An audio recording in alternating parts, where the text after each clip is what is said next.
Bah. What is up, man? Yeah. I was first in. That you were. What is up, YouTube? Kiera, Pyro, Woden.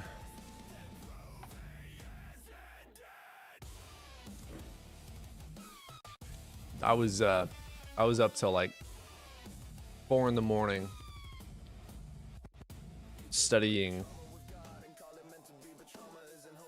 trying to defeat physicalism, and boy oh boy did I fucking fail.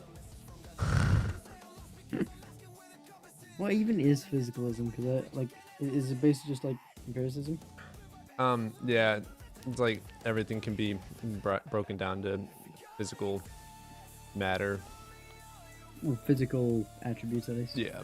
Because like photons, we know exist, but they don't have mass. Yeah, so like materialism, a tendency to consider the doctrine that nothing exists except matter and its movements and modifications.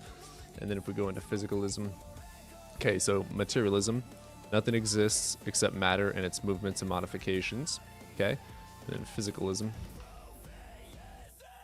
is going to be the real world consists simply of the physical world. So they're basically the same fucking thing. Mm.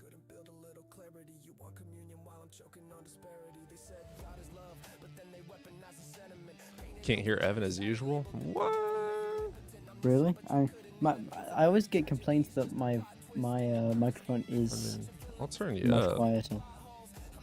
All right, give a test for them. Test. How does he sound now? I turned him up like 30%. Actually, I turned him up like 120%.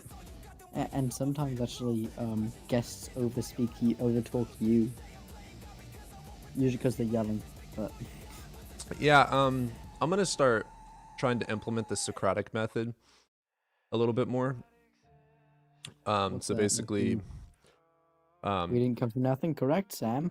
Instead of science doesn't say that. So instead of being like you are wrong because of, being like steel manning their argument and then questioning, is this what you mean, or what do you mean by this, or questioning them into their own corner instead of telling them that they're wrong.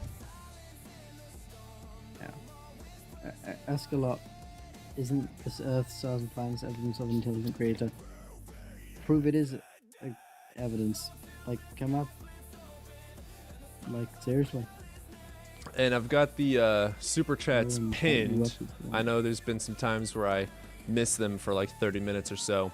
I've got them pinned, and the way that I'm going to do super chats is we'll just read them off every 30 minutes. Unless there's like an hour-long debate, then we'll read them off after that debate. Random player, I think science without historic teeth. All right. You ready to get in our first interlocutor? Already? Yeah. All right. How is it going, Edgar? It's going pretty well. Thank you for asking. Awesome, man. You over the age of 18? I am. All right. Do you follow a god? I believe that Jesus Christ is God embodied. So yeah, I do. God embodied, as in the physical remnants of the God being. Yes, but when I say that, understand that there are limitations when God becomes embodied as a human. Oh, so he's not all powerful. Well, as a human, I guess. As a human, he's not. Well, if Jesus is God, therefore God is not all powerful, right? Well, we believe in the Trinity, the trilogy. It's Father, Son, and the Holy Spirit. Oh, you worship three gods. That's really cool. No, it's the same God. It's just in different forms. Wait. One person is three persons?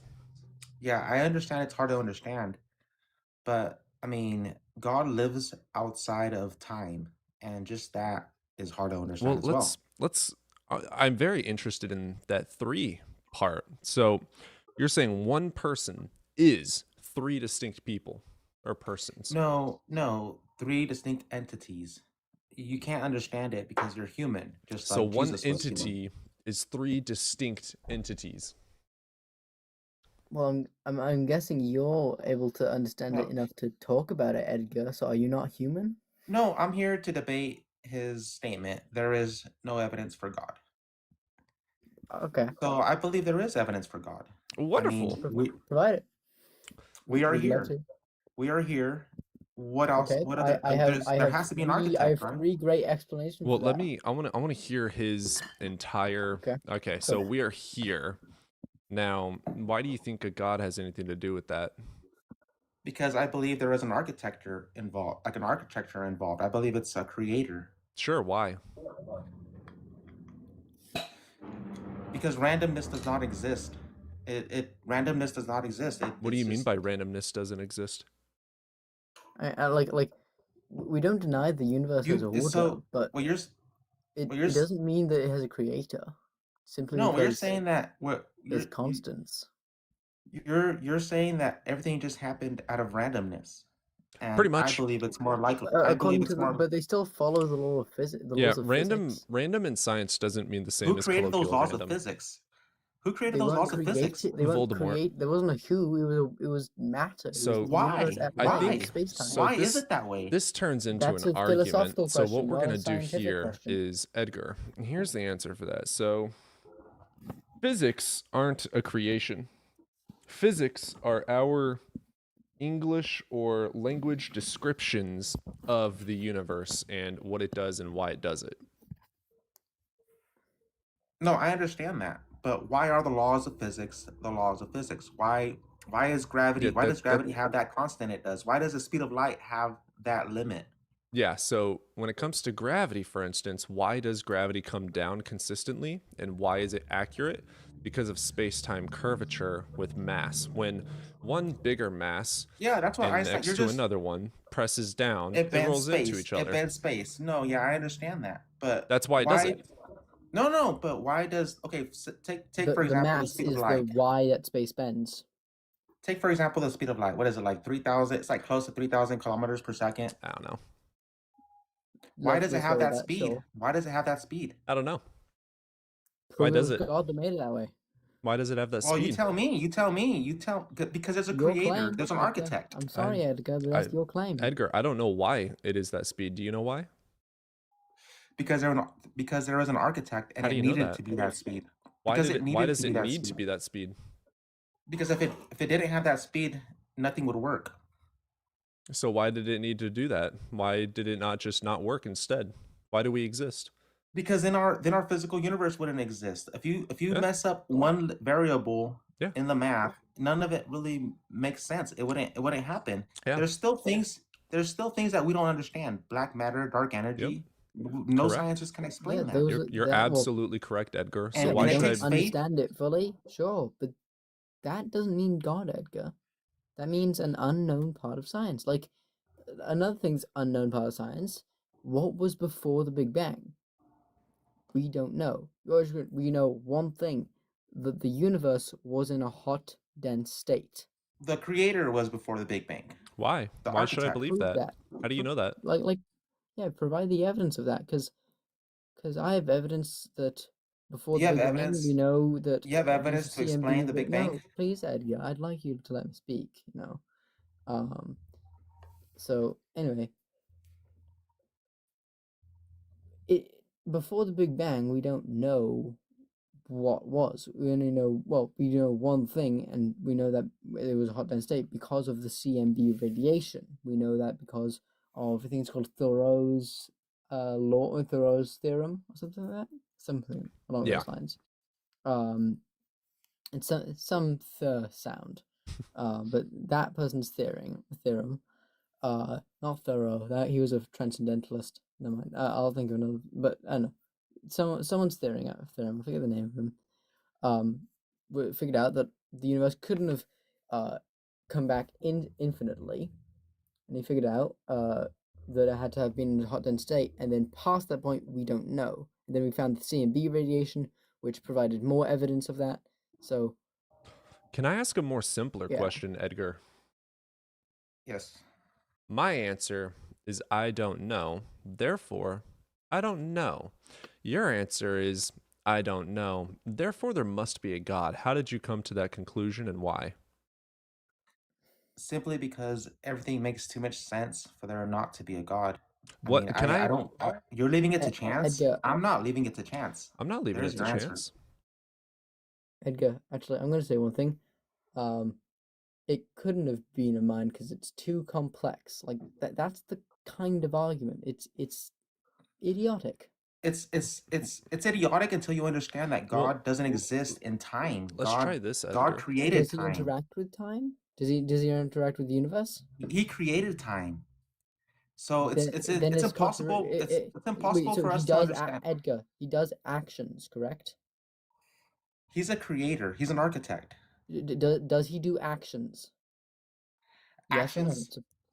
Actions. Yes, he's created. He's done actions. Then he can't be outside of time, because for an action there will be a cause and an effect. No, he created the cause and an effect. He created time. No, Edgar. That's impossible. That's what I believe in. If he's outside of space-time and interacts with space-time, that's what God is. And created time. That's what God is. You're telling me you're putting Edgar, limitations. You're using a thing called a fallacy. It's called a special pleading fallacy. And you're putting limitations on my God. Absolutely. No. So why should I believe that he doesn't have to adhere to that God physics? can do anything. Or that it even exists. We know that the universe works in certain ways, Edgar. Why should I believe that your God can break those ways? What ways? Okay. What ways does God... Causal relations. So cause and effect are byproducts of time. Causation, right? So if you don't have time, you cannot have cause and effect. Yet you're saying without time, he had cause and effect, which literally doesn't exist without time. So how is that even possible? Saying that's a contradiction. God created our universe. He's an omnipotent being. Well, Edgar, you keep on claiming that. Yeah, you keep saying the same thing over and over, but I'm asking you a specific question. How can something without cause and effect have cause and effect? That's a contradiction. It's not a contradiction. It's a contradiction in our universe. But yeah. God and I live in this universe. He created our universe. Well, again, how does he exist outside of cause and effect? We don't yet know. Have cause and effect. That's what I'm saying. We don't know. That's what I'm asking you, Edgar. How do you know that to be true? Nobody understands God. Edgar, how do you know this to be true? Because, like I said, you've asked me this question already. Mm-hmm. I don't believe it to chance. You believe this universe. You believe you're being. You believe you're alive because of chance.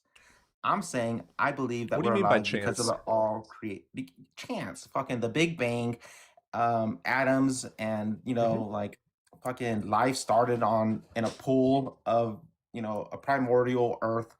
That is chance. It's chemical reaction, and it's 100,000% natural, and we've done it in laboratories, so we know we've not that done it in laboratories. We've not done it in laboratories. We have made RNA of up to 53. Scientists have not created life. Edgar, can I give you created life? We made organic molecules. Edgar, can I give you a step-by-step process of what we have done? I will tell you exactly what we have done. Would you like to hear it? Yes, go ahead. There is something. Have you ever heard of the Miller-Urey experiment? I have not. So Miller and Urey, two scientists, came together and set up this closed early Earth system. And I'm going to give you a few steps of what they did. So they set up a closed early Earth system with glass apparatuses, a lower, upper, and tubing that connected all of it. They filled the apparatuses with inorganic matter gases. They used methane, ammonia, hydrogen, water vapor, and no oxygen gas, which is O2 instead of H2O. They sealed it. And by the way, just saying. I don't want to hear this experiment. These were the early Earth conditions about 3.5 to 4 billion years ago.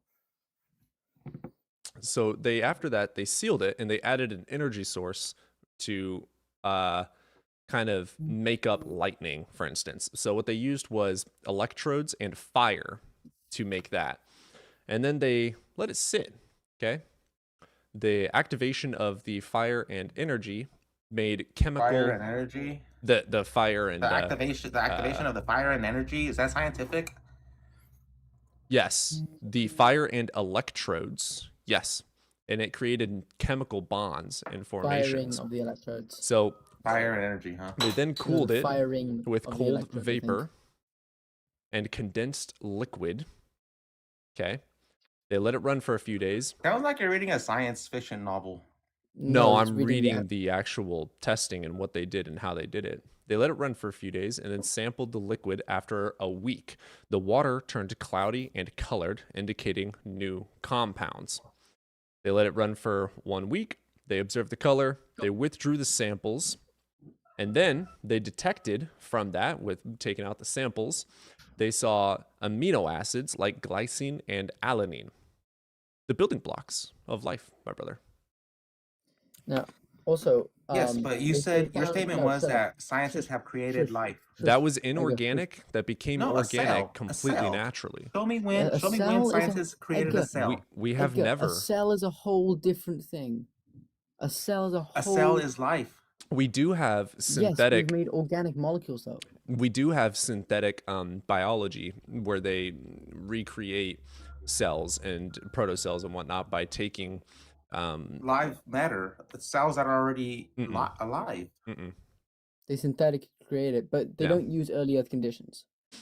So, like... Yeah, we have... So here, I'll go even more in depth. So we got the organic molecules from that, okay? We got the amino acids.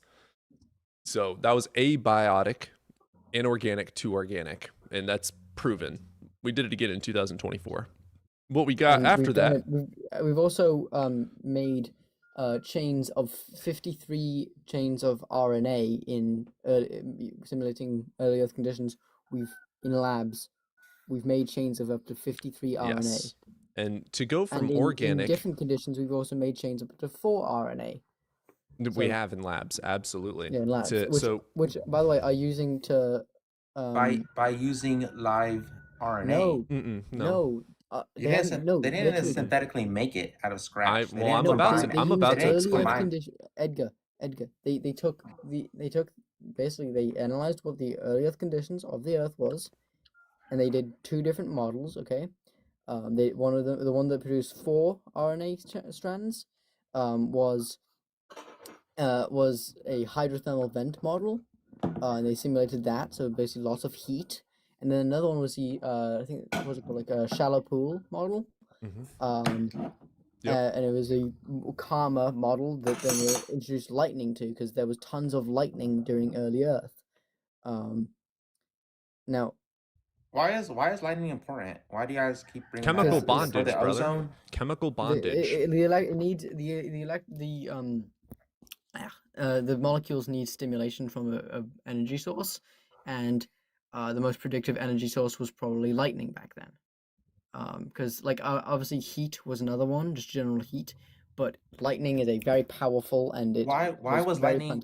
Why though? I mean, why was lightning around? Yeah, so because there was an atmosphere. Because Earth had an atmosphere. I'm not saying why was lightning around. I'm saying why do you guys need lightning for your chemistry? For the third time, a lot of chemistry uses heat and energy to stimulate their chemical bonds. Yeah, what does heat do? And to make it as similar to early Earth conditions, rather than just heating up whatever their flask is. Let's say. Pause. All right, both of you pause. Long enough lasting. Edgar, 1 second. Have you ever seen a fucking tree or grass or anything get struck by lightning? I have not. It catches on fucking fire. Yeah. Friction. That's chemical heat. bonds. Chemical bondage. Lightning causes friction? Yes. Sorry, friction causes heat.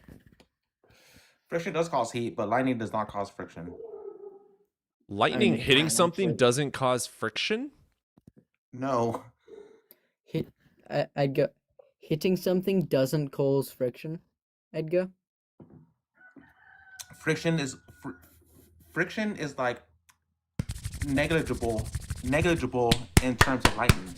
I'm proving friction to you. Yeah, fucking lightning, last time I looked, doesn't rub against trees. Friction hits the tree, which causes the chemical bonds to lightning strikes things and explode. Basically, well, not explode. The chemical bonds. Actually, yeah, they do. That's what fire is. It's a chemical reaction. Exothermic and endothermic reaction. But and back to, like, we use lightning because it was very loud. Oh, not very loud. A very high energy prominent source. It sounds very good. prominent. Exactly in early Earth, which makes it very plausible that it struck the water of early Earth very often. And by the way, the issue with that is that it requires sustained heat. Lightning, no, it doesn't. A lightning strike. It literally. A lightning strike. The only test that has is but a fraction of a second. Yeah, and it's very powerful. The only tests that have a sustained amount of heat are the hydrothermal vents, which aren't affected by lightning. That's why the hypothermal vents. That's where science says life began. No, there's multiple hypotheses. Models of abiogenesis. There's the hydrothermal vent model and the RNA world hypothesis, which starts in shallow pool, I think. Shallow pool. I believe in the RNA world and protein and prion protein. What? So hypothermic vents is where scientists believe life started. It's one of the options. It's one of the options, and it has a lot of compelling evidence, and it's science says that. Yeah, okay, so you're going against science by saying lightning. Edgar, here's what science is saying. We know that is a source. We don't know if that is the source from which this came from. I'm arguing on your behalf now. Like it's and we're correcting you. You're saying that they are agreeing that is the way. It is not necessarily the way, but we know it is a way. Yeah, Edgar, there's multiple models, including the hydrothermal vents, which I say is a very good model. I think it definitely provides the most because it has. I would argue it's probably the best. Chemical. It's a very. I would agree that that's the best. Very chemical rich area. Plant. I'll address you later. Not lightning. I'm not talking about lightning. I'm talking about the chemical rich area of hydrothermal vents. And guess what? They're very hot, which means they get lots of energy. So Edgar, the energy is the needed thing. Let me break this down a little simpler. Why can't we create it? Why can't scientists create life? Edgar, we're not able to. We don't know the exact. We're not able to. Yeah, we're not able to yet.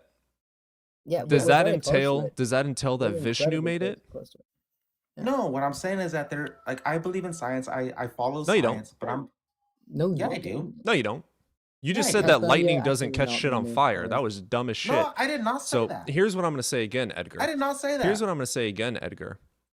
We don't know everything about everything. That does not entail Vishnu or Voldemort or Hinduism or Judaism or Catholicism. It doesn't. No, we don't know something, which means you don't know something, which means you don't know if a God had anything to do with it or not, but you have faith, belief without evidence, that a God did do it. Well, I'm not putting words in your mouth. I would appreciate it. I am 100% going to put words in your mouth. If you don't like it, drop down. Well, then fuck you. Am I wrong? Okay. Am I wrong? No, if you're going to put words in my mouth, am I wrong? Am I wrong? Okay, he left. Oh. Yeah. We can't create life yet. Exactly. We have not created life, but we have a ton of very, very good models, like the RNA world hypothesis. I believe in a RNA. I think a very plausible model is RNA world hypothesis, which we know how RNA is made. Atheism of the gaps. A lack of belief of the gaps. Bro, what the fuck are you doing? Okay, planting. Come up. You've talked about scientific evolution. theory talk to you about evolution. Is the closest thing we will ever have to a fact. Yeah. A scientific theory in science is maybe a law, but but theories don't upgrade into laws, by the way. Planting. We're going to talk about evolution. All right. On this, amen. I'm going to get kicked out in like 1 minute flat, guaranteed. So theory and fact are two different things. Until the end of time. See, a theory, according to science and mathematics, what did I say, Planting? A theory, all throughout history, the vast majority of scientific and mathematical theories have been proven wrong. Well over 90%. Planting, There's a very small margin that is actually proven correct. And the vast majority are entirely false. And this is scientifically and mathematically provable. You see, atheism, we have theorized since the beginning of man, and every few generations we replace our theory with a new theory. So basically, he requested up, and then he said he's going to get kicked within a minute because he's going to talk and not shut the fuck up. So yes, he is 100% getting kicked. Where we replace theory after theory, proclaiming it to be the most logical and not be able to listen. Because here's the thing. We would talk also, atheism isn't a theory, exactly. We were going to talk about, I was going to say, we were going to talk about evolution. And, okay, if evolution isn't true, disprove it. Because I have tons of evidence. By the way, I did not say scientific theory is a fact. I said it's the closest thing to a fact. Yeah. Let's get Joshua in here. How's it going, Joshua?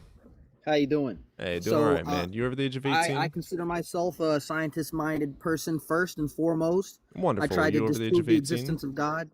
Yeah, I tried to disprove the existence of God many times. Wonderful. You over the age of 18? Yes, I am. All right. Which religion do you follow? I don't really follow religion. Which God do you follow? I would say the Christian God is the most representative of the embodiment of the ideals that I hold to be true. So what do you mean by God then? I would say there's a sentient force clearly at work behind the scenes. All right. You want to demonstrate that to us? Sure. So the way I figured was if I could find 3 contradictions that were incontestable, not matters of translational error, but were absolute contradictions in any religion, I could prove it was wrote by men and not by some divine sentient being. However, in my effort to do this, I came across a code often referred to as the Omega Code or the Bible Code. Have you heard of this? Mm-mm. So skeptics have attempted to disprove the code by saying the book Moby Dick contains so many words within it that if you were to create a crossword puzzle, for example, on a page, you could create words that parallel events in real life. So they attempted to do this, and they were able to form a few vague sentences that matched things in real life, but only a few vague sentences. The Bible Code, on the other hand, has every major event in human history that humans as a collective would consider a major event in history in the chronological order in which they take place. For example, on one page of Psalms, the words princess, Diana, car, wreck, and tunnel all appear on one page. Okay. Car. So the reality is that for this code to exist, Joshua, something has to be happening. Joshua, car in the Bible. Car? What are you talking about? C-A-R. Car? Yes, car. Yes, in car, the Bible. wreck, yes, in the Bible. Or are you talking about, like, the rearranging of letters? No, I'm not talking about the rearrange. Okay, so basically how the code works is if you remove all punctuation and spacing, okay, and you look at the Bible as a series of letters that represent numerical codes or digits, and you lay it all out on one page, you can literally see on the page, like a crossword puzzle, words that pop out. Now, you could argue that a couple of these words popping out here and there on random parts of the Bible would be just coincidence. But for likened events to appear in a series of repetitions on one page, for example, if you type in into the code mechanism, there's several ways you can do this online, but if you type in the code mechanism, JFK, can I the pause words you? "he will be assassinated," etc., appear on one page. I just have a question. What shape is the Earth? I don't know. I've never seen it. If I have to guess, I would go with the experts' opinions on the matter because they have the equipment. So NASA says it's a oblique spheroid. I mean, I see a lot of evidence to support that. Yeah, oblique spirit. I would say there's a lot of evidence to support that. So, I don't have the equipment, so I got to go with the experts, don't I? Well, you can see it. I can't personally see the sphere of the Earth. Yeah, I've never seen it.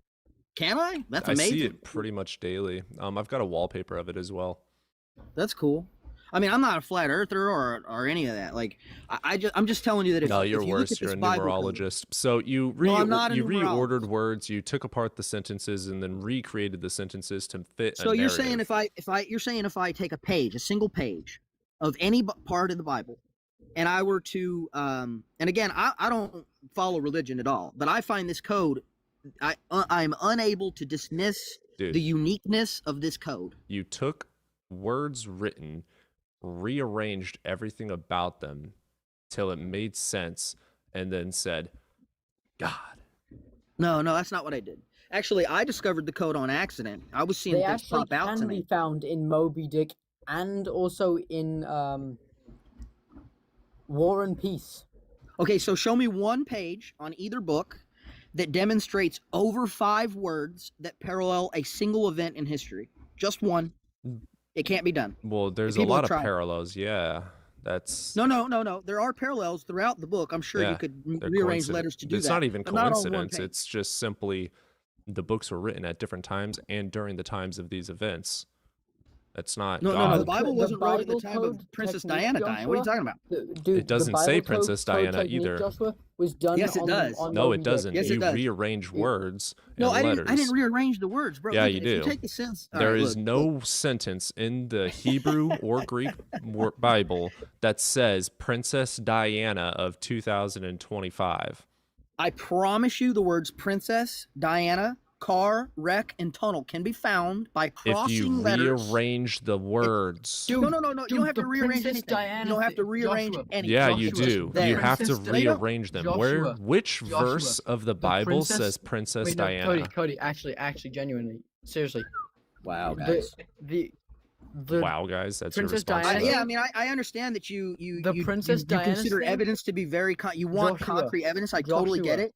But for you to dismiss this without even looking into We're it, dismissing stupidity. It's pompous. Joshua, you need to look into it. What you're saying is absurd. I have a 142 IQ. I'm not an idiot. You don't have an IQ at all. You're negative 5,000. Now you're being facetious. 100%. Yes, that was 1,000% an ad hominem. Because you're dumb. Joshua. Then I can. Okay. And you've been talking over Evan this whole time. The Princess Diana thing was the one when they did it on Moby Dick. When they did the Bible code method on Moby Dick, the exact same method, that's when they found that's when they did the Princess Diana thing. So your claim about Princess Diana being her dying in a car crash, being found in the Bible is false because it's actually found in Moby Dick. Also, the Bible wasn't originally written in fucking English. Cars did not exist. The word did not exist. So you're still full of shit. The way you got this is by rearranging words to fit a narrative. No, that's not how the thing works. Apparently, it's like you take the first letter of the sentence, and then every 50 letters you take the next letter. Apparently, that's how it works. And you can do that with any book and get words. Literally, you can. If you change up how, like, if you do 49 words versus 50 letters versus 51 letters versus 50, like, you'll get a different code. All right. So anyway, you're Joshua. You can unmute, by the way, and respond to my thing when I said that the Bible code method doing it on Moby Dick finds Princess Diana dying in a car crash, not the Bible. The Bible doesn't find that. Sir, with respect, I assure you that if you take some time outside of this conversation and you go research... I did a quick lookup, and when You did a quick lookup on what? Google?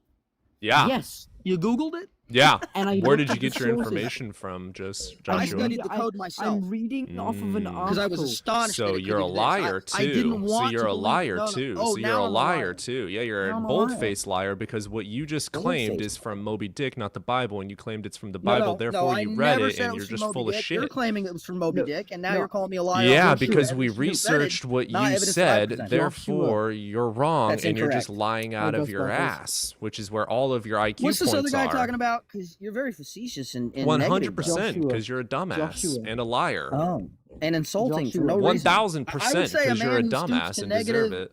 Inconsequential arguments. Has clearly the defeatist attitude. No, Joshua, you're gonna have to listen to me and actually listen this time, okay, Joshua? You said that Princess Diana's her dying in a car crash was found in the Bible using the Bible code, okay? Okay, Joshua, you can unmute and respond to the comments.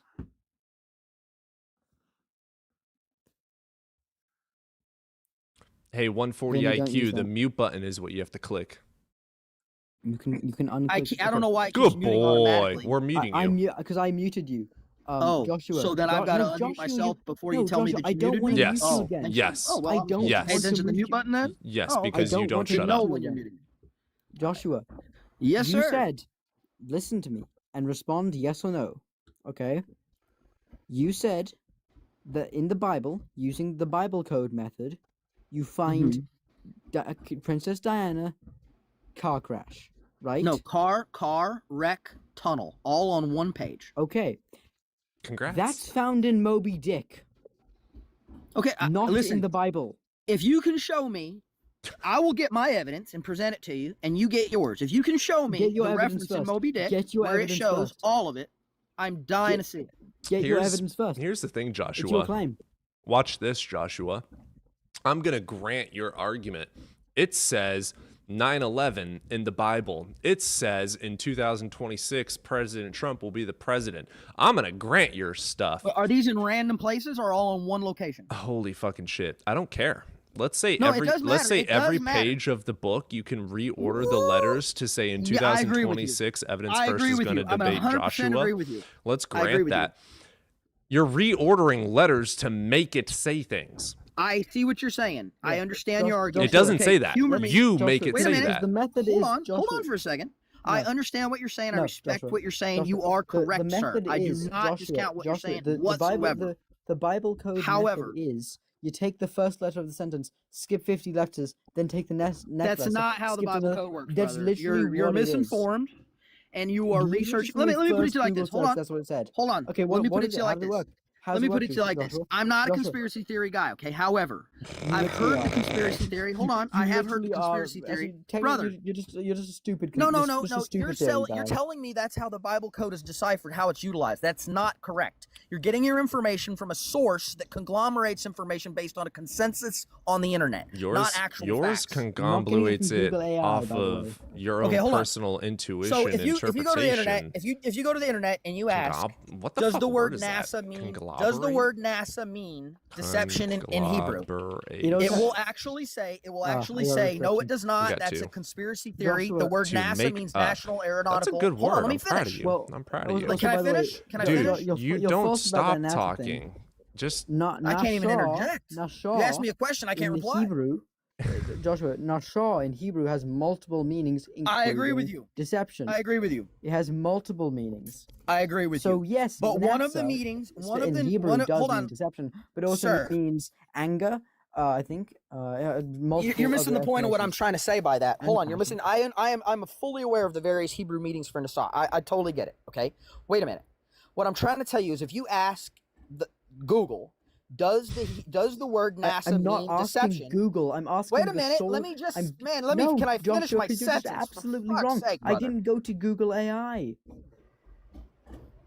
I didn't. I understand. You saying you know the Hebrew meaning of that word.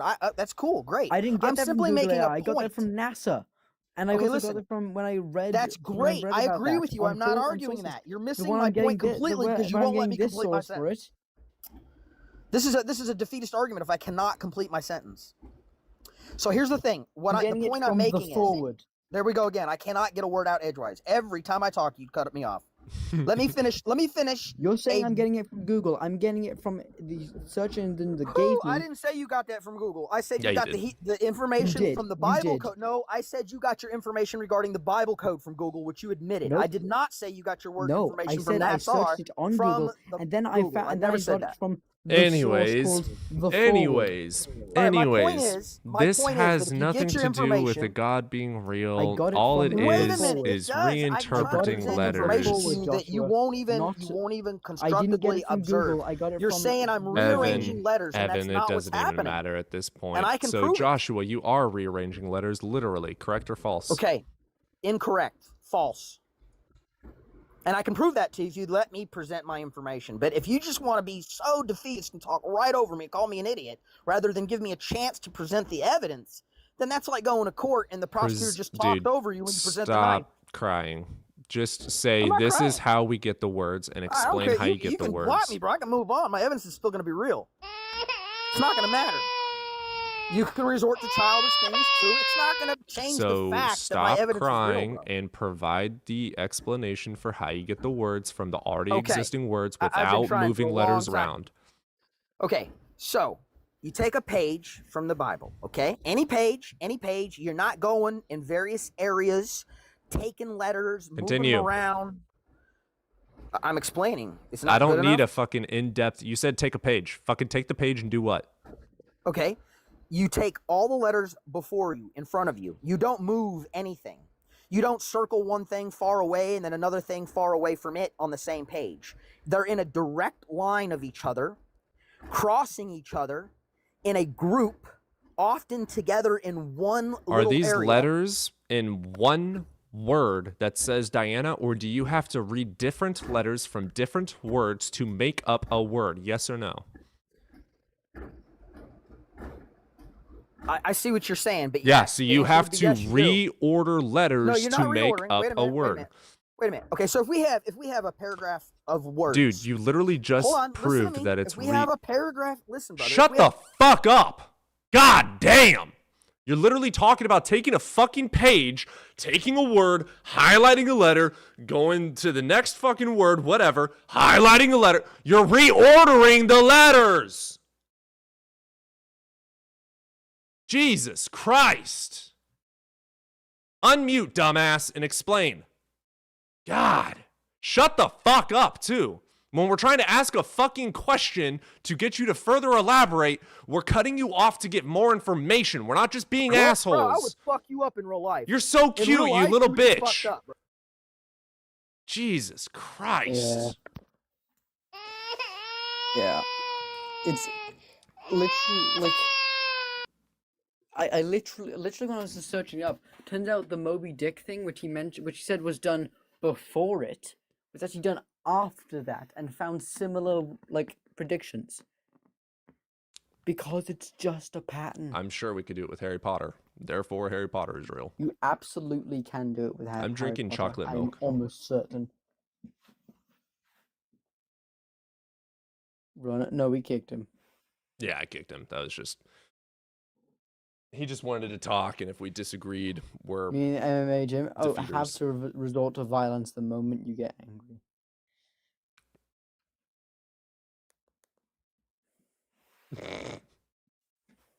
I'm drinking chocolate milk. And I smell like campfires. I got some sage. I'm around a campfire. Like a child. Joshua, literally your entire thing can be done with Moby Dick also. Hey Joshua, keep crying like a bitch in my chat. Thanks for the engagement. Do the exact same thing with Moby Dick, with Harry Potter. I agree it can. Then that doesn't mean Moby Dick is true though. Yeah, we asked you a simple question, Joshua, of why should we believe in this God? And not only did you go to a conspiracy theory of reordering letters to make up random-ass fucking words, it had nothing to do with a God being real or not. Congrats, dude. You can fucking read.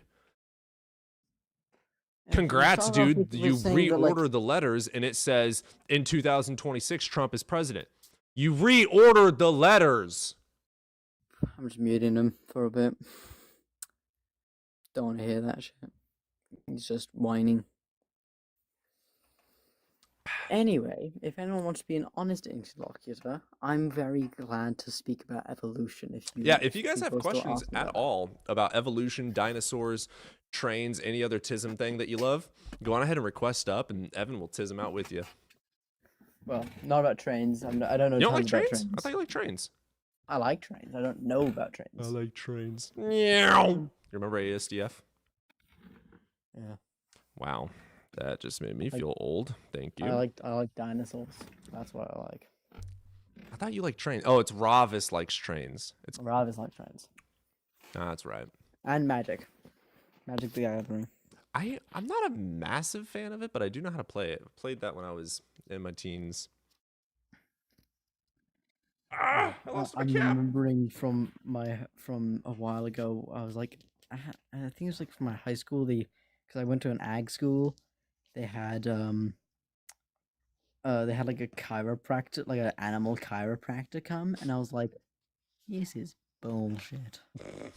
Cause like, you guys play. I want to play D&D. I want to make a D&D group with I haven't, but I really want to with play people it. with people in the Discord at some Dude, point. if someone in Discord sets up like a fucking D&D night, I'm 1,000% down.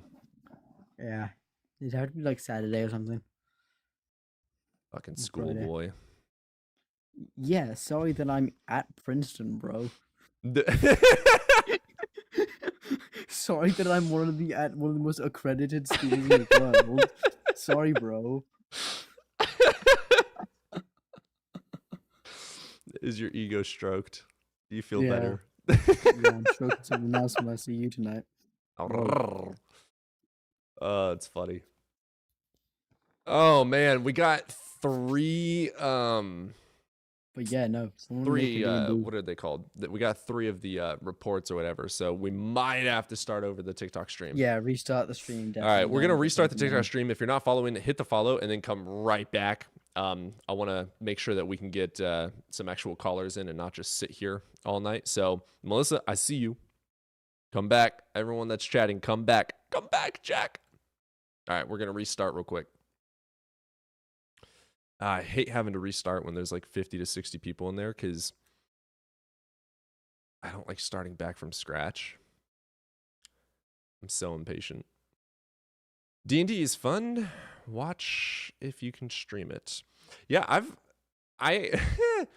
not gonna lie, the reason that D&D first sparked my interest was what's that TV show called with the superhero kids and 11? Stranger Things. I thought that was pretty fun. Yeah, I think that's 2nd edition.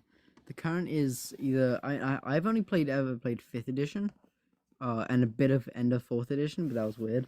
Yeah, it was in the 80s. That makes sense. Yeah, so I think that's either 1st or 2nd edition. Maybe 3rd edition. I think I officially subscribed to determinism last night. Oh. Yeah. I couldn't find an argument against it. That's not really where I'm not really interested in that stuff, so I don't really care. No, I saw nobody was in here, so I was like, I'm just gonna verbalize that. Maybe he has something to say about it. Okay. Yeah, I was up way too fucking late studying phenomenology, teleology, the epistemology behind them both, and it's just All right, first caller. I was with my mother last night because Mother's Day. It was Mother's Day. No? What's up, yup? What's up, bro? How you doing, man? Doing all right, brother. You over the age of 18?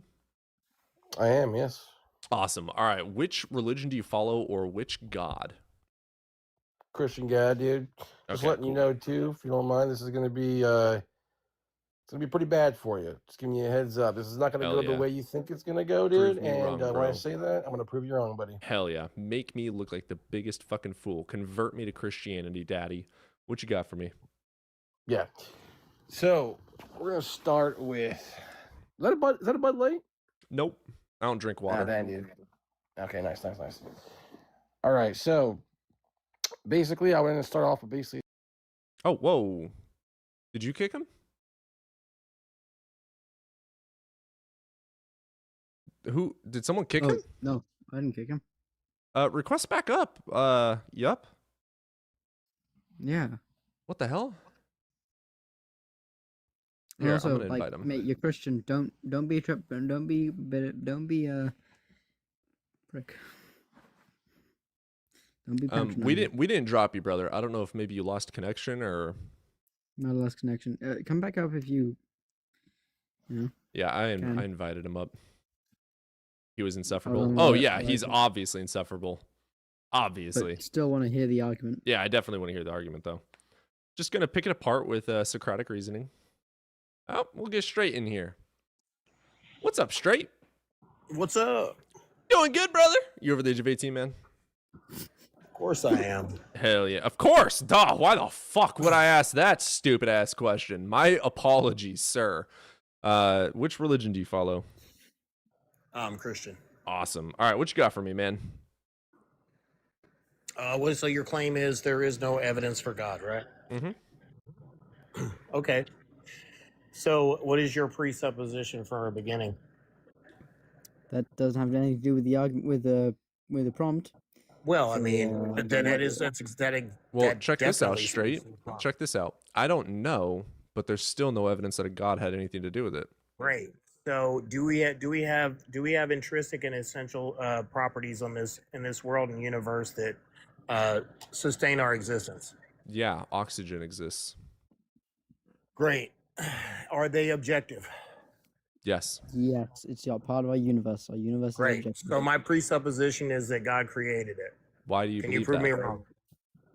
Well, why do you believe that? Can you prove me wrong? There's no evidence. Can you prove me wrong? Can you prove me wrong? Why should I believe it? Can you prove me wrong? Yes, but why should I believe it? Okay, prove me wrong. Bet your God exists outside of space-time. Without time, you have no causal relation. Therefore, your God cannot have created anything. Therefore, did not do it. So, again, burden-shifting, coward bitch. Demonstrate why I should believe your fucking claim and your burden. Great. So, first of all, you're going to shut up for a second. You're not going to come in here with that kind of attitude. I was being nice. I was giving thumbs up. I was playing around. I was being kind. And then you immediately start burden shifting like a douchebag. If you want to burden shift, that's one thing. If you want to burden shift with arrogance and douchery, fuck you. I'm going to treat you the way you're treating me. So what you're going to do is be a good little boy, and you're going to demonstrate what evidence you have for your presupposition. And if you don't like it, fuck off. Great. Then give me your presupposition. Provide the evidence for your claim that God started it. Then give me your. You're the one with the claim that God started it. You have a burden to prove it. Give me your evidential. Go fuck yourself sideways and upside down. Best of luck, douche. Coco, let's get you in here, man.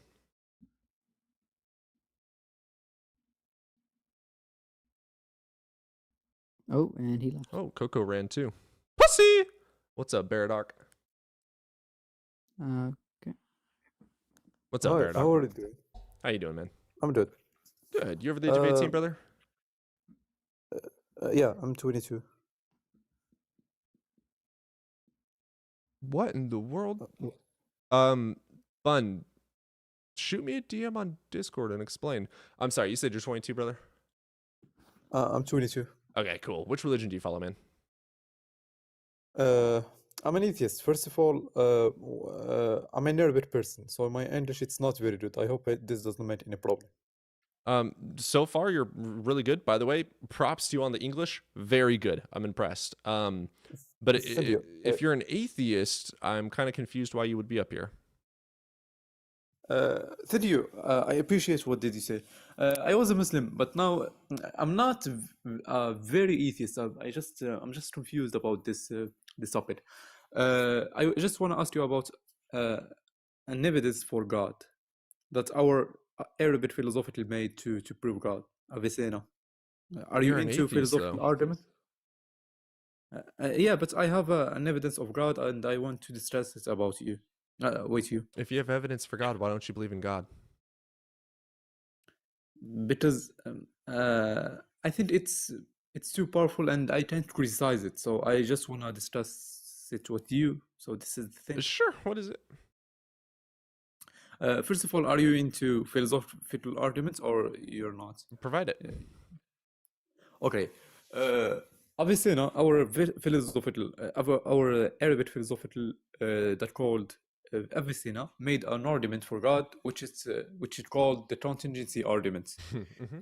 He claimed, what did you laugh at? The transcendental argument. Contingency. Contingents? Yeah, that's just 1000% fallacious. They have to provide evidence that the universe is contingent with, and that requires them providing a causal mechanism that a god did anything, and that does not exist, which is why I say there's no evidence for it. You can say the universe is contingent, but you have to prove it. For Avicenna, he don't need to prove that a universe is contingent. He just proves you a necessary being and decided the argument to prove the qualities of this necessary being.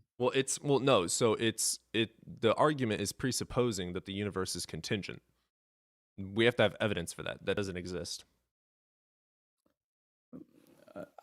No, the thing is, Avicenna doesn't need to prove that the world or the universe is contingent. He just needs to prove you that there is a necessary being. Yeah, the universe. He don't. You see, for you as an atheist, you see it's the universe. Right, because there's no evidence for a god to say that the universe is contingent upon a being. Okay, but, I'm with you, but the problem is, in the certain arguments, Avicenna will prove the qualities of this necessary being. So it can't be the universe. The universe doesn't have free will. The universe doesn't have intellect.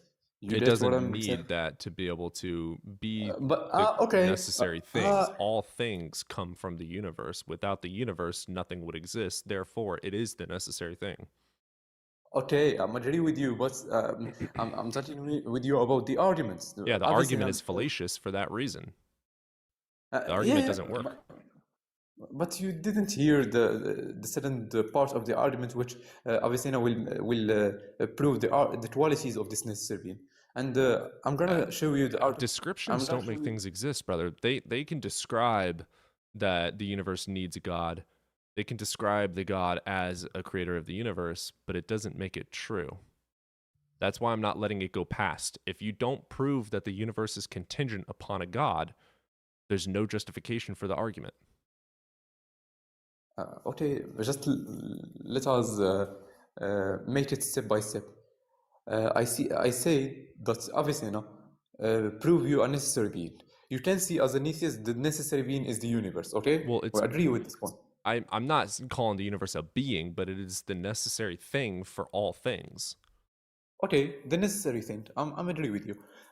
The problem is the second part of the argument criticize the fact that the universe is the thing, it's the necessary thing. Why? Because Avicenna proved by the second part that this necessary being, this thing that is necessary being, have qualities, have intellect, have free will. It's a claim. But the universe can't have this. Yeah, the universe doesn't need it. I'm going to show you the argument. It's a category error, brother. You're comparing an actual ontological thing with a metaphysical concept. You can't do that. And then you're also claiming that this unproven metaphysical thing has intelligence, therefore it must have made the thing without intelligence. No, that doesn't work. The argument is horrible. Okay, I'm done with this. Thank you for this beautiful. I appreciate you, brother. Discussion. You have yourself a good day, brother. Okay, thank you, man. Great English, by the way. I'm very impressed with you.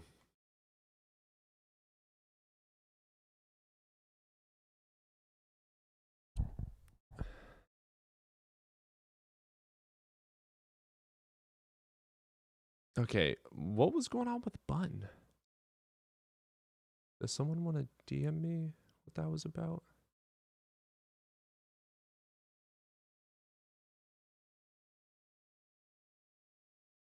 Guys, I'm always going to use AI. I don't see a problem with it. So, shitting on AI slop. We're all using the internet. We're all using Google. We're all using phones. We're all using computers. It all requires AI. It all uses electricity. It all uses water.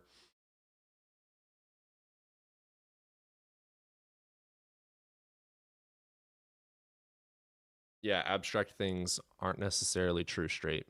You would know that if you actually studied epistemology.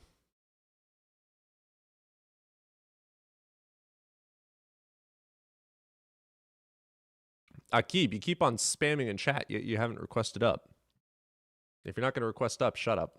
I dropped him down because we've had a conversation with him before and he's bad. I've seen him before. We'll get Hail Satan next because I'm very fucking excited for that one. Stay in the queue, Satan. That sounds awesome. Akib, round 2, get it. Hello, everybody. How are you? You're good? We're alive. What's your argument? Yeah, maybe my question, English is not good enough. Maybe, but I will try my best to ask my question. Okay? Yep.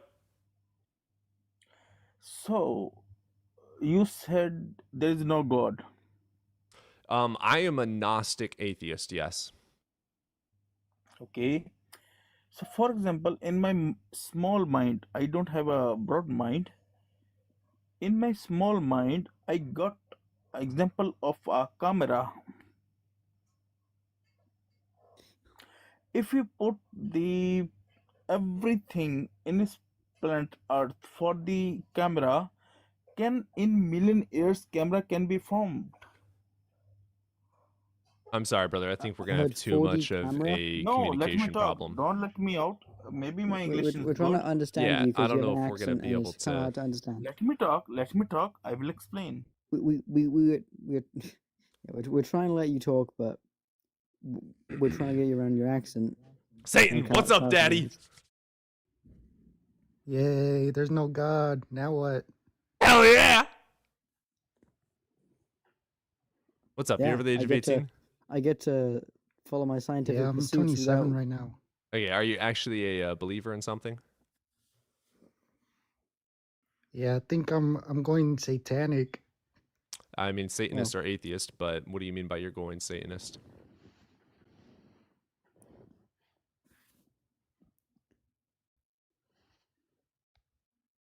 Do you believe in some sort of a god? Do you believe in a literal devil being? Not really. Right, so you're atheist. Or he's agnostic. Yeah. Well, I wish you the best of luck in the Satanist journey, brother. If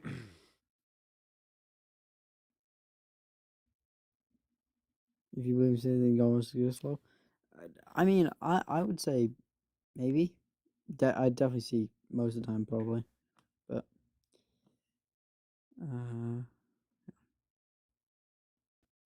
straight facts. Like you literally did not y'all can't even argue science at this point. We said that abstracts aren't always true, which is a fact. And then you mentioned sound waves aren't true, and I said no, because sound waves aren't abstract, they're objective. The reason I don't grant the premise that abstracts aren't real or true is because some abstract thoughts can end up turning out to be true. Yeah, exactly. That's why I don't grant that. But yeah, abstract concepts aren't necessarily true, and they are just imagination until proven otherwise. Literally, predictions of science.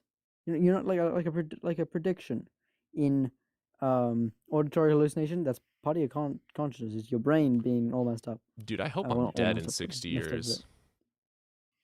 Yeah. Like predictions in science are literally abstract things that we try to figure out if they're true or not. Pass away in my sleep. No? Like let me think. What's an abstract? Yeah, thing our in thoughts science? aren't real straight. No shit. Congratulations on learning basic fucking logic. I'm proud of you. Thoughts can be broken down and reduced to physical things, but the thought itself is not a physical thing. Jaden has a question for you. I'll get him up.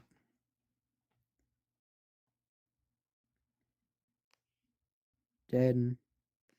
Sorry about that. It took me a second. Did you see my Discord message? Mm-mm. Trying to look at that real quick? You just post something? No. Well, I sent you my YouTube link. I don't know if you watched that video, but I also sent you another message about something that you had said to me. We will get to that eventually. Okay. All right. Just needed to know. Because you don't fucking answer for shit, motherfucker. You don't, Cody. You really don't. It's such a big problem. You post. Learn to answer. And it's like, I'm going live. I respond in chat quite often. What are you talking about? You respond in the Discord chat, but personal messages? Oh, hell no. Oh, I know. Oh, man. Well, you're not exactly my wife. You're not my wife. Yet. Wait, what? That's me. That's me he's talking to, Jaden. Get out of the way.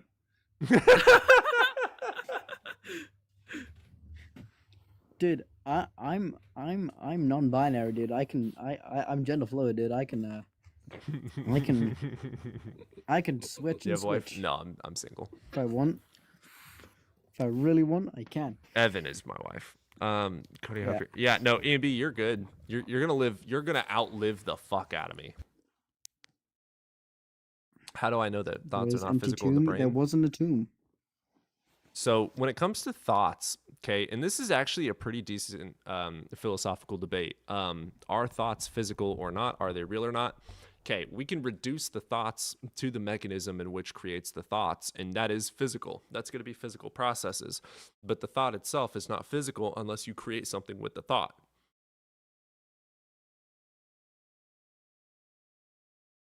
Also, what did you...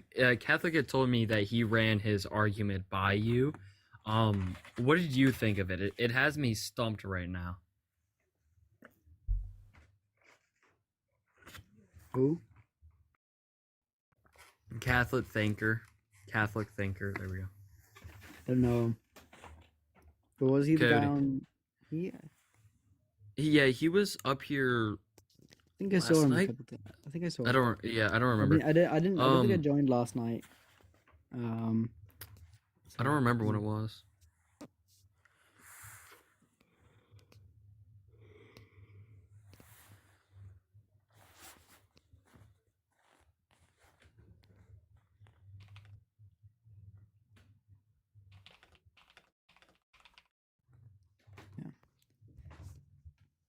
Straight facts. I don't think you understand what Cody's saying. He's talking about how thoughts can be broken down into,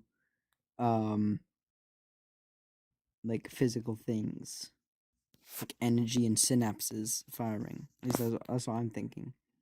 But thoughts themselves don't exist.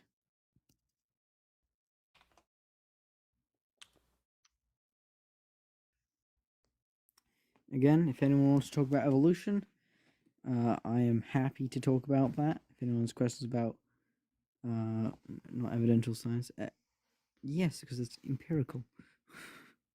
What's up, nobody? All right. Yep. Any requesters, theistic, of any degree? I don't care if you're a pagan, if you're a Christian, if you're a Muslim, if you're a Hindu. Fucking request up. We can talk about it, why you believe. If it is justified for us to believe it as well, that is awesome. We can go into it. Religions are really fun to talk about and think about. There is no evidence for the gods of these religions. I am not saying that all religions are purely evil or inherently evil. I do believe indoctrination in and of itself leads typically to possibility of evil, and to get rid of that is smarter and safer for society. But other than that, I love to chat about religions and dogmas and belief systems of all sorts. Let's get it. Indoctrination is spreading a belief uncritically. What did you think of Catholic thinker's argument? It had many holes, but I love the way he goes about it. Well, I'm too dumb to see those holes, so I looked at it, and my first thought after reading it was, well, why couldn't this just be the universe? Yes, the way he presents it when you first chat about it, it takes a lot of aspects from Spinoza's God, but it takes it a step further thanks to Thomas Aquinas into a personal God. It just uses a lot of classical theism alongside universal properties. So it's a really good argument for the sense that he starts it out with the universe and Spinoza's God.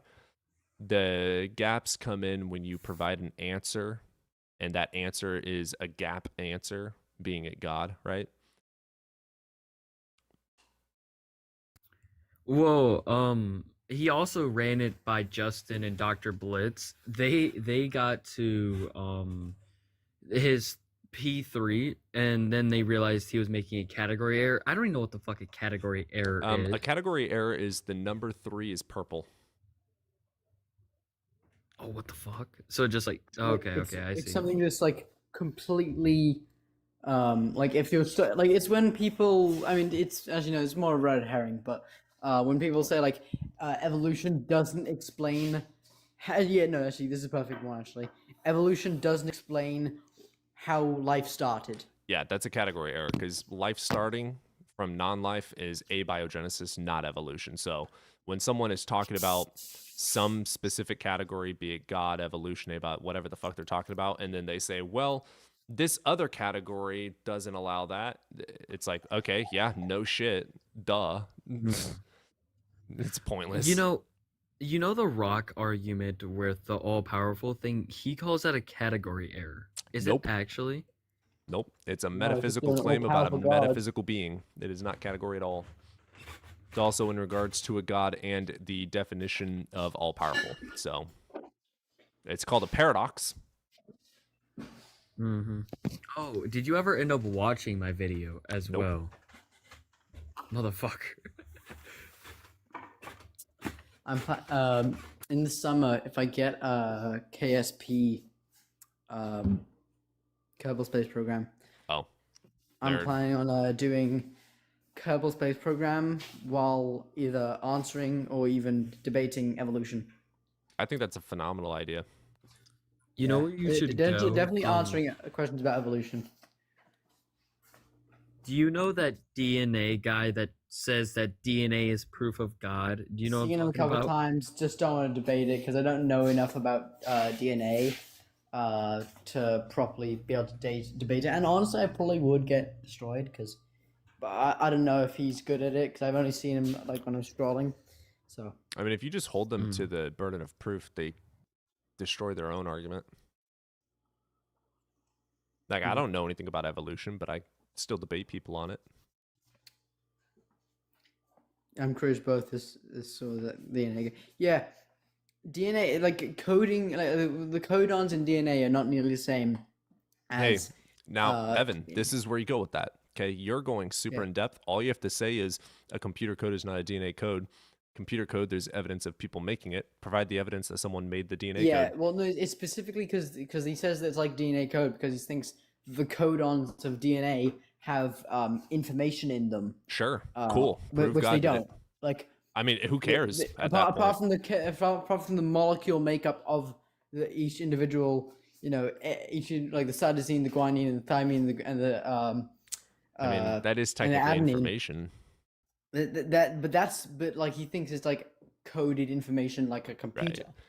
Well, I mean, I grant his argument for the sake that it did take time for those things in and of themselves to develop, which is going to have information and reduction aspect to it. So yeah, but technically, not in the same way. Like, I mean, it's not zeros and ones, correct? But I mean, it's his burden. It's not yours. You don't have to describe every detail about it. Just, hey, well, computer code made by man with evidence. DNA code not made by anything. Prove God did it. Pretty simple. Yeah.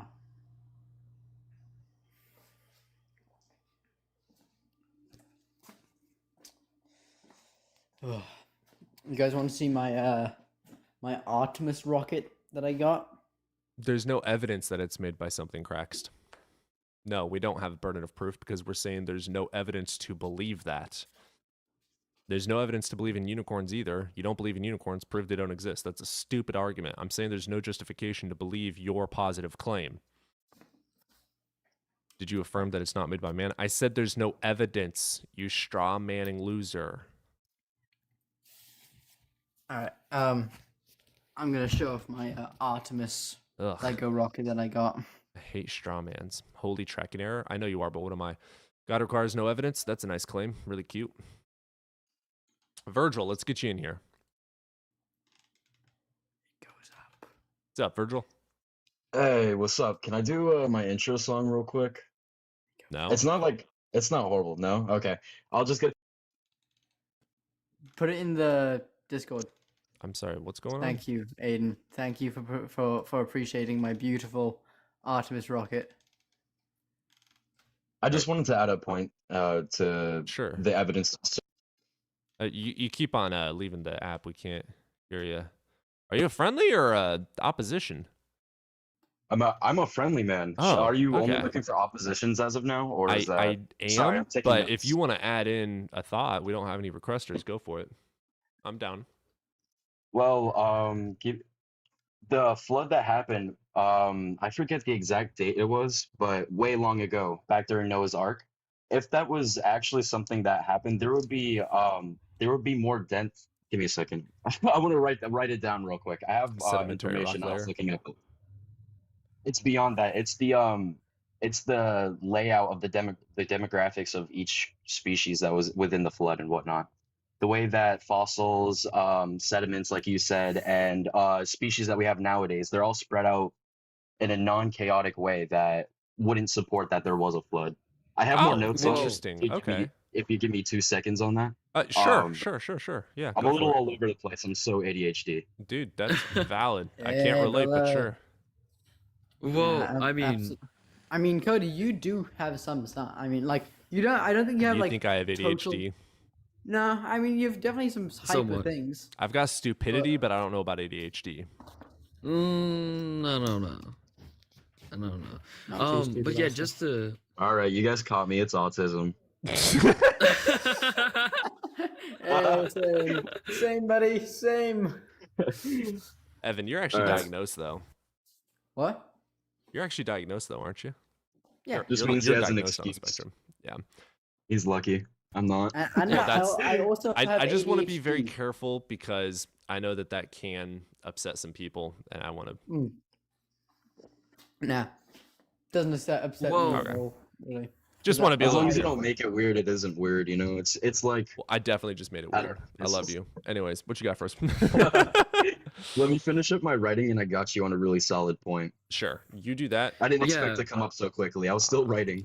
Oh, you're good. Kamala Biden, We got this guy again. Jesus Christ, dragons, fucking give up. Get blocked. Jesus.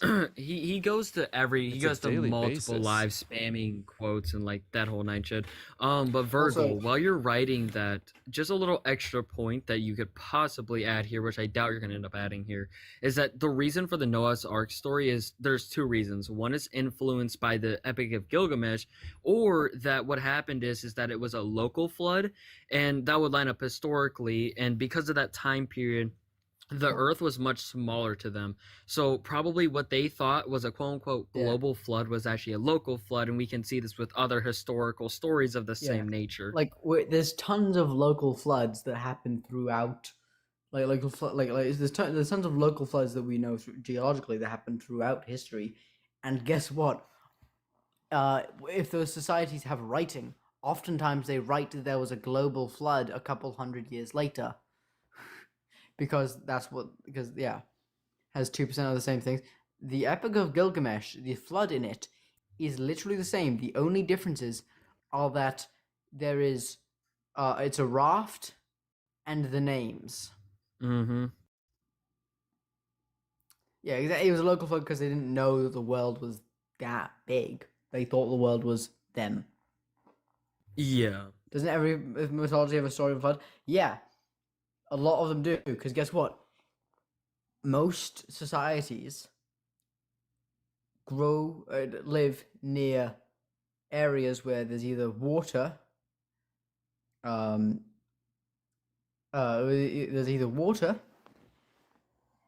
a river, or a mountain. Like the Aztecs, they lived near rivers and also mountains. Both places where water and flash floods and stuff like that, like flooding, can happen and does happen. And we know it happens. You know? Also, hey, Evan, while Cody's gone, when he's back, should I put a cowboy hat on him? Definitely. Alright, but I have the coins to do so. Nice. I I just do I usually make enough coins that I don't have to replenish anything, any of the coins I gift. Oh, I always have to replenish. Yeah. Always. Gotta go on like other lives. I have like 300-ish. I only have 111 right now. I had 400, and oh my god, I went around. I got so bored, so I thought, you know what? Because I got a galaxy from Cody, and when I had gotten that, I'm like, you know what? I found this fucking cowboy hat, and I just went around sending that around. And all right, Evan, time for to go. All right. We put a cowboy hat on him.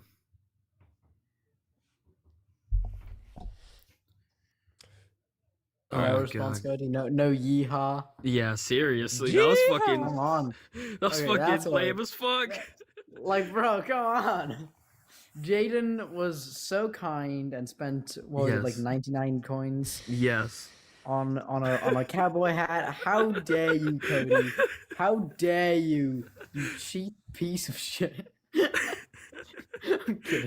I'm kidding. Oh my god, I wish the flood wasn't brought up, because now motherfuckers in the comments are just sitting there spamming, oh, it's spiritual, it's allegorical. Oh my god. Yes, I mean, according to theology, it is.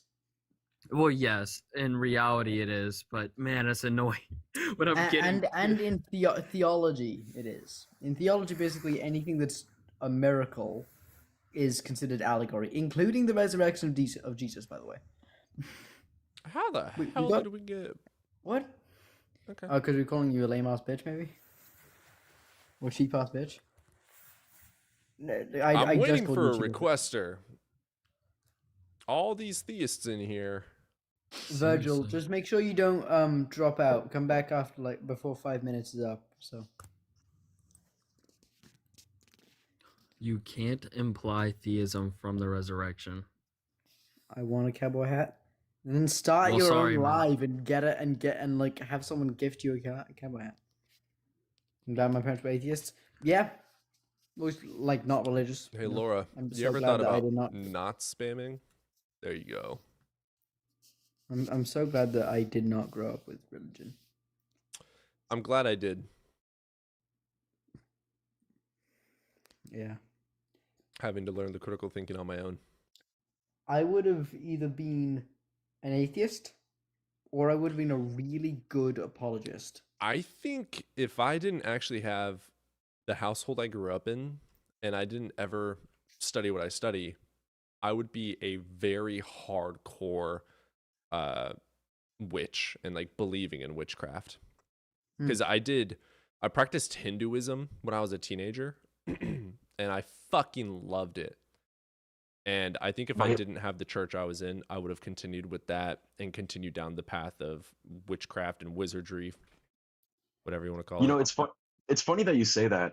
My family, my close family at least, is big into numerology and like tarot cards and whatnot. And like super spiritual. Numerology, tarot cards are fun, but dude, I don't know what fucking numerology is scary because it's so accurate. Plays with tarot cards. Like that is just the dumbest. Like who in their right mind would ever use a tarot card? No, numerology, however, Virgil, is actually not. Yeah. So stupid. No, it's not. Well, it is accurate. It's simply because he says shuffling cards right now. Yeah. I have a really actually. I don't know if I can go on cam. I have a really nice set though that I'd show you all if I could. Anyways, you have tarot? I have my evidence. Yeah. I have the Kim Kranz version of the cards. I never heard of that one. If you want to look that up. If you look it up. I just have a cast of a T-Rex tooth and Asmus Lego sets. Kim? KIMKRANS. The cards look really sick though. It's more it's I don't know how to explain it. The artistic approach is great though. I love them. Ooh. I'm gonna drop down for like next 10 minutes because the visibility is probably getting restricted. So. Ooh, I like those a lot. Yeah, you do, don't you? I love them. That was the most. Yeah, you do, you dirty little. Yeah, those are really pretty. I was actually thinking about getting a deck that's fairly similar. It's very high contrast, black and white. I love that. Something about that, when the colors pop out more, it's just more like Brother, I'm colorblind. strengthening in the meaning. That's for why it. I love So, it. Oof. But that's also like these cards are they're super colorful. Oh yeah, like the got freaking Dean Winchester right there. Bots. Yeah, it's kind of AI-esque. I never even thought of that. That's sick, bro. Damn. Wait, I have my evidence, by the way, for the flood. It's kind of half-assed, but I tried to get it. Wait. Evidence against God. Okay. Wait, Yes. against God? Hold on, you're really all over the place. just continue. My brother and Odin. What do you mean? I'm on his side. I'm not like on God's side. I'm an atheist. I know, but you were gonna bring us an argument for the flood, and then like against the flood, and then you said against God. Like it just caught me off guard. This is personal, God. This is personal. The global flood should have produced a density-sorted, chaotic mixture of organisms, but from all the ecosystems, including oceans, forests, mountain ranges, and etc., jumbled together, a single layer sorted by weight and size. Instead, fossil records strictly show a stratigraphic ordering, which is a specific is when specific life forms appear only in specific layers. Creationists say that if the floodwaters organize creatures by density, say that they did organize it by density, but this fails on multiple accounts, with creatures of evidence being turtles being born recent compared to older like birds and whatnot in the dinosaur era, you know? Like, what they're saying basically is that lighter creatures should be on like higher forms of rock layering, which isn't true. So I guess that is a way to disprove the flood. Valid. Valid as hell. Valid as hell. Yeah. Real witchcraft does not deal with gods. It can. I mean, when it comes to the flood, I think it's just easier to grant that it happened and then just go to the history aspect of it, because there isn't really an argument that you can say back towards it. Gilgamesh. Did you hear anything I said about that? Yeah, about the flood being more of a local thing. I actually, I completely forgot about that. I think that's a really good take, though. I feel like people should say that more often. For those of the people that are ignorant on witchcraft, like the word witchcraft, it originates from the craft of magic using spiritual healing or nature, the cycles of nature, all natural things and the elements thereof. Like it's literally just using the elements like fire, earth, wind, water in your own little rituals. Yeah. That's all it is. It has nothing to do with gods. It has nothing to do with demons. It has nothing to do with entities. You can put those into the practice. Like Wicca is a religion. Witchcraft is not a dogma. Wiccans are different from witches. Yes, every Wiccan is a witch, but not every witch is a Wiccan.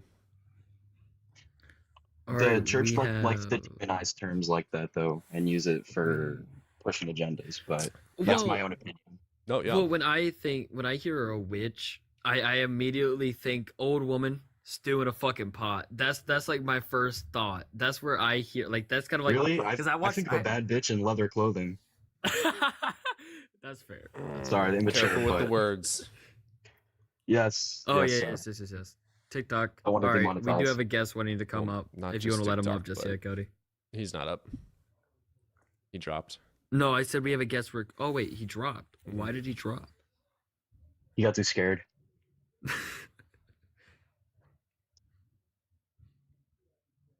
Yeah, actually,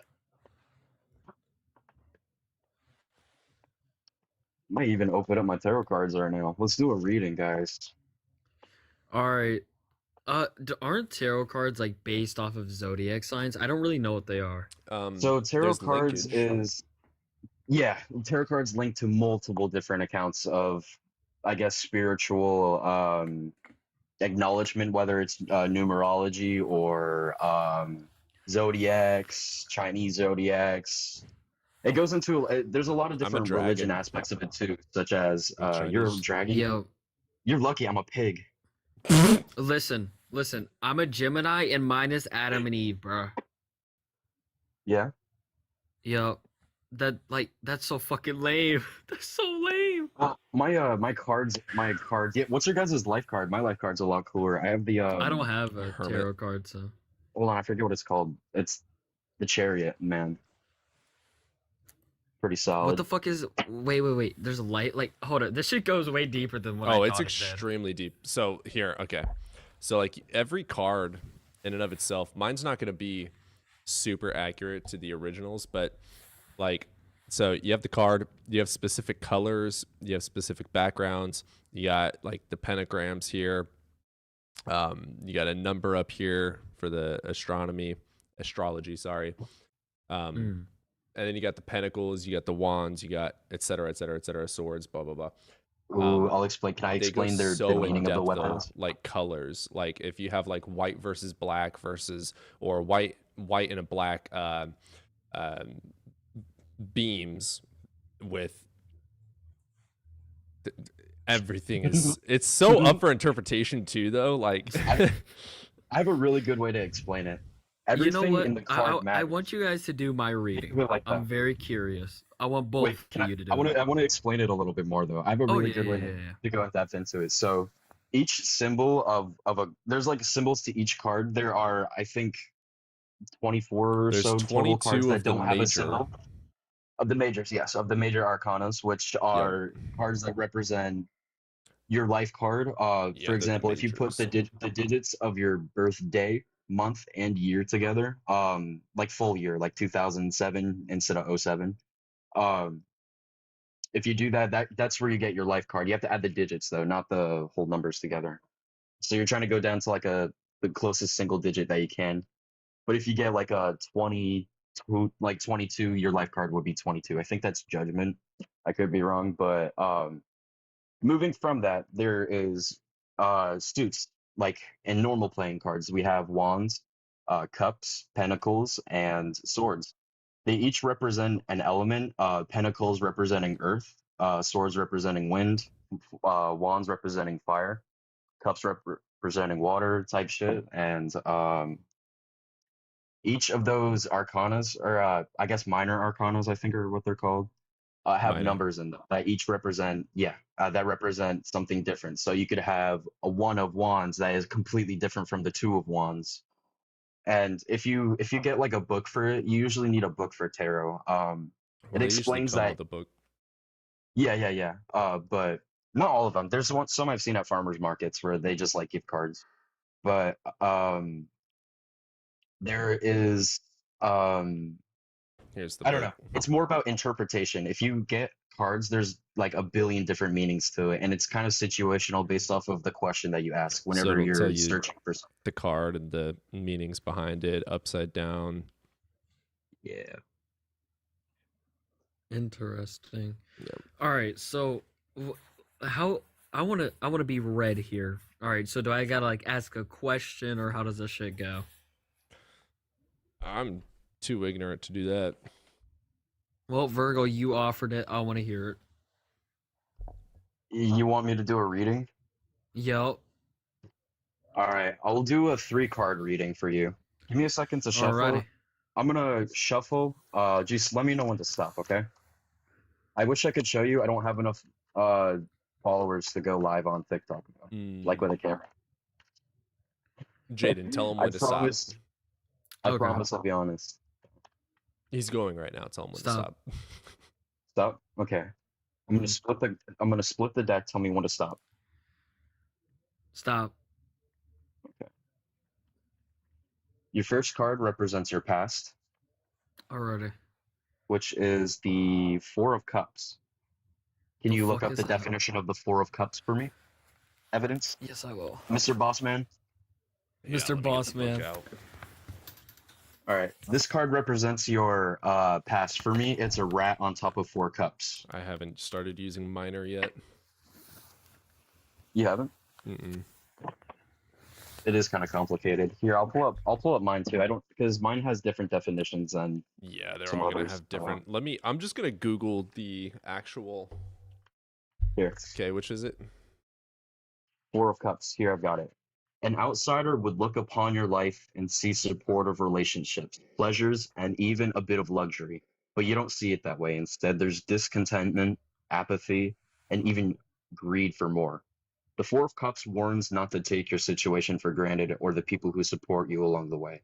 Look around you and what you are truly longing for, name it.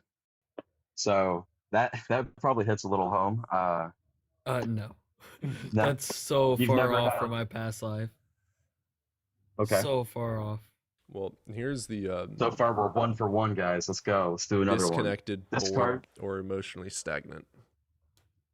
Yeah. I have no idea what you just said. If you're emotionally disconnected from life, like from things around you.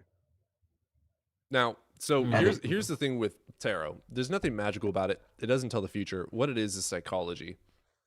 Carl Jung even talks it's about more it. interpretation and perspective. Reading for other people is very difficult as well, because it's going to be, especially if you're dealing the card out and then telling them the meaning, it's not going to line up super well with them, because it's all about the subconscious. So like if Jaded right now, if you drew that card and you saw the image of the Four of Cups, you're going to see the different colors, the different images, the different objects in the image, and your subconscious is going to have like oh, this kind of feels like walking down an empty lane.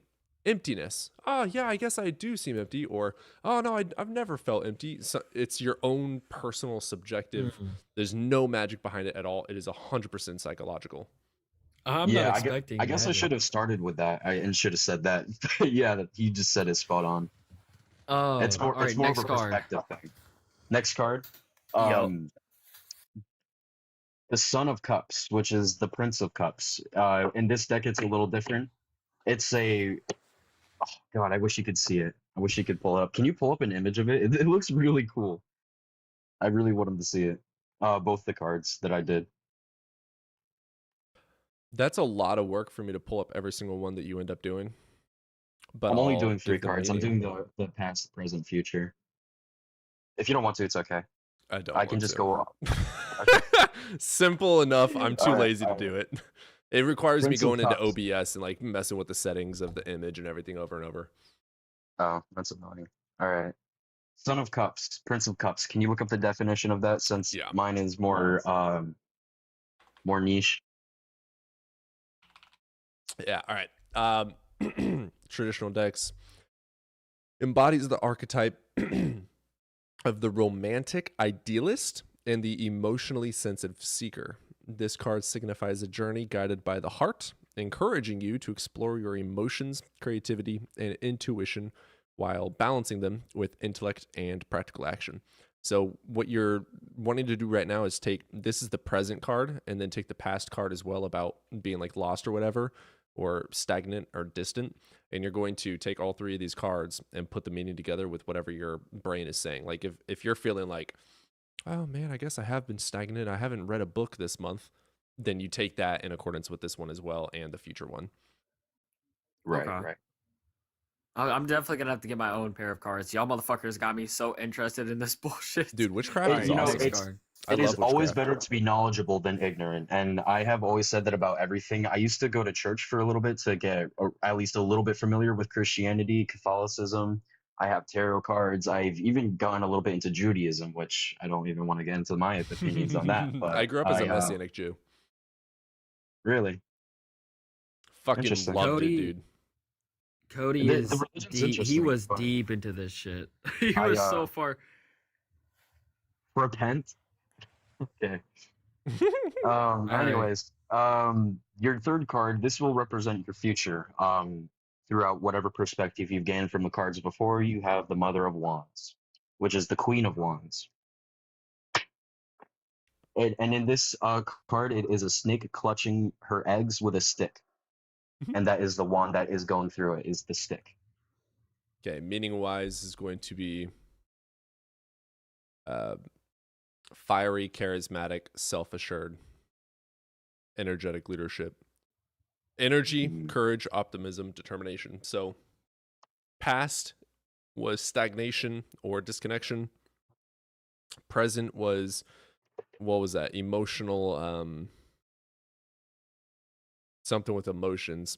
Third is in courage, energy, courage, optimism, determination. So take those however the fuck you will. Interesting. Can I just say this real quick? I just find it really funny how this guy Dolores is saying that I believe in the tarot cards but reject the Bible. Like he's been ignoring this entire conversation that we've had for literally. So long. Who?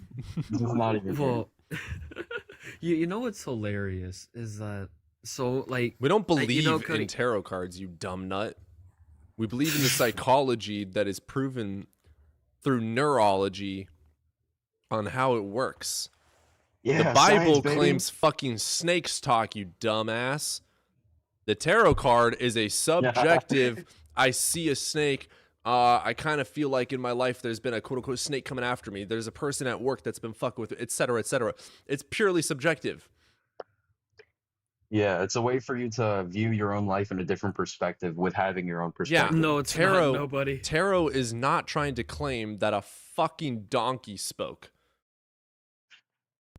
Well, Cody, you know what sucks is that every time I'm up here and somebody finally wants to talk about scripture, they just can't do it. Some people just don't have the capacity to understand someone else's perspective and listen to what someone else has to say. They live with what they've been taught their whole life and they go with that. I don't even bring in my own interpretation. I read the text for what it is. I read it. I'll be like, damn, God did that. He commanded that. That's what I think. Psalms is like the only thing that I'll take into my own interpretation because it's fucking poetry.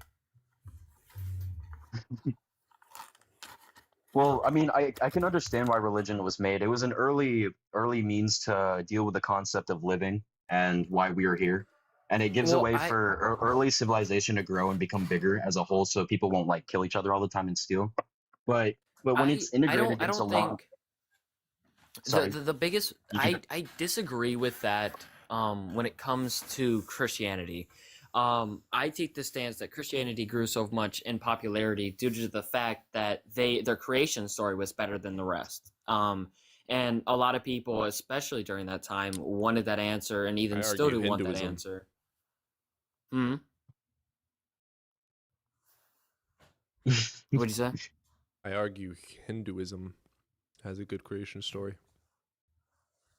Hinduism is so weird though because it's like it's kind of like you create your own gods, isn't it? Yeah.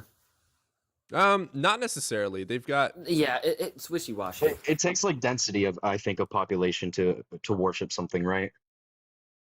Hinduism is mainly a philosophy, and they've got different philosophies. They do have a dogma. Not every Hindu follows it though, and they do have the creator god Vishnu, etc. Like they do have different gods, but it is mainly a philosophy. I'm a philosophy guy, so you should really like enlighten me a little bit. I love that kind of shit. Boy, am I fucking not. You're good. You don't have to like explain the whole thing. Studying religion is fun to a degree. It's hard for me because knowing there's no truth behind it makes it very boring, if that makes sense. So like depends on your mindset. The philosophy behind like how they live life, hell yeah, that's fun to read about. Learning about their god Vishnu and why he's real, yeah, no, I couldn't care less.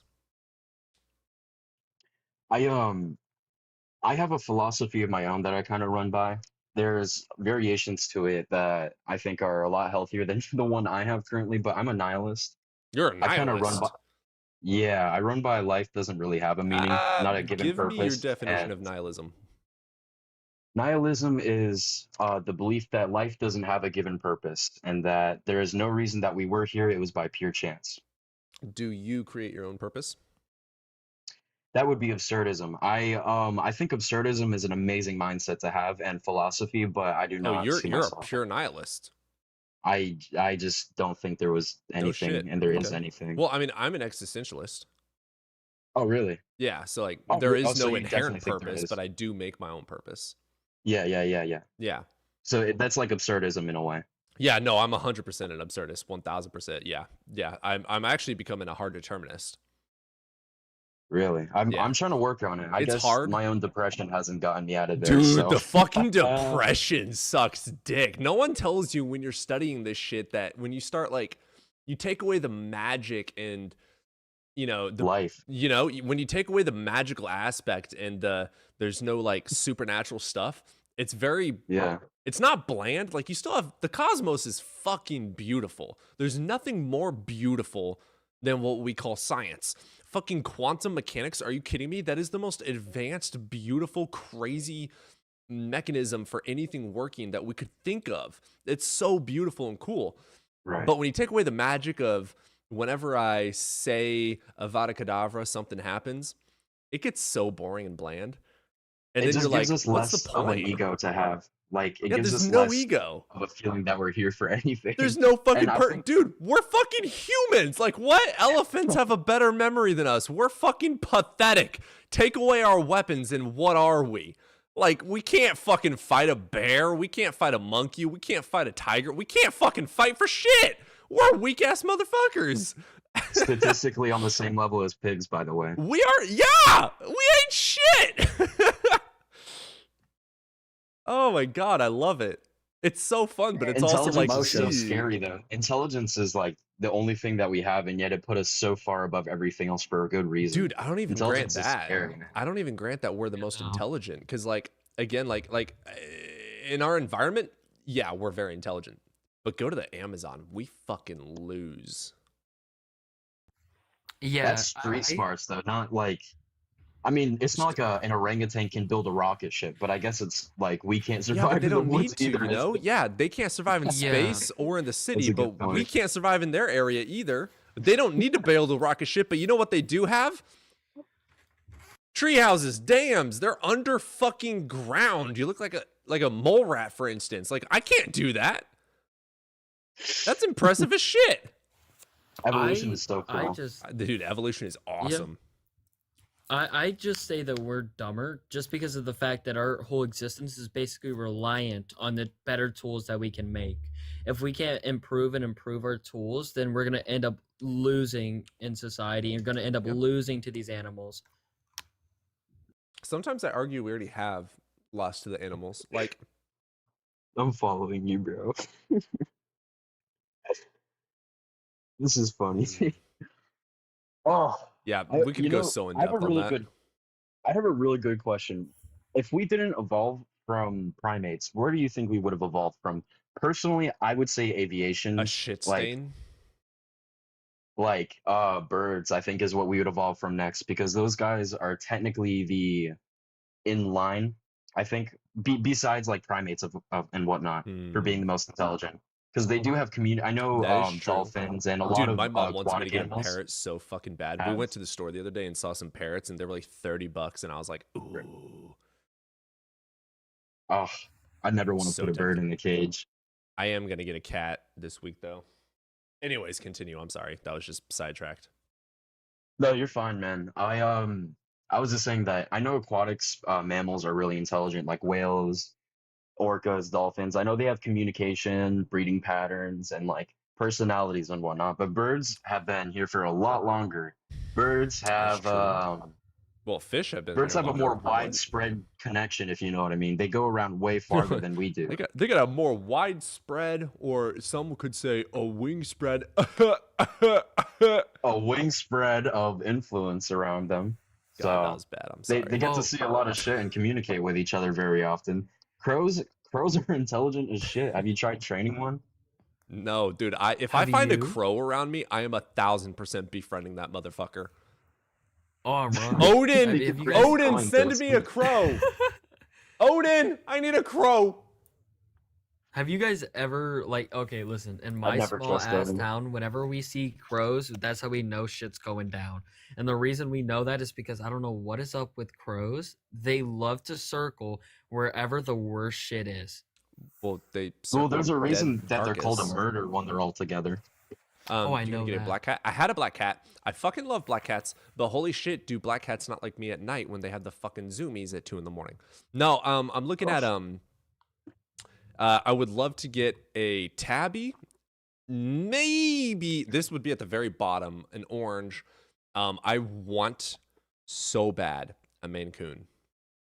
Oh my God, Maine Coons are so worth it. They're gorgeous. Hot take. Giant, man. Hot take. My favorite cat of all time, and I shit you not, my favorite cat of all time, ladies and gentlemen.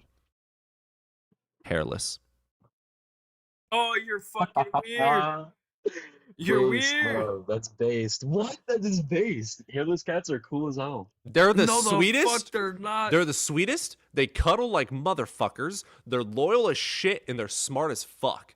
They're ugly as shit. They're They cute. sound like they're playing patty no, the cake. fuck they're They're not. cute little scrotums. Shut up. No, man, no.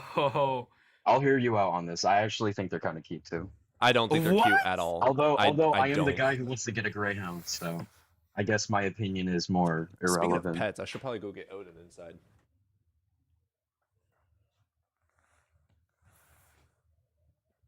Quick, let's demonetize him right now.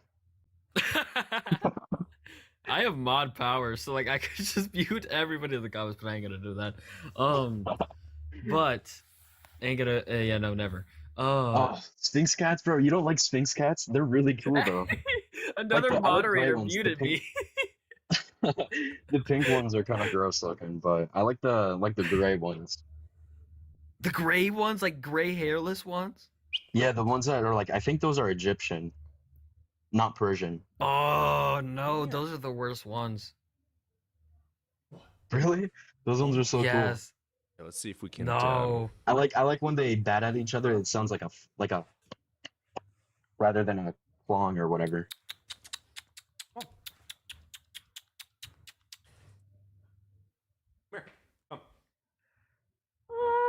Yeah, I'm about to hurt your guys' eardrums. I'm sorry.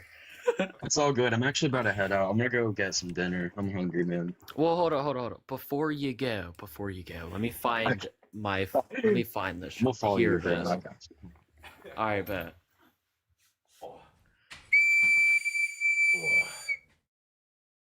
Damn, bro. What?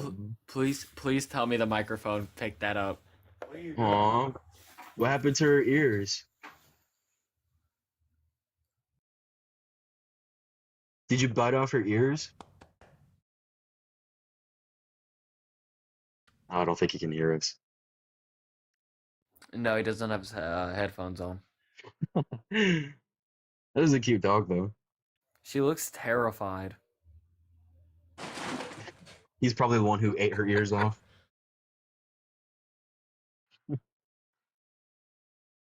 Yeah, I know. Did you eat the dog's ear off? Me and Virgil went Yeah. Huh? Yeah, what happened to her ears? He's a rescue, and his previous owners chopped his ears and had him fight. He's a pit bull. Oh, he's a fighting dog? That's pretty cool. We're assuming he was. I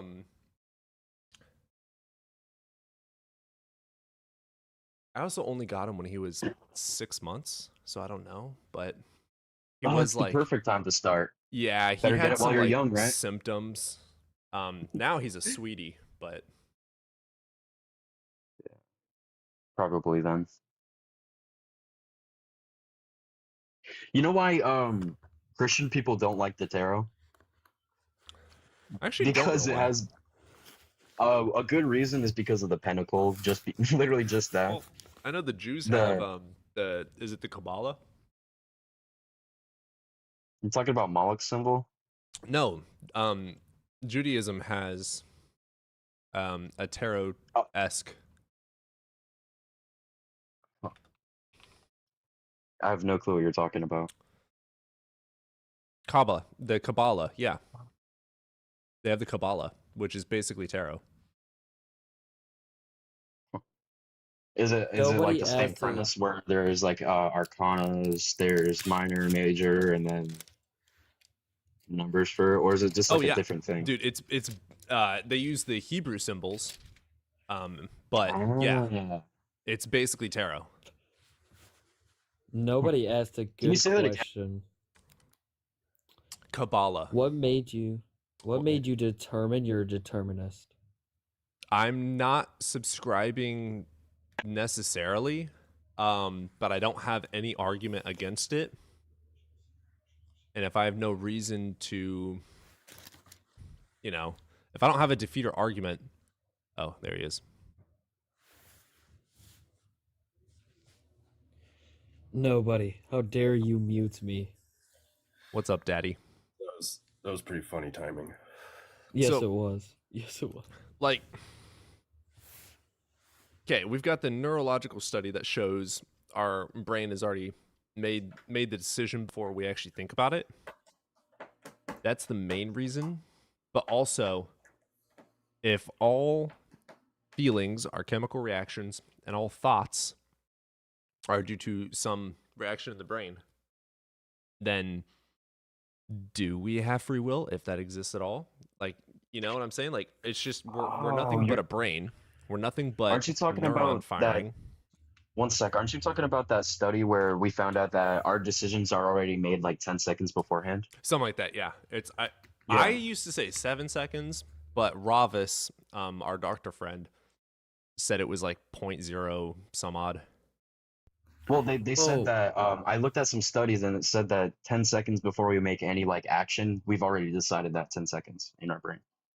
Yeah, so I'm very, very, very on the edge of believing there's no free choice, no free will, no nothing.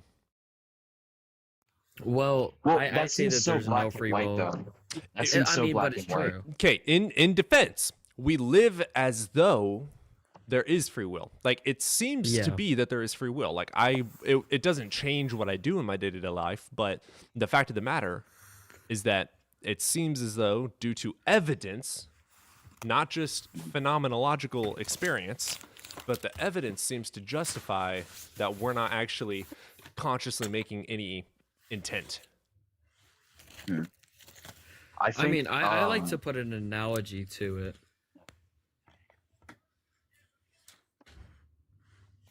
I don't normally go into like the whole studies and everything. I just bring up an analogy. Cody, you've heard my analogy before. For this specific topic, Virgil, would you like to hear it? It's Virgil, and yes, I would. Oh, sorry, Virgil. It's all right. Devil May Cry. It's a good game. You should play it, man. I've never heard of it. But yeah, so basically, we don't have free will because, like, let's say you're in a store, right? You're in the middle of an aisle. You have two sides. You have candy and sweets, and then you have toothpaste on the other side. Whichever side at that moment you find more desirable, or which one you want more, you're going to choose that one regardless of your wants or needs. You're going to choose whichever is more desirable. But is it you making the choice, or is it due to your observations? Brain. You know, are you making the decision out of some will? Or is it being made up before you even think about it, you know? Is being made up before you even think about it. I think free will is a thing you get when you're young, and once your environment breaks you down enough into whatever you have around you, you kind of conform into that, and it's less of free will, and you're acting upon your surroundings. You have less free will because you're acting out of instinct. Well, instinct is kind of like, it is in a way free will because you're fighting for your own survival, and it's more of like, when I say free will, a self-serving thought. I mean free choice. Oh, I thought you were talking about self-serving things that you would do, like being self-serving. Yeah, no, I was meaning more like we have multiple options. Are we actually consciously? Is it? I don't even know how you would word that. Consciously conscious? I don't know. I know. I don't know if there's a way to phrase that. Cognitive? Are we? Do you think there could be an identical or do you think it's possible that there's a world with completely identical physical facts, but the mental facts are different? Well, I mean, reality is perception. I hate you. B, straight to the fucking modal. Yeah, it's not an easy question, man. I don't know why you'd ask that right now, but actually, ask that again. Restate that. So, do you think that it's possible that there's another world that has all the same, like all physical facts are identical, but some of the mental facts differ? Well, I would say no, because our mental is able to be reduced to physical. So if all physical objective facts about the material brain are the exact same, then the consciousness would be too. Well, you can't even answer that as a question as it is, because it is about your perspective, and I guess your perspective could change that completely. So I guess it's how you would look at it. Not if it's identical. I mean, to me, it just comes down to how you're defining mental. Like, are we saying like mental thoughts, or like how are you defining mental here? That's that where comes it down comes to down like to me to give a response. the transportation or teleportation argument. Like, are you the same person or whatever if you're in a different body with the exact same copy brain? Oh, what's that? Oh, what is that? You know, the boat that got replaced so much, it's like a different boat now, and people are calling it the same boat still. You know what I'm talking about? Yeah. What is that called? It's the ship of Theseus. Theseus? Yeah. Theseus or something. Theseus. Yeah, Theseus. something like that. Yeah, the ship of Theseus. I argue it's a completely new boat. Yeah, I mean, it's a new boat, but I guess it's the symbolic value that makes it the same boat, and that's what people are arguing. So far off from religion. But yeah, I mean, for me, when it comes down to that question, it just depends on how you're defining mental. Like, when you say mental, are you saying like the mental state of somebody? Are you saying like just mental in a general sense, like our mental decision to choose this or to choose that? Like, what do you mean by mental? That's such a hard question, because like if we mean mental as in us making the decision, then yes, we have a free will. But if it's based, like if our brain is making the decision before we even think about it, then we have no free will. It's like, what is mind and what is thought? And God, that goes so in depth. Do we think soul is different from mind, though? I think personally, yeah, I was gonna say I don't think there is a thing as a soul. When we die, we die. And that's 100% mind, soul, and brain are all the exact same fucking thing. The soul is who you are, the mind is your thoughts and who you are, your personality, and the brain is where that all comes from. That's why I don't want to be a physicalist. I would love to be a dualist, but I can't. There's no fucking argument that has a causal mechanism for a separation of mind and body. So I can't grant it at all. I want to. You really just have to have faith, and that's like the whole premise. That's the whole annoyance. Exactly. That's what pisses me off. You just have to. It's not true. it's like some evil guy coming up to you and being like, "Hey, have this watch. It's $100,000, but it's really worth it. Here, just take it. Have faith, man. Right. Come on." Yeah. Nobody. Are you a monist or a dualist or? I think what makes the most sense. What makes the most sense to me is some kind of like neutral substance monism. Neutral substance monism. What the fuck does that mean? Like there's a basic type of entity that gives rise to both material and mental entities. So it's separated, but is this entity physical or? I feel like if we had more evidence of something beyond the physical realm, I think I could believe in something beyond that, but there genuinely just isn't any evidence. Ghost hunting is all fake. Religion is just, you have to have faith in it. There's no proof to any of it. I mean, there's no evidence that gives us a reason to believe it beyond the physical realm. That's annoying, though, because like I spend the majority of my nights studying different epistemologies, trying to like, because here's my thought process from doing. I've been streaming and doing videos for just about a year now. I think I'm on 13 months ish, give or take now. Hell yeah, dude. And out of all of the debates I have, it all comes down to the person with a separate epistemology saying that my epistemology is flawed and false. And when I ask, how do you know that, and how can we test that, and how can we prove that, they have no fucking explanation. It's all about, well, I feel like this one should be correct. And it's like, well, that's not a good reason. But so we have to look at things in a lens of, I could be wrong. And obviously we have to also try to avoid solipsism, because that's just fucking stupid. Like, that's just stupid. There's no fucking justification for that. But having the humility to know I can be wrong, but still no one been able to provide a defeater case against your argument, it's a very tough spot to be in, because as a human, I want to say I'm wrong, because everyone says that I'm wrong, right? but then all those people saying you're wrong can't provide a justification for you Epistemic being wrong. nihilist land. So annoying. Sorry. Yeah, I hate people who are ignorant and choose to be ignorant. Nihilist. Fuck that. That sounds horrible. That's what I That sounds horrible. Ontological nihilism. Nothing fucking exists. There's like a whole group for that. All they do is just lay there and say life is miserable. It's just emo people. I actually have spoken with someone who's an ontological nihilist. How do you defend that? I'm sorry. Well, excuse me. Well, it's just like I would just think of it like. Wait. Can you say what the epistemic?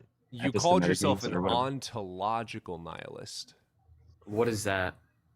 Ontology is what exists. So if you're an ontological nihilist, nothing exists. Oh, I think an ontological. You know what? That's what I am just now. a term for like a hardcore nihilist. No, an ontological nihilist would probably say that there's only like particles. There's no chair. I mean, I grant that because you can reduce it down to particles. But there still is the teleological, this is a chair. Like the purpose of the particles right now and what it is framed to be a chair to sit on. Like there is the purpose behind the way that it's set up. But yeah, it all does break down to particles 100%. You're going to hate me, but I understand that perspective. Yeah, I don't think it's necessarily wrong. It's a reductionist view. Yeah, that's actually like a beautiful way to say it, a reductionist term. Reducing everything to, well, it's just matter right now at the moment doing which isn't wrong. Me and you are just fucking matter. Like that's not wrong, but at the same time, we are formed in a way where we are humans. We have brains, we have thoughts, we have emotions. Sounds like that is some definitely loony bin level thinking though. It sounds like it's absurd. Like it sounds like that sounds like being like a deflationist about how you use the existential quantifier or something. Like you're only acknowledging like the base level, and you're saying that when someone says a chair exists, they're confused and they're just like speaking in like it's not real. You're not real. Nothing is real. So I think that would be wrong to say that chairs don't exist because the matter is formed in a state to be a chair. But if someone says that we have a separation of mind and brain because the outcome of how do you fucking phrase that? I'm trying to think of an argument from their perspective. Well, I don't think touch is a real thing. Like right. It's like using a colloquial terminology, yes, we touch each other or touch things. Using reductionist view, no, nothing actually touches. It's all matter with fields, etc. I think it's stupid to that degree when it comes to us interacting with the world. But if we're talking about something like qualia, I think it is important to bring in reduction because to claim something like a separation of that's where I was going to claim something like a separation of mind and brain, there's no there's no answer to that, like where does it come from, etc. type thing. There's no actual answer to that, so we can reduce it to where it comes from. But if we're talking about a chair, it's kind of absurd to just reduce it to where it comes from because we can actually observe and interact with the chair. We can't observe and interact with this thing that causes the mind or consciousness, like if we're talking about it from that framework, right? But we can reduce it to the framework of it comes from the mind, if that makes sense. It does. But that was a really good point. Before we move on to something else, I just want to say to Dolores, he said, what will you do when the apocalypse starts very soon? Following that, he said, how can you trust your worldview is true? I don't know if it's true or not. That's a very good question. I will find any way to disprove what I believe is true, and so far I haven't found enough evidence to disprove it. So currently that's what I believe right now. Yeah, like we could be wrong. Yeah, but I think he's just too low IQ to understand. He's just too low IQ to understand. He thinks that there's a right and a wrong. He looks at it so black and white, but there's a whole spectrum to it. There's so many opportunities and, I guess, options for the way that things are now and why they're like this. But he's kind of just stuck on God being this way and that we're wrong for not thinking about God. He's so black and white about it. How are you going to know it's true without first setting out to disprove what you believe? Yeah, that's valid too. I mean, that's the whole point. Like, I am an atheist because I was trying to prove God. I hate the term worldview. So do I. I don't.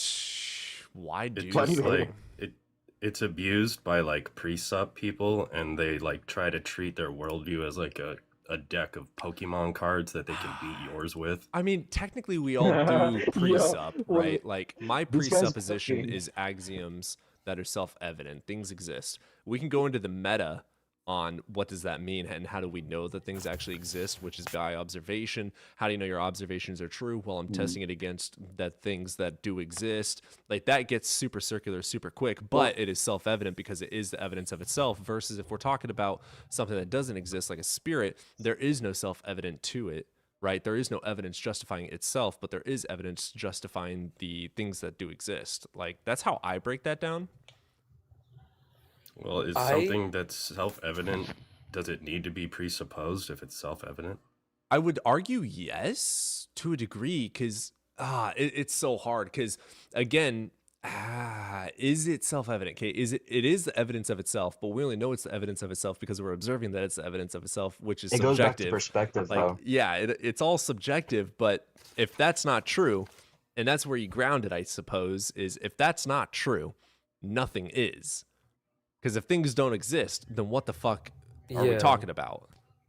Well, I personally don't like the term worldview because of how it's used. People use it as if, well, you're in a whole different world than what I am. When to me, it pisses me off because you're trying to.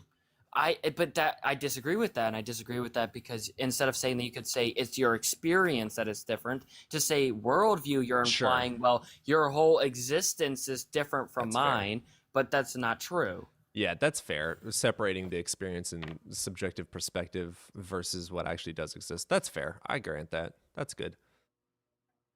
Presupposing is needed because of the lack of evidence, while evidence doesn't need presupposition. Okay, sure. Yeah, sure. Because evidence doesn't need presupposition. But aren't we presupposing self-evident, though? What does that mean? Okay, I am... my observation of it. Oh, that's a good question. What does that mean? Presupposing the evidence. Because, okay, something that is self-evident, the only proof in its existence is the evidence that it is existing, right? So it's kind of a presupposition that it does exist. So we're already granting that it's existing, and then we're granting the evidence of its existence through our observation. So I feel like I could still argue that that's still a presup. I would think of it differently there. It's a presupposition because you're when you look at it and you think self-evident, your first thought is, this is what I'm expecting it to look like. I'm not expecting any different variations.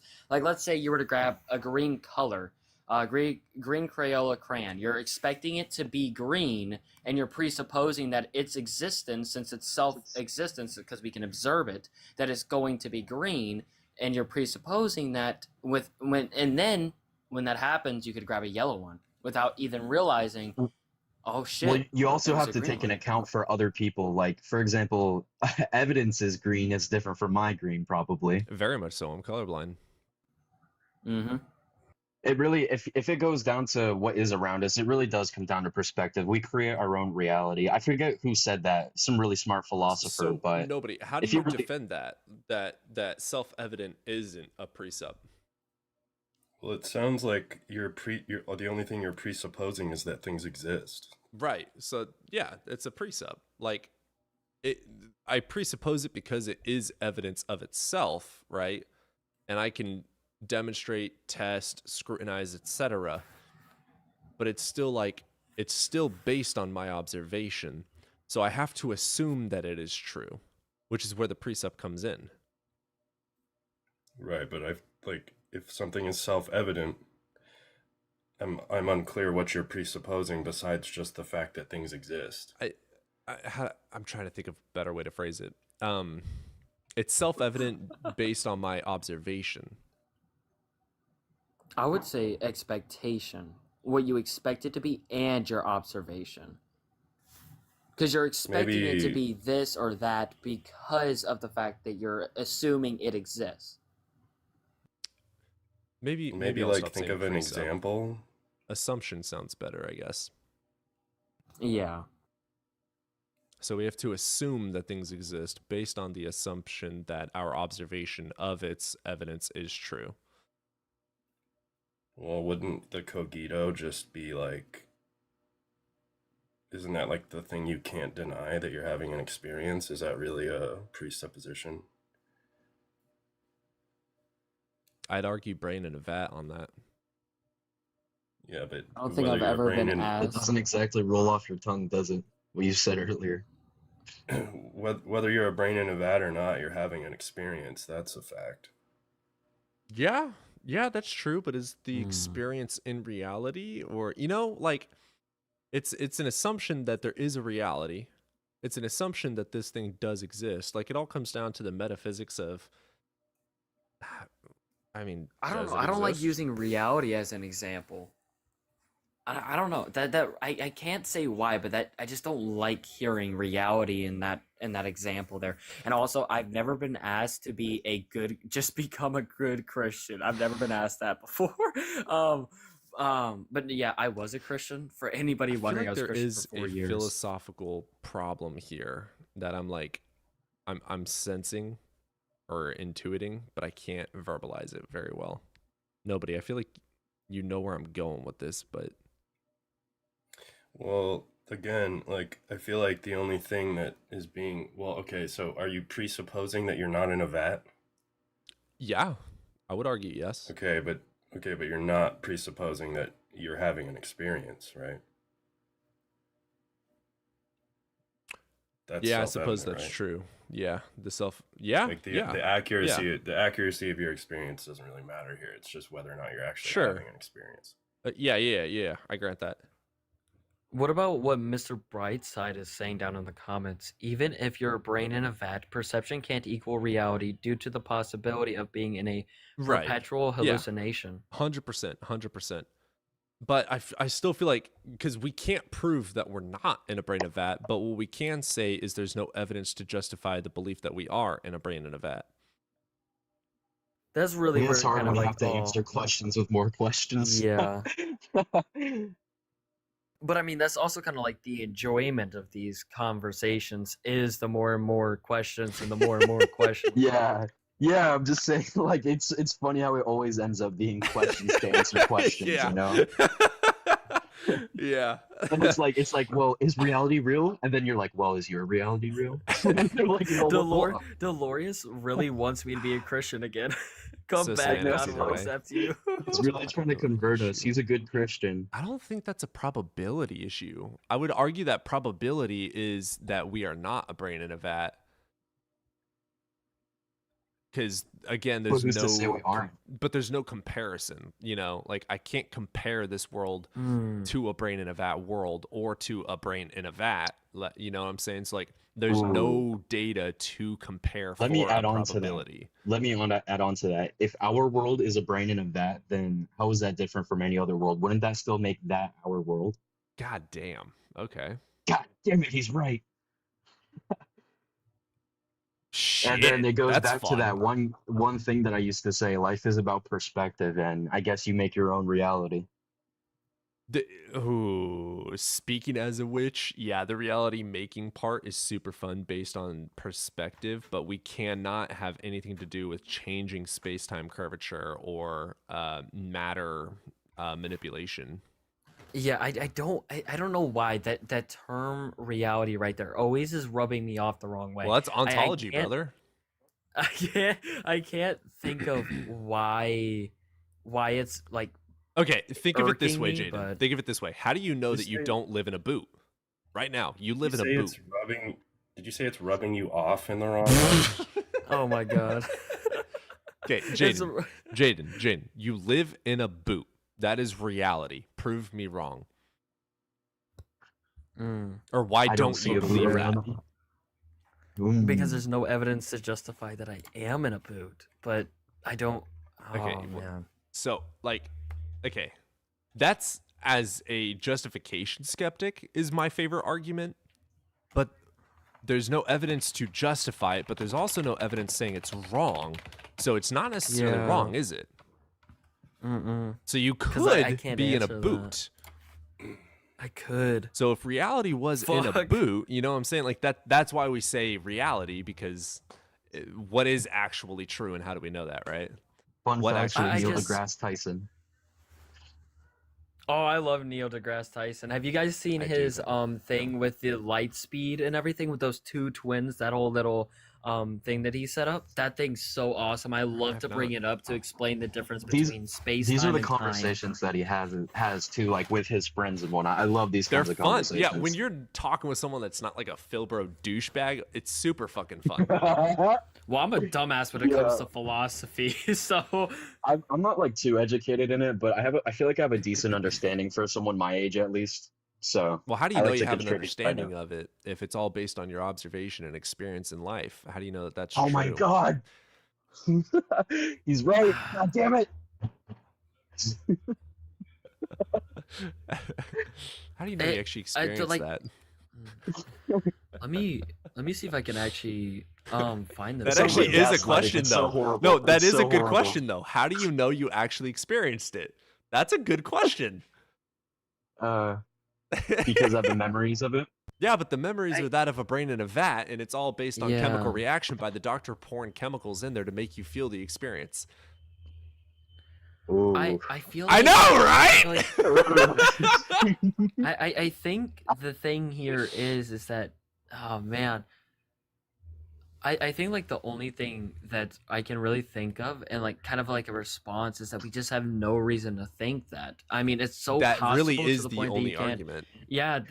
Oh damn. And that is the only argument. We can't prove it wrong. I guess how I would respond to that argument rather than an argument is more of like if that is the case, then how would we deal with that? How does that affect our lives? That's the thing, it doesn't.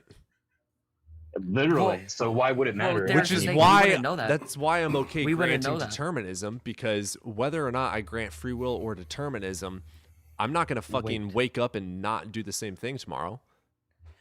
But you don't know. You can sit there and think that you're in a brain in a vat, but then what if you're in another brain in a vat, and then what if this and this and this? You can't really prove that wrong in a sense in any way with another question. And that's where we have a burden of proof. Because if we didn't have a burden of proof, we wouldn't know shit about shit. And that is a fact. Yo-Yo Mama in the comments, if you have a problem with the cogito presupposing like a static I identity, then just change it to something like thinking is occurring, therefore existence occurs, or something like that. I don't even grant that. I think, therefore I am. I fucking hate Descartes. I genuinely do. Yeah, I think that's a horrible argument. I think, therefore I am.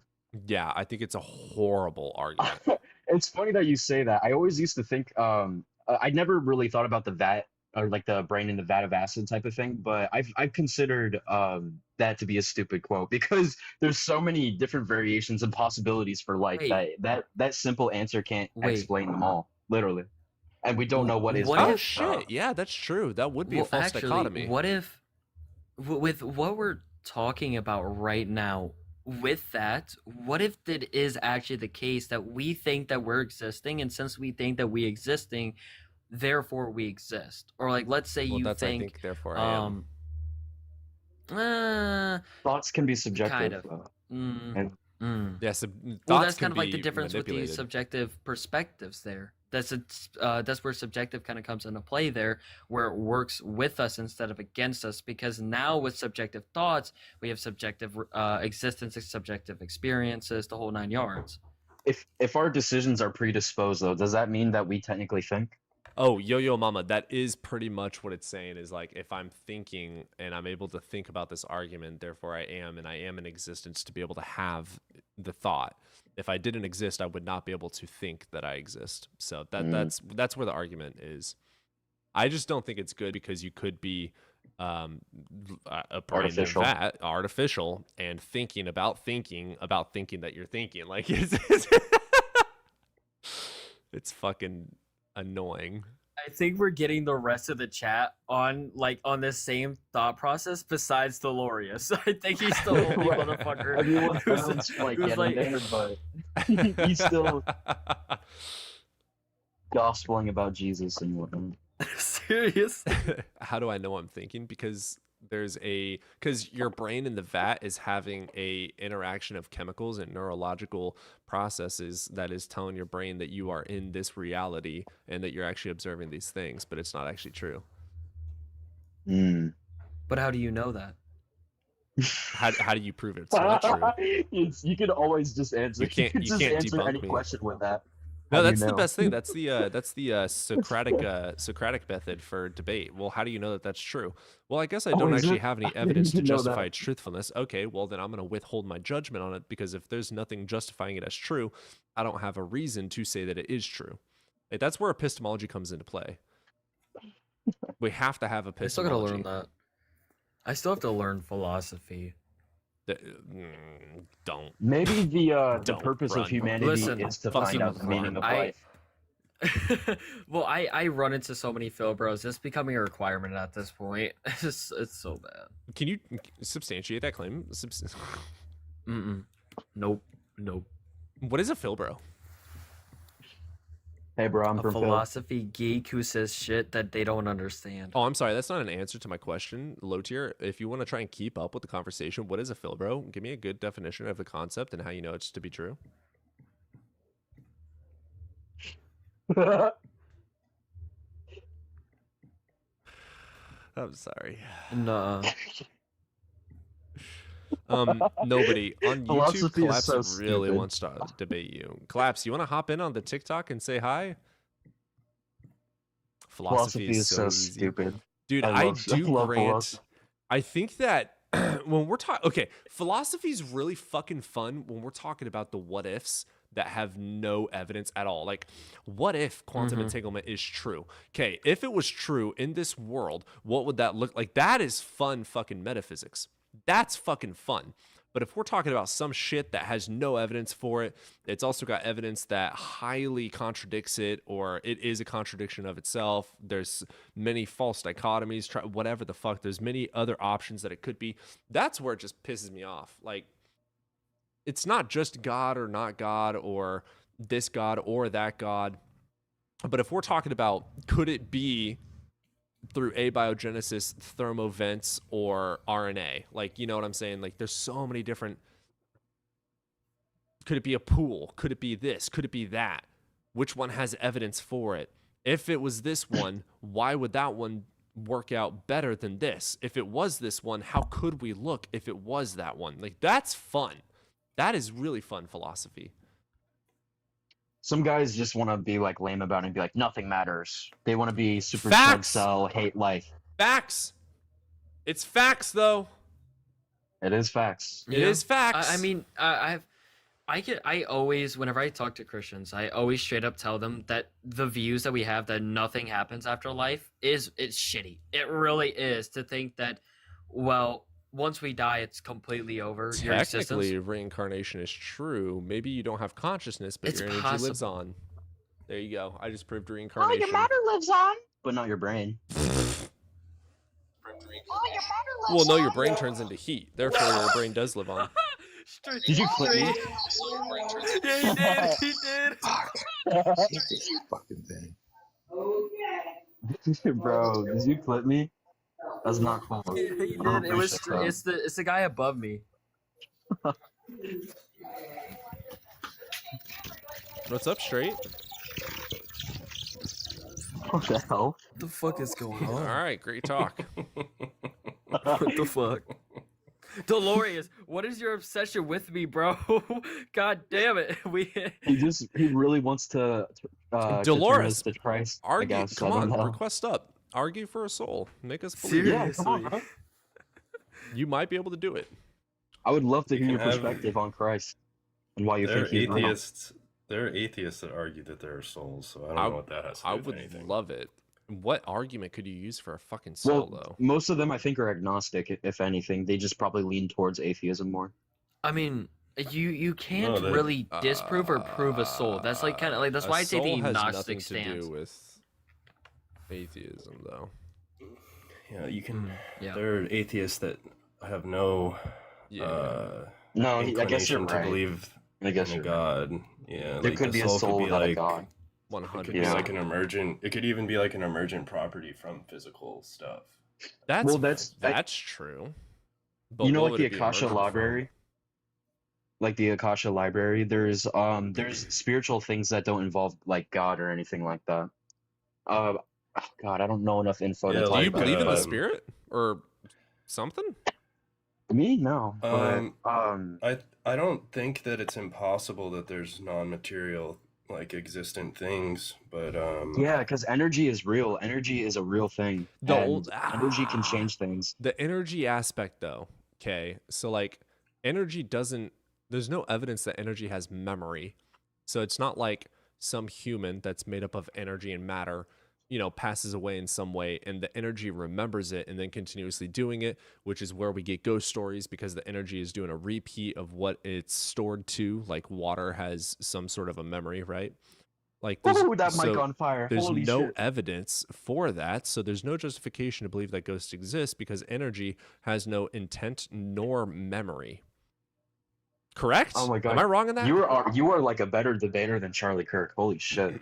Thank you, Daddy. Am I wrong in that? Energy does not have any form of memory elasticity. There's no. No, it doesn't.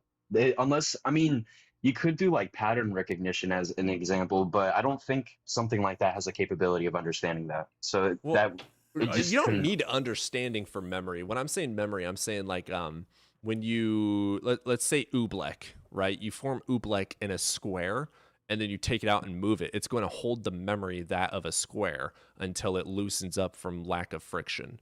And then it's going to go back to its liquid state. So like something that's like water, for instance, I believe water does hold memory, correct? Maybe I'm wrong on this. Let me look this up real quick. I believe water holds memory. That sounds like woo shit. I'm not saying memory from a mind. I'm saying memory from like how do I describe this? I'm not saying muscle memory. It's kind of like muscle memory yes, in a way.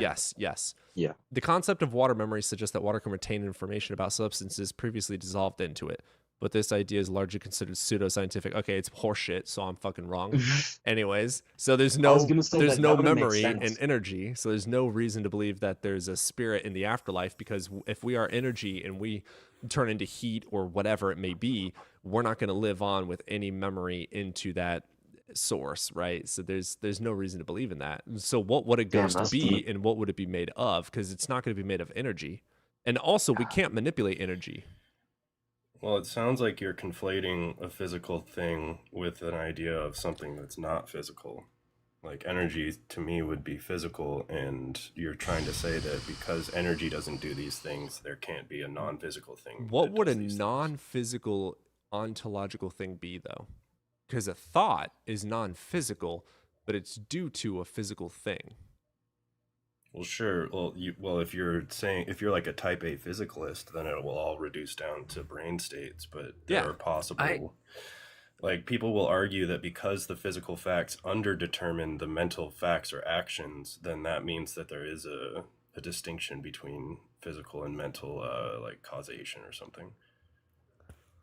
I think the fuck does that mean? Kind of in a sense, Catholic's argument with like the whole independent thing idea that he has, it kind of relates to that in a sense. I don't know why, it just kind of like clicked to me for a second. He's got really good arguments, sure, yeah. It like the way that we're talking right now and the way that you just described that, to me it kind of added up with his sort of like with the idea that he has for the independent thing. I want to keep on that line of thought. Magic is science, by the way. Facts. Elaborate on a non-physical essence that does exist independent of something physical. How? What? The wave function? I think the way he puts it, that it's absolutely nothing, but because its existence itself, it is something while being nothing at the same time. It's weird. To me, when I first read his argument, I got this idea of the universe, but now that I'm rethinking it, it kind of sounds to me like he's identifying the independent thing as if it's one thing while being another. And that just kind of, the way you had said there kind of added up to that, because to me, in a sense, it was kind of like, how do I put this? I have the words in my head, but I don't know how to make them make sense. No, you're good. Keep thinking. If you want to take a second, wave function has nothing to do with that. Wave function is purely probabilistic expectation through mathematics of where a particle will be. Completely I'm a wave off function topic. realist. Can I say something I think is really funny about the Bible? How Mary was a virgin who gave birth, and she was like, "Oh, it's God! It's God's child! I know it's not yours, but wave function I feel like it's really funny to hear. I really think it's funny to hear that, because I think she just cucked out that one guy. Damn, first of all. Second of all, wave function realist? Yeah, I side with Alyssa Nay in that What's a wave function realist? The wave function exists in what's called configuration space, and our local representation of 3D space is emergent from the configuration space. 3D is matter, though. Huh? Yeah. 3D, 4D. We have height, length, width. That's 3D, and then time, 4D. So I think that's time isn't always used as the fourth dimension. It is, but it also isn't for like physical space.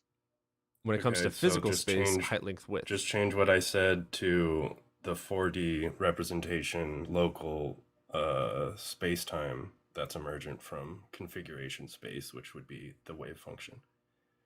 Again, the wave function is quite literally just probabilistic outcome. Well, then you're an anti-realist. I'm a realist about the wave function. I think so curious. Like I don't understand what you're saying though. Me neither. I'm really trying to get a grasp of it. How do you turn it into a realist thing? Because if it's probability outcome, what do you mean realist? Our ability to evaluate it as a probabilistic tool doesn't mean that like it doesn't actually exist. Well, it does exist, but it's not. What are you saying it exists? What is it?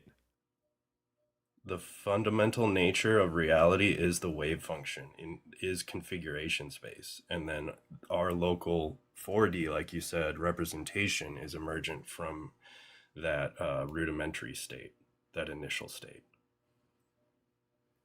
It's kind of interesting. Just look up Alyssa Nay wave function realism. I think I made the correlation that I was making in my head.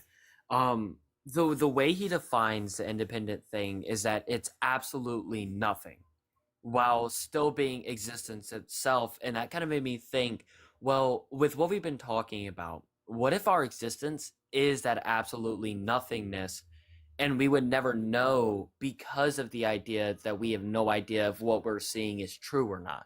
We can observe it, but then it just comes back to the idea of how do you know that your observations are true, and then it becomes that infinite loop, if that makes any sense.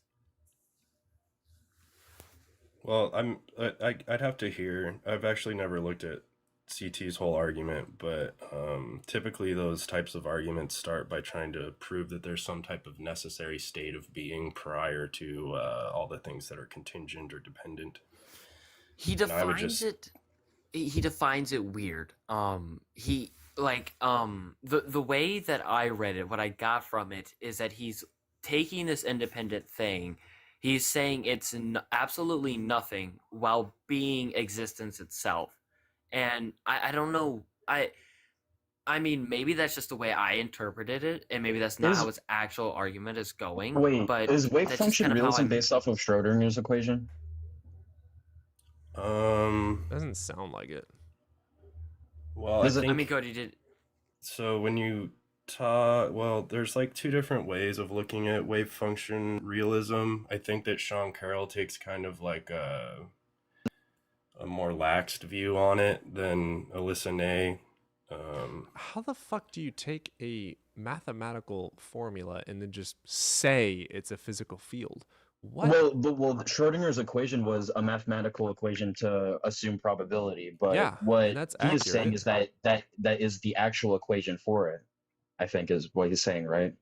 Like it's not just a possibility, like it's actually real. I think is what he's saying. Instead of particles being fundamental, the wave function is the only fundamental ontology. Oh shit! So it's like that's like basically off of Schrodinger's equation. It doesn't make sense to me. I'm not comprehending it. I mean, she has a book on it, and she has an argument for how things that are effective. I can't remember exactly how it goes. There's no justification for that either, though. It's just, I believe it is. There's no justification for what? The wave function realism. It's just a claim that things come out of it, but it's not a thing for things to come out of. That makes it's absurd. It's an absurd claim. Well, you're basically saying that realism doesn't make sense because you're an anti-realist. Sure. You're begging the question. I'm an anti-realist because there's no justification for it then. Like, why would I believe... the justification that Alyssa... Here, I can try. Yeah, hit me with that. I'm trying to understand this. I'm reading it right now. It just... How can a I don't even think I understand. Space be physically real? Physics has repeatedly revised our idea of space. If the fundamental space is 3n dimensional, then 3D space is emergent, not fundamental. Yeah, but okay, so then what is 3n? Okay, so 3n space. So if we're looking at 3n space, that's going to be dimensional coordinate, where each of the n particles is represented by 3 coordinates, which is going to be your height, length, width, x, y, z, in 3-dimensional space. This allows for the description of, so in quantum mechanics, the concept of 3-dimensional space is a discussion in relation to the behavior of particles and the wave function. It is debated whether particles evolve in 3-dimensional space or a higher dimensional configuration space. Which they don't, as far as we've seen. Yeah, I don't think there's any good reason to grant that. I guess it's just like another theoretical it sounds theoretical, yeah. That's very on par with multiverse. Pretty much. Ooh, it is. I didn't even think of it like that. I like that. Very multiverse-esque. Where are the particles? Particles are not fundamental. What do you guys think about the multiverse, though? Technically, we have like scientific evidence to back up that it's possible, but I didn't really look into it myself. It's mathematically and physics isn't contradicted, so it's plausible, but there's no demonstration of its actuality. Right. Okay. Yeah. So I don't grant Interesting. it. I never looked at it closely. I heard something about it. I wish I looked into it more. Well, here's a problem with that as well. If we granted that, then quantum immortality must be true too. And that makes no fucking sense. How can your consciousness jump to another fucking brain? Like, that makes no fucking sense. Well, I don't think that's what, at least when like Sean Carroll talks about it, I don't think that's what he's saying. I think he's saying that there'd be one world where you are possibly immortal, I guess, but I don't know. Like, I don't think that's really like a big thing that he's going to like fight for. I haven't heard that one. Well, if I honestly think that if there is a multiverse, I think there has to be some boundaries and rules to it that dictate reality, like just as it does for us. Physics and laws, yeah, but I mean, it's plausible. I don't disagree with that, but it's also plausible. What's another plausibility? What's an out-of-pocket plausibility that's actually true? Surprisingly, let's say. Okay, here's a crazy fucking plausibility that turns out true. Quantum particles are not able to be accurately... you can't say it's going to land in this exact spot. They work different. That started out as a plausibility of this doesn't make sense. They keep landing where I don't think it's going to land. And then we learned about wave function and the probability aspect of we can't determine it's going to land in this spot, but we can determine it's going to land in this area.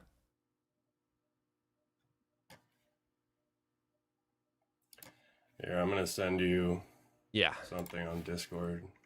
Yeah. It's super interesting because it would be fucking awesome. Oh, that's a big ass word. Man, you're making me fucking, god damn, you making me use my brain. It is Schrodinger. Schrodinger pisses me off too, because it's like, the answer is I don't know until you observe. There, I think that's part of, I think that's one of her arguments for wave function realism.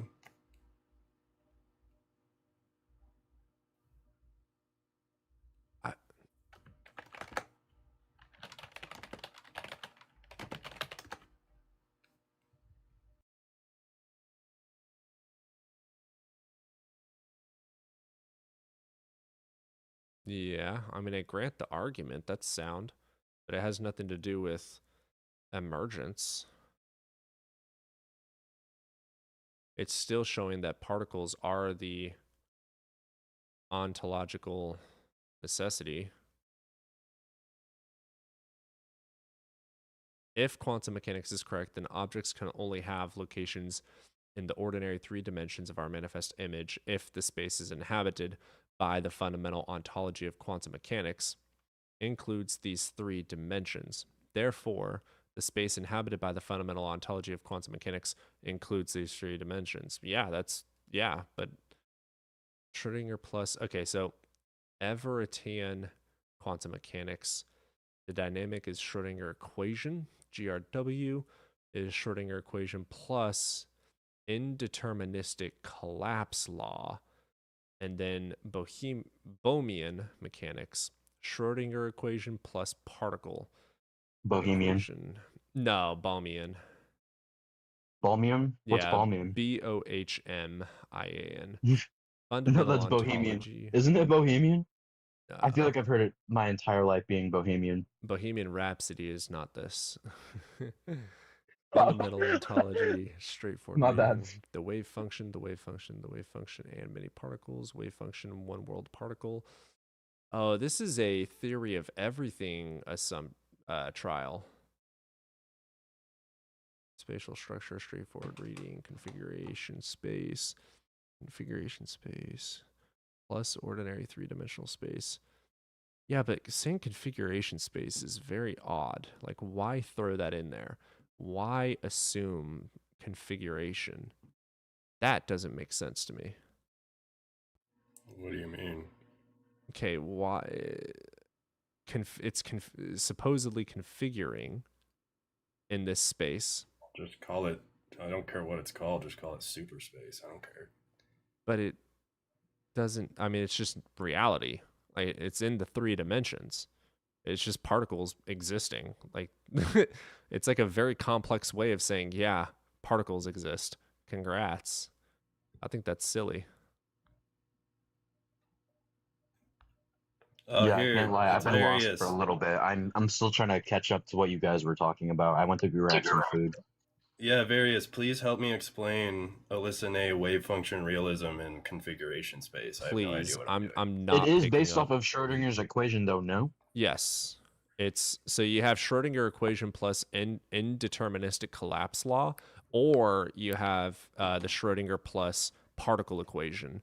So if you take the Schrodinger equation plus indeterministic collapse law, you're going to have the wave function as the fundamental ontology, and the spatial structure is going to be configuration space. If you take the particle equation in Schrodinger, you're going to get wave function plus many particles instead of just the wave function. So they're existing in the same space together, but as separate. I'll be right back, you guys. And then it goes down to the spatial structure being the configuration space plus the 3-dimensional space.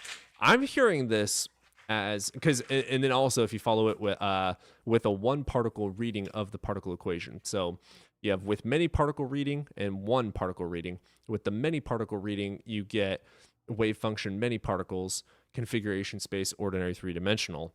If you do it with the one particle, you basically just get the theory of everything. Wave function, one world particle, configuration space.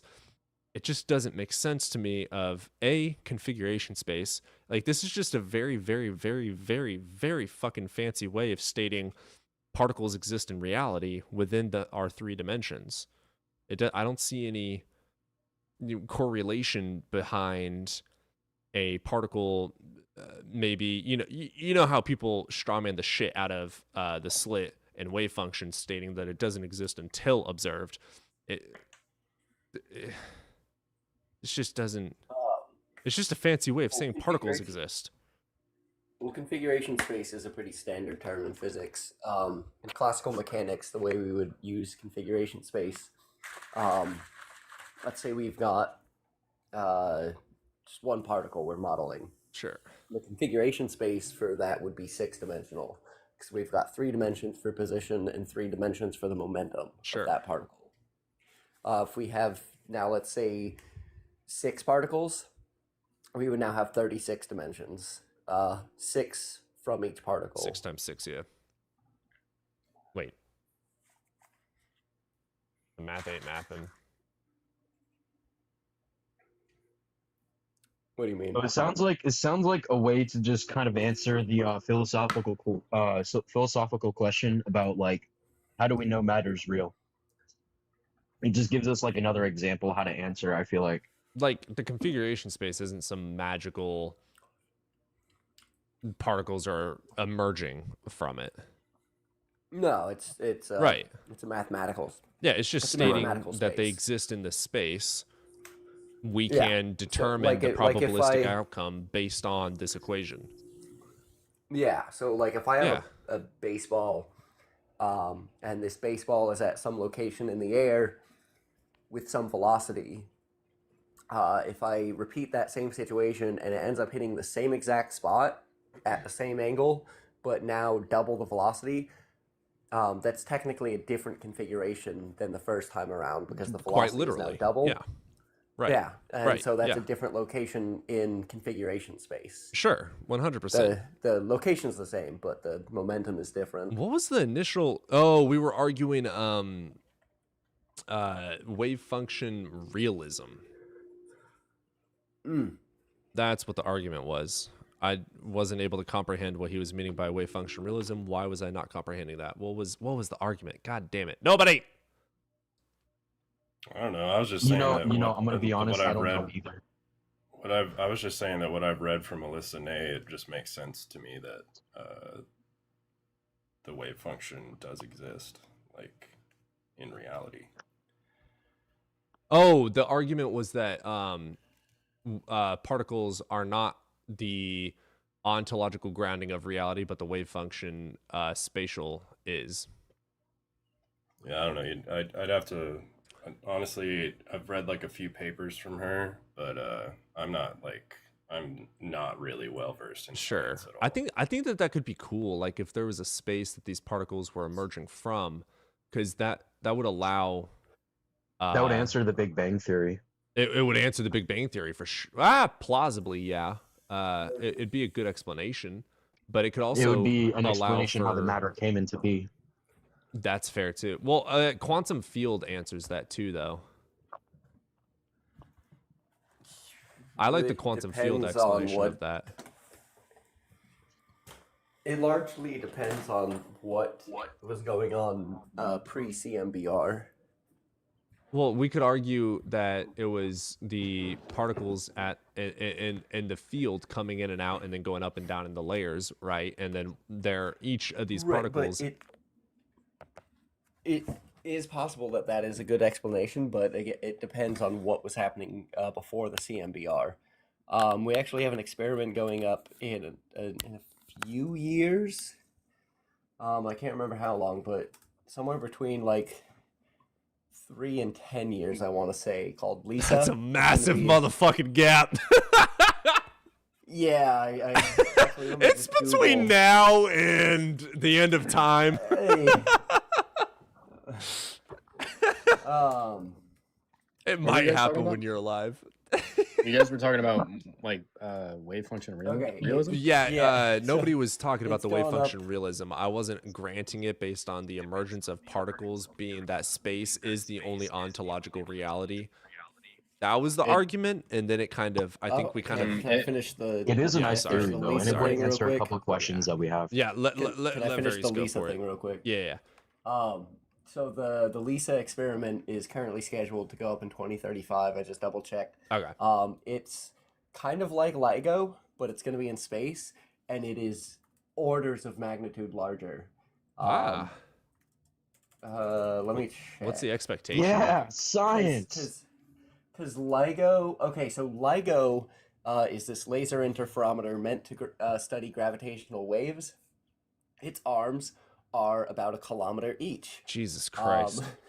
God fucking damn. Lisa, the arms on Lisa are going to be 2.5 million kilometers. What? How? What?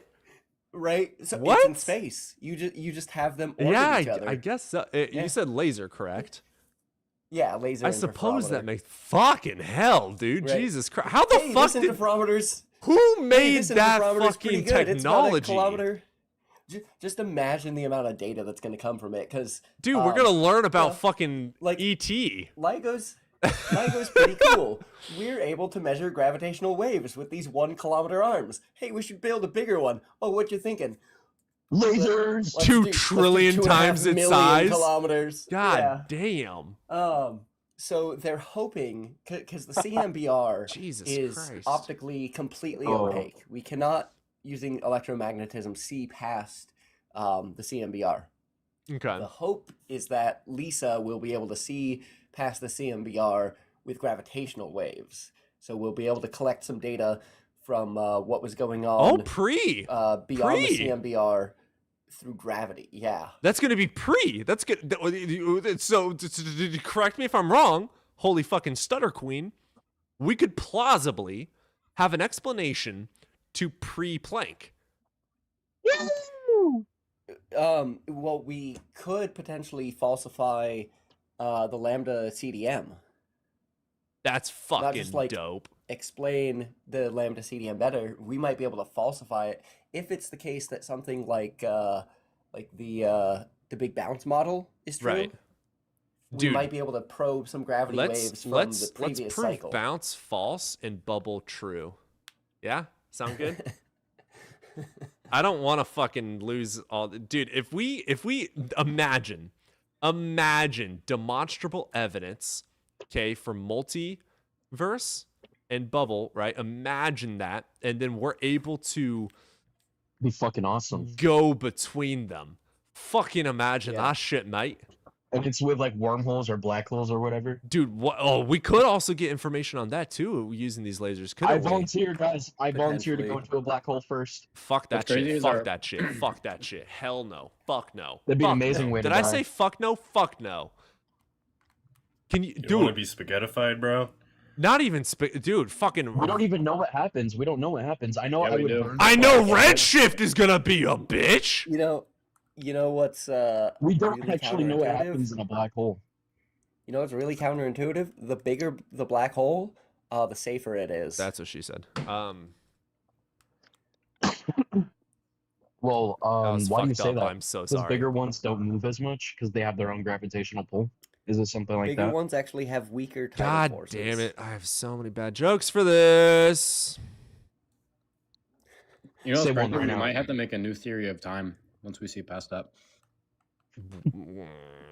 Every theory of time that we've had has always been like disproven, and we've always had different ones. Like every not year, really. B theory is held for really strong, and I actually think it'll still hold after this. But yeah, B because because B is not just eternal. You can have a first event with B.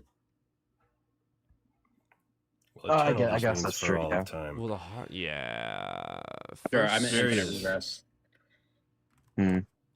Various, are you in Cody's Discord? God damn. I don't know who Cody is. Excuse the fuck out of you. It's is that you? I didn't know your name. I'm also not in the Discord. Here's a good question. Or I guess I could send like a link to you on here too. But I wanted to send you some of the papers that Alyssa Ney wrote about wave function realism and see what you think. What's the goal with that? Nobody can you send that to me too? Yeah. I'll try to get around to it, but what's it? It's basically saying that it's basically saying that the wave function is the ultimate grounding, and like electrons and tables aren't, right? Yes. Right. Yeah. The argument is 1 through 4. 1, quantum mechanics is a theory about local beables, i.e., objects with locations in the ordinary 3 dimensions. Blah blah blah. 2, therefore, the primitive ontology of quantum mechanics must include local beables.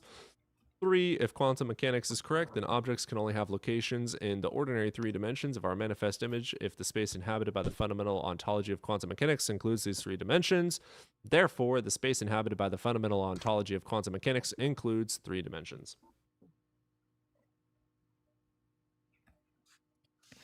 So it's basically saying that probability is only a local thing and not a global? Seemingly. But I feel like nobody, the way you were describing it, sounded globally. It's actually valid. No, I think it would be what? I think it would be somewhat begging the question, but I think it's valid. You think it's begging the question? On saying that saying that it doesn't explain the global, but it does the local. Well, wave functions are generally considered to be global. Oh, I thought it was saying that it's only considered a local and we don't actually... It's only mentioning the ontological aspect of it. So I'm going to suppose local, but it doesn't state either or. That's what I was confused. Yeah, no. There's no statement. No. It's just in general. But, I mean, if it's talking about space that is quantifiable and demonstrable, I'm going to suppose local. Because it doesn't make sense to make a true statement. You got a lot of hurdles to get past that. Yeah, it doesn't make sense, though, to make a true statement about globality.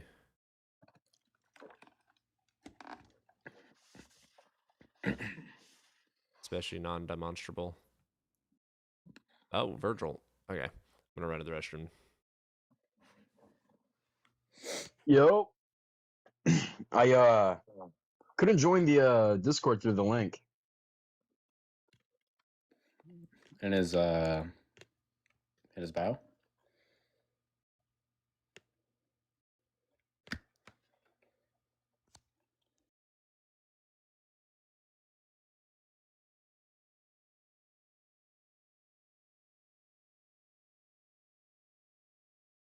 Yeah, give me like 2 seconds. I think I'll get it.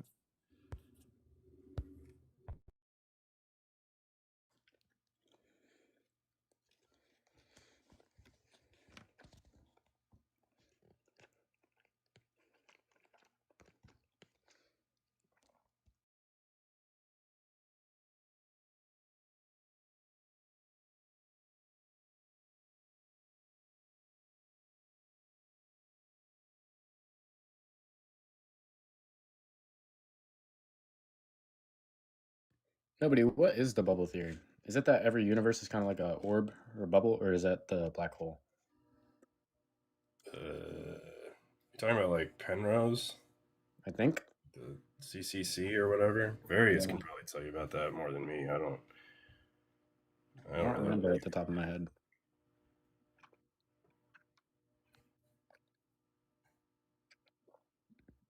No, I think he's not here. Sorry, I'm having to go out of the app to deal with some other things. The bubble theory is pretty different from the CCC. Imagine like a really carbonated drink, and you shake it. There's all these nucleation bubbles that happen in the soda, where that CO2 is like nucleating. Let's see. Yeah, it's sort of. But there's all these bubbles throughout the liquid soda, you know? And think of the bubble universe kind of like that. There's this... like a Wait, so each one is a galaxy or a universe? Well, each one is a universe. So all these It's basically multiple universes floating around like a bubble in a vast open nothingness that would So it's a be. form of mini world. Not exactly, but yeah, it's all these different universes popping into existence that technically share the same space and they can collide You with each can't other. traverse them technically, but it's like the best example would be like the MCU. Whoa, how can you or not the traverse them? DCU. Is there not space in between? Isn't the MCU like a good example of that, or like DC or anything like that? I feel like those are good representations of it. Is it not? I don't think I would grant that if there's a bubble theory and it's true that you can't traverse in between. Hey, Cody, what do you think about bubble theory correlating with the MCU? Plausible. I mean, because if you think about it, with Doctor Strange and that whole show, it kind of basically stated the multiverse as to be like a that is not even fucking close to the actuality of it, though. So here's the thing: is there a contradiction? I know it's deeper than that, but I was saying like the bubble theory, isn't that like close to it? I mean, not in like a magical way, but sure. Oh, I'm looking at it from like the perspective, or from the fact that it's just like there's multiple universes that are floating around in the same space. I mean, it would be like me and you existing in a completely different universe. We're still sitting at our desk with a computer. Like, there's nothing like magic. Like, Doctor Strange has magic. Like, there's the only thing that would be able to make some sort of like magical whatever exist is if there was some sort of a memory component to energy, and if we were able to if universal consciousness was true and our consciousness was connected to all, and we were able to manipulate that through intention alone, and that memory or the energy also stored memory to some degree, like some sort of elastic, it continues to do it over and over until stopped or something, that would make all magic, universe theory, all like that would make everything true. Like that would be the Akashic record. You know about the Akashic library? No, you've brought it up a couple times now, though. I don't know what that is. Akashic? You should. Akashic, aka SHIC. It's basically like this. Oh my god, I'm not too educated myself, but it's a library that is super spiritual. You're able to go once in your lifetime. You don't get to dictate when, but it's like a record that stores all info and of the probable and the already that happened in the universe. Isn't this a metaphysical, like something practiced in alchemy? Like you go in a spiritual plane. It's just one of those things that you can claim, but you also can't deny, so it's possible. It's unfalsifiable, exactly. Yes. Yeah. I got a question about bubble theory. If let's say, theoretically speaking, we had the capability to build a ship that is able to actually zoom around in space, right? And it can go light speed, just for the sake of argument. I know it's not possible, right? Are we able to traverse in between these universes? I would say yes. I don't think bubble theory supports that, though. But doesn't it? I mean, technically, can't the theoretical thought. Hi, yeah. I just joined like while you were away. The theoretical thought of a warp drive would basically bend space-time, so it'd be down in front of you and pushing up. But like imagine it was like a cloth, and like you have something pushing down, so you're going across the cloth, across space-time, and then some pushing up on you, so it pushes you forward, and you also are almost falling. You're slipping through the fabric of space.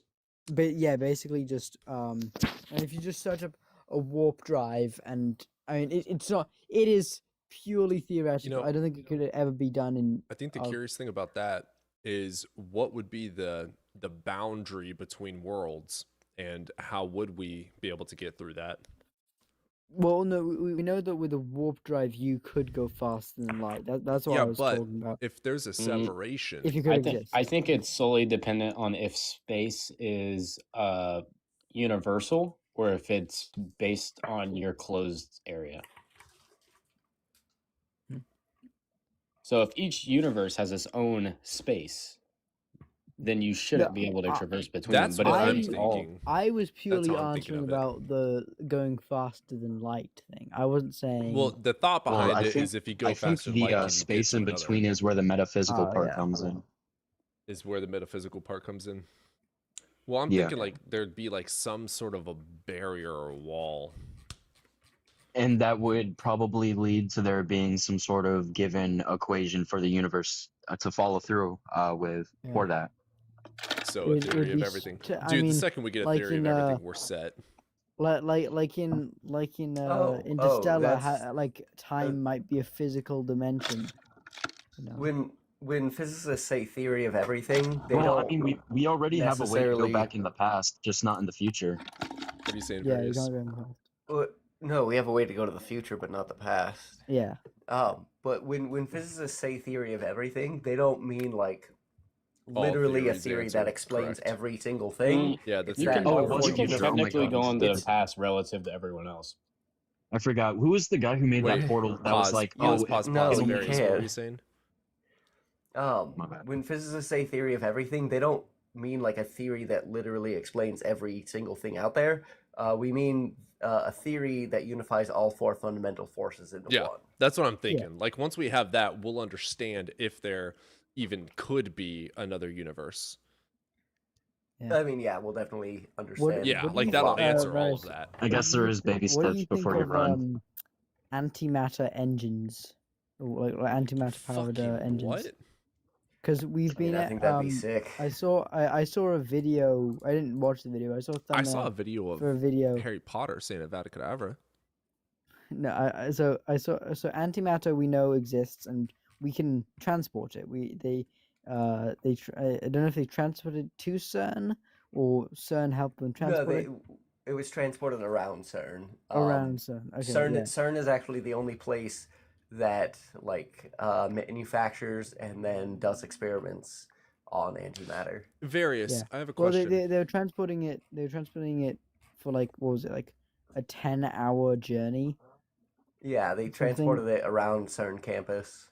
Yeah. And it took them 10 hours. And they were able to carry 98 antiprotons. Which I don't even know what that is. I just know it's called an antiproton. Sounds tiny. I'm guessing it has. Basically, it's a proton, but all of the charges of the quarks are the opposite. You have to understand how antimatter is made. Antimatter is when the building blocks of matter, like electrons, protons, and neutrons, have an opposite of charge what they're originally assigned. Like, protons are negative, and then electrons would be positive. How the fuck do you do that? I don't know. Supposedly, if the Big Bang Theory is correct, though, there's supposed to be equal amounts antimatter and normal matter, but throughout the entire observable universe, we only see I think 90% of it is matter, other than what we have produced and whatnot. Are you sure about matter? Yeah, the universe, as far as there's more matter. Of the matter. Or not more, but relative. Well, dark matter. As far as we could. Dark matter, we don't know exactly what it is yet, but it's not antimatter. We what makes something dark and what makes something anti? Well, dark we say is dark because we can't fucking see it or demonstrate it. We just see its effects. So we can just see that it's affecting the things around it? Yeah, we only see it. Yeah, we can demonstrate and observe its effects, but it doesn't interact with electromagnetism. Light. People say that the antimatter is in the the outer part of the universe that aren't on planets or whatnot. What the fuck is out of the universe? What? No. Out of physical antimatter. Are they observable? I can explain it. We have explanations for why there's more, or at least we have the beginning stages to explaining why there's more matter than antimatter. Wasn't it so far a lot of it comes the vacuum of it? If the universe were perfectly symmetric, then there should be 50-50, but it turns out the universe breaks symmetries under certain conditions. It was first observed in kaon. It was first observed in kaon and anti-kaon decay. Kaons are a specific type of particle made of one quark and its anti-quark. In the regular kaon case, we observed that their lifespan is just a tiny bit longer than the anti-kaons. And just in March of 2025, for the first time, we observed, and this is what's known as a charge parity violation. We typically abbreviate it, but I think you guys can understand why I'm not saying the abbreviation for charge parity violation on TikTok. Yep. But just like why my friend Cameron Pickering doesn't switch his name. Various, can you send me like some papers that I can actually read all this shit on? What's it called? Dark parity. That'd be really cool. Charge parity. But that means those the mass two letters would are still be equal, abbreviated. Like antimatter and matter. So the mass is equivalent. It's just the charges that are flipped. Yeah, you can see after typing it out why I don't say it out loud. The AI auto Dude, I didn't even fucking get that until I typed it. Did you put in? Did you just put in CPV? No, I typed out the full thing. No. So when in physics we abbreviate charge parity, and we actually leave violation unabbreviated. I actually had to explain so fucked up. When I was. So the thing is, that's fucked, dude. Naming it didn't know when I was at CERN, and I'd go out to lunch with some scientists. Yeah, is that NASA? Yeah, what Lupin said. He's a NASA scientist. When I was at CERN and I'd go out to lunch with some of the scientists there, and we'd be chit-chatting about stuff, they would say that, and I'd immediately like, oh, you can't say that in public, and have to explain to them why. And they immediately were like horrified. They were like, I've been saying that in public for years. Yeah. It's hard to be wrong. Did you work with the particle accelerators? So I am not an experimentalist. I write code for them. That's just as cool. But this phenomena is known as a charge parity violation, and for the first time a year ago, we observed it in what's known as a baryon. Kaons are only made of 2 quarks, and they decay almost instantaneously. Things like protons and neutrons, they're made of 3 quarks. Certain states with 3 quarks can be stable and last for trillions of years. For the first time, but not all of them are stable. But those 3 quark states are what our regular matter is made out of. For the first time a year ago, one of these charge parity violations was observed in one of those, where the matter version had a longer lifespan than the antimatter version. And that is like a huge step in understanding why we have more matter than antimatter. I do have a question. Well, I guess that was going to answer my question personally. Huh. Is there like a consequence for clashing particles? Like, is there a potential consequence if we do something the wrong way? Like, what could happen? At CERN, it's extremely unlikely. We understand a lot of these processes pretty well, and we don't expect that any of them would be dangerous. And if they are, it wouldn't be us that would cause it. There are particles that hit our atmosphere every single day with far more energy than what CERN is doing. Really? Yeah. I think I heard about that somewhere. There is a particle that hit Earth's atmosphere at one point with 10 to the 14 times more energy than what CERN does. Iridium? It's the highest energy particle we've ever detected, but there's particle, right? Hey, pause. Sorry, nobody. Collapse is saying tilde tilde word tilde tilde. What the fuck? Yeah, good point. I think it's Cody. logic. Cody, I couldn't join the Discord through the link, by the way, in your bio. Really? No, I couldn't. There's some kind of like problem with that right now. Like, remember when I also had that same problem? It's because Cody's a scammer. Cody, did you take my IP and everything from me? Cody's a grifter. Yeah. He's gonna sell all your data. You sent $20 directly to his Cash App when you funny you say that. I have no money in my Cash App right now. Oh. And then he sees negative $20. And then I put 20 in. Benevolent hacker, he gives things to people. Right. I actually did. That was one of my studies from teenage years to early 20 was learning penetration testing, which is funny that you bring it up. You can penetrate me. Whoa. Yeah, I don't know got why pretty it good has at that problems. Here, Same, Virgil. I'll post Same. a invite link in the TikTok. There's the. You know, Cody, I'm gonna have to send you a message later.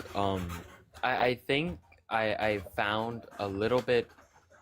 I think I've kind of figured out the biggest issue with Catholics' argument, besides like the errors that you probably see, because I've just realized that you can grant all of those errors, and then whenever I message you, what I say that you can grant everything, maybe you'll understand. I was thinking about it when I was walking back home. Wait. Are you saying that the universe could be independent? Because it doesn't fall under that if you grant everything. Yeah, No, I'm being I'll message serious. Cody it, and then I'll also message you it. Okay, Somber. but what I'm Sober. saying is that his definition of independent. Yeah, his is that semantics are way fucking off. they really are. Which, if that's why really he argument, does good, is because of the semantic. Yeah, because you can't really argue that besides saying I can't grant your semantic, but literally. But his way of using independent is just like it can't have parts. It must be existence itself, which I don't grant that. Yeah, it's a part whole I wouldn't call it a fallacy, but it's pretty fucking definitely unrealistic. Yeah, I wouldn't even. It's uncomfortable though, because it doesn't.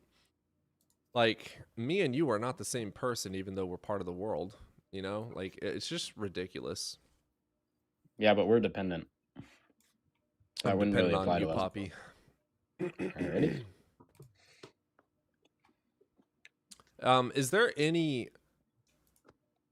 there any? Okay, so going back onto a subject of supernatural.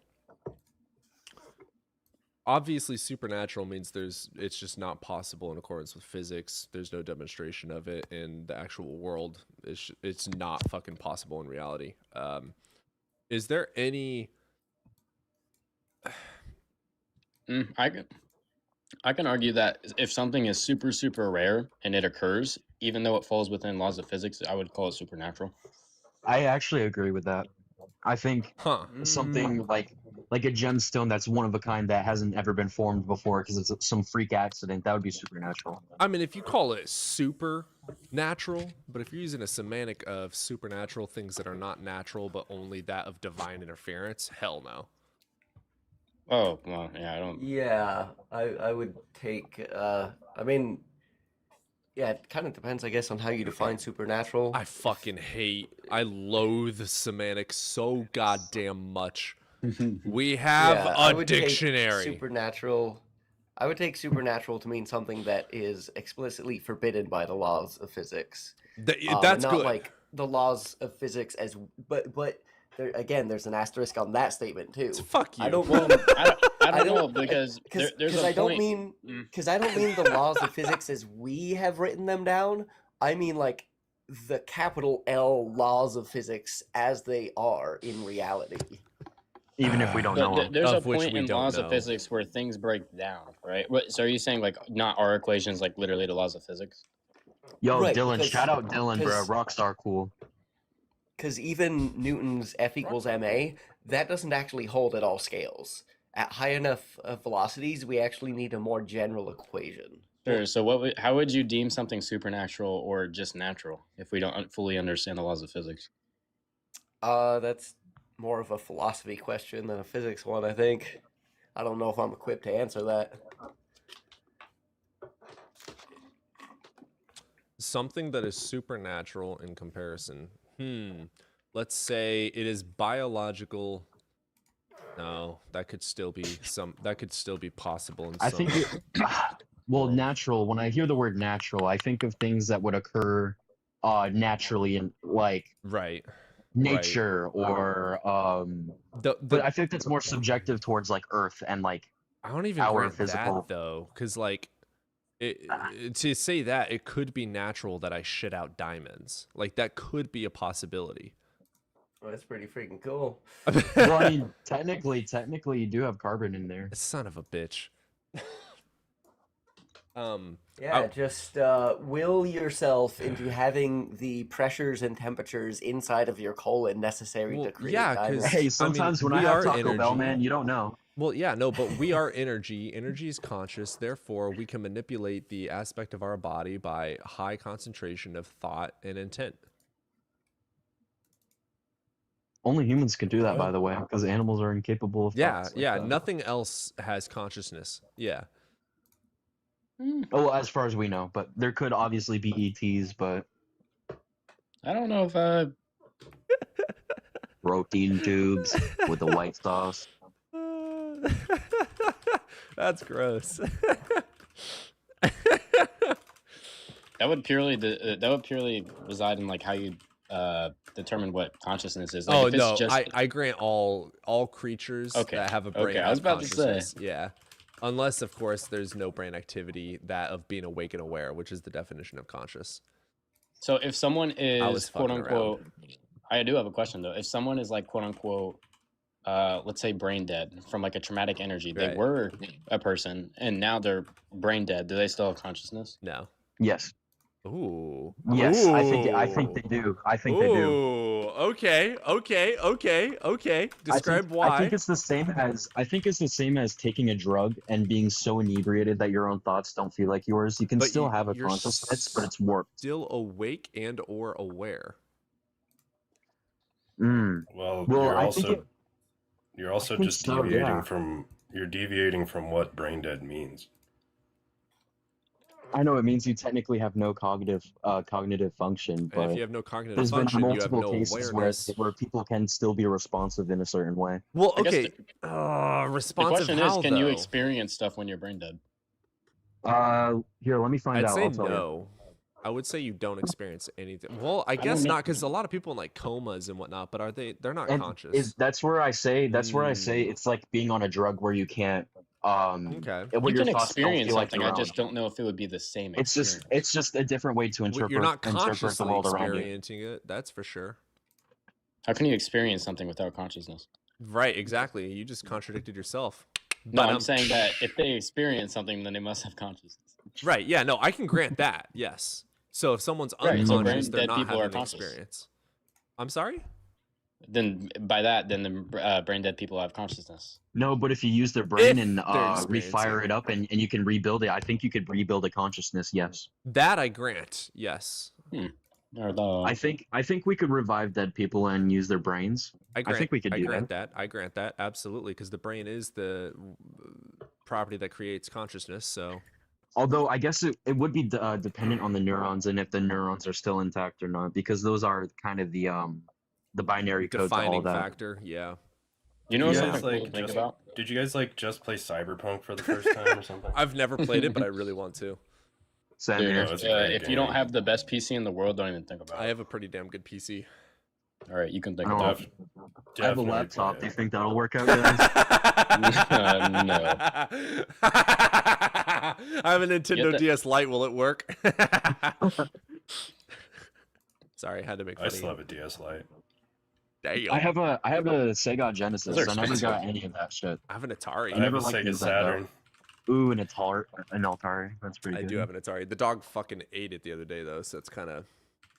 Do you know something cool to think about? If like the infinite world theory is true, in some universe, it is bound to happen for a fully formed brain to just come together.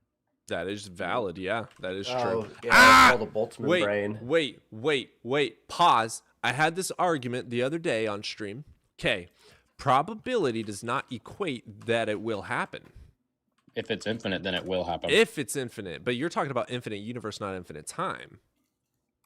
Wait, infinite universe would equate to infinite possibility, therefore happening. Yeah, okay, never mind. You win. He's got a point. You win.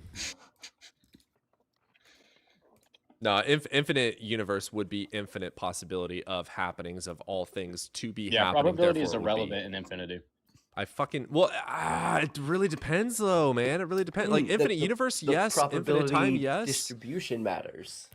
But if we're saying okay, right now it is not. We are never going to fucking phase through a fucking wall.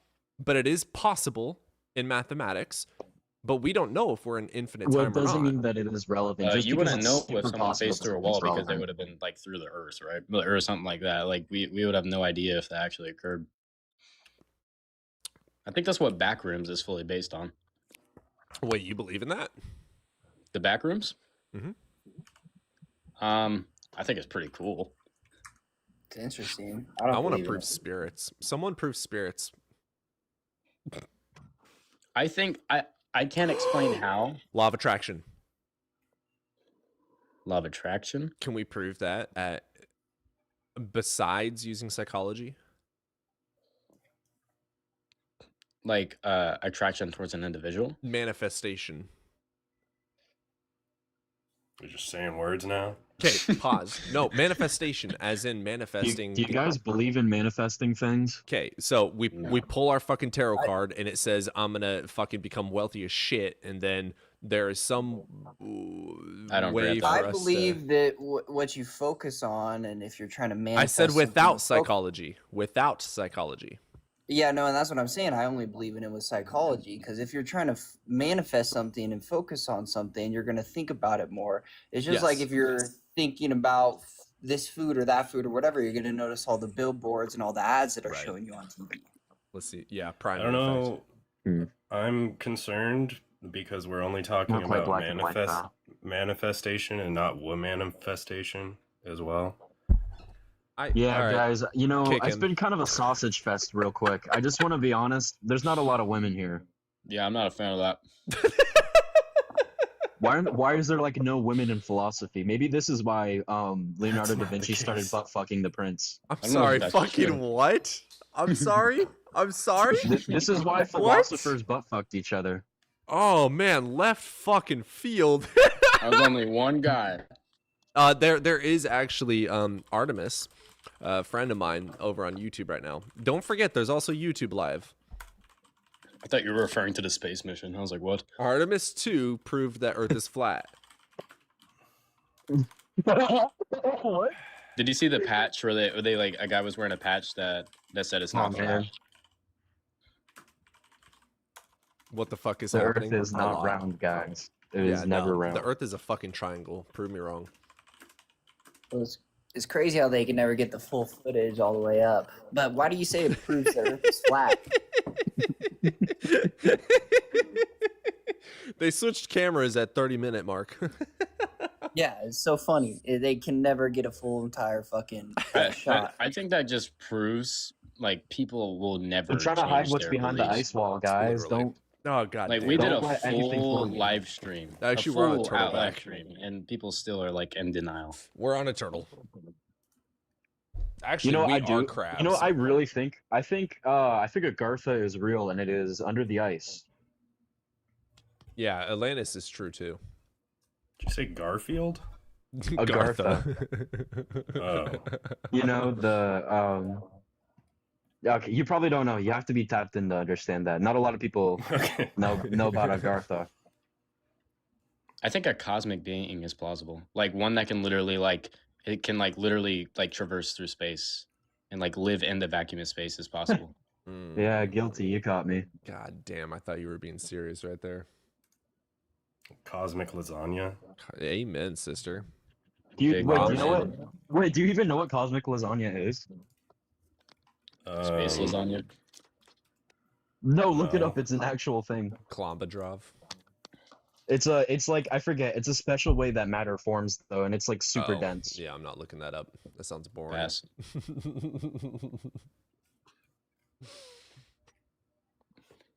Cody, you still playing Counter-Strike? I can. It's super fucking What's your most boring, expensive dude. skin, man? I'm not a fan of Counter-Strike because I've never had a friend to play it with. So I really like Valorant because I'm used to it. Ew. If you guys played Counter-Strike, I'd play with you. You like Gen Z Counter-Strike, bro? Yes. Dude, if you want to have a really good time, play Rainbow Six Siege. Fuck no, I'm not. No, if you wanna hate yourself and your friends, play Rainbow Six Siege. Dude, I'm like a 3x. I'm already an champ in this game, absurdist. and I want a KMS. I'm an absurdist. I don't need another reason. Yeah. Sober, who's your main on attack and defense? Visual and Twitch. Fledge. You said what? Visual on Twitch. Okay. Twitch is pretty baller on League of Legends. I can't remember. I think her name's Amari. She has a 308 like battle rifle. Amaru? Is that defense? Oh, on defense. Oh, Amaru. She's got like the robot arm. What? Oh yeah, Amaru. Yeah. She's my favorite. She's tough. She's annoying as hell to play against.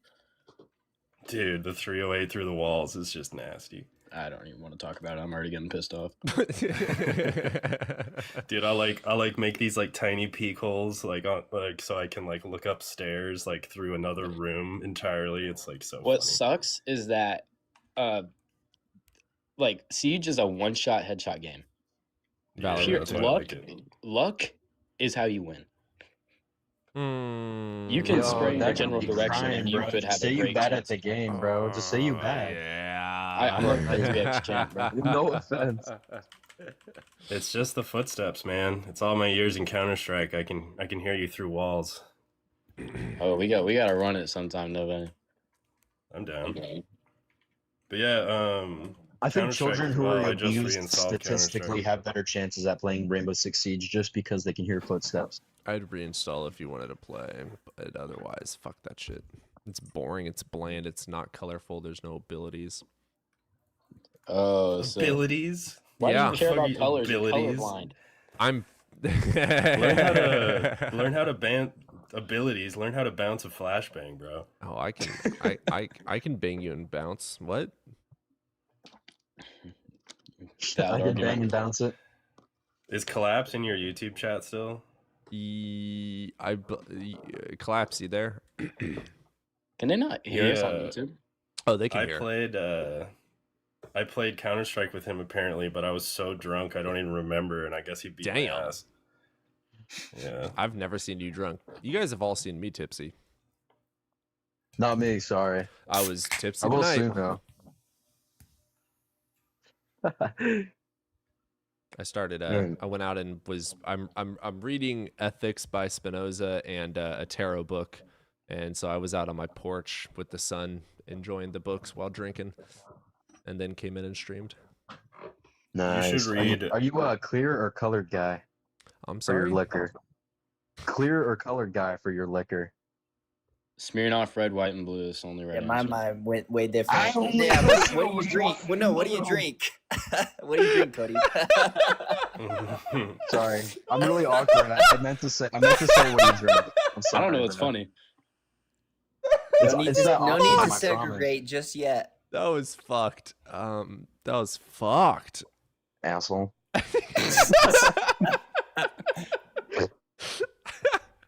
Cody, did you finish Michael Humer's book yet? God damn it! Fuck you. No, it's okay. Hear me out. It's just I just so much of it is like I don't grant a lot of what he says. I like the phenomenal conservatism. I like his explanations of metaphysics and epistemology. I like all that, but I don't grant so many other things. Like he grants sound logic where it's not sound. He grants What? How does that follow? I don't know what that means. You should read Alyssa Ney's Introduction to Metaphysics. It sounds horrible if that's the same lady that thinks that there's a magical ontological. I think you have a aspect of bias, quantum. nobody. Wait, why? What? Is that the same lady that gave that argument? Yes. Yes. Yes. Yeah, yes. I've read 2 of her books, so what? Well, my book right now is Ethics, Spinoza, and then I've got Plato's Republic, and then I was gonna do David Hume. Oh, Cody, by the way, I'm about to start building a philosophy bookshelf, so I'm probably gonna be DMing you soon about like books to get started. Yes, Brother, bro, nobody join. It's really nice. nobody is where I got my list, because nobody gave me like a big ass list, and then I started with a couple, and then I was like, oh, okay, I relate to this. Let me look into this. It's really like a rabbit hole. That's where mine that came is. from. It's just a rabbit hole. Literally, you You got find your what own you list, like and Cody? what you don't like, and you go along with it. I'm currently. I'm not reading. There It's is not. no right way to be a philosopher. Yeah, there is. What you do is you speak at 3 billion words per second, monotone as shit, and say low tier when someone doesn't understand what you said. Possible solution. That is the absolute most perfect way to be a philosopher. Anyways. Low-hanging fruit. No, you forgot. You forgot to tell people the wrong for no reason, by the way. Oh, you're wrong. Substantiate that. Substantiate that. Low tier rhetorical backshots. You enjoyed that chicken? How'd you know that chicken was real? Fucking fuck. Cluck, cluck, bitch. That's how I knew. Cody, have you read An Infinity of Worlds? Philosophers are so insufferable sometimes. I did do... It's by Will Kenny. It's a really good book. I never heard of him. I did finish I think the first ever philosophy, not really philosophy, but book I ever read that had to do with math, physics, philosophy at all was General Relativity, Einstein. And then I went straight into the super smart dude that was in a wheelchair. Stephen Hawking. Hawking's book. The midget lover. Christ, dude. Wow, you don't like disabled people, huh? Not cool. I was... Mom! We got chicken or what? Cluck, cluck. Low-hanging fruit atheist. That was actually... bet, bro. Request. Nah, this guy's a Phil, bro. That was actually... Hawking's prediction that B theory can have a first event and a last event, and it still be B theory. I'm too ignorant. Stephen Hawking was also the same guy who would make midgets jump really high up to reach things on a chalkboard. So I have no clue what you're talking about. That was at on the Epstein files. He like had a really big attraction to midgets, and I think he had a attraction to the math, files, and the midgets just happened to be there. But like it wasn't even like a sexual thing or whatever. It was like he just liked. Is it for amusement? This is getting very dangerous with the verbiage. Yeah, maybe we should.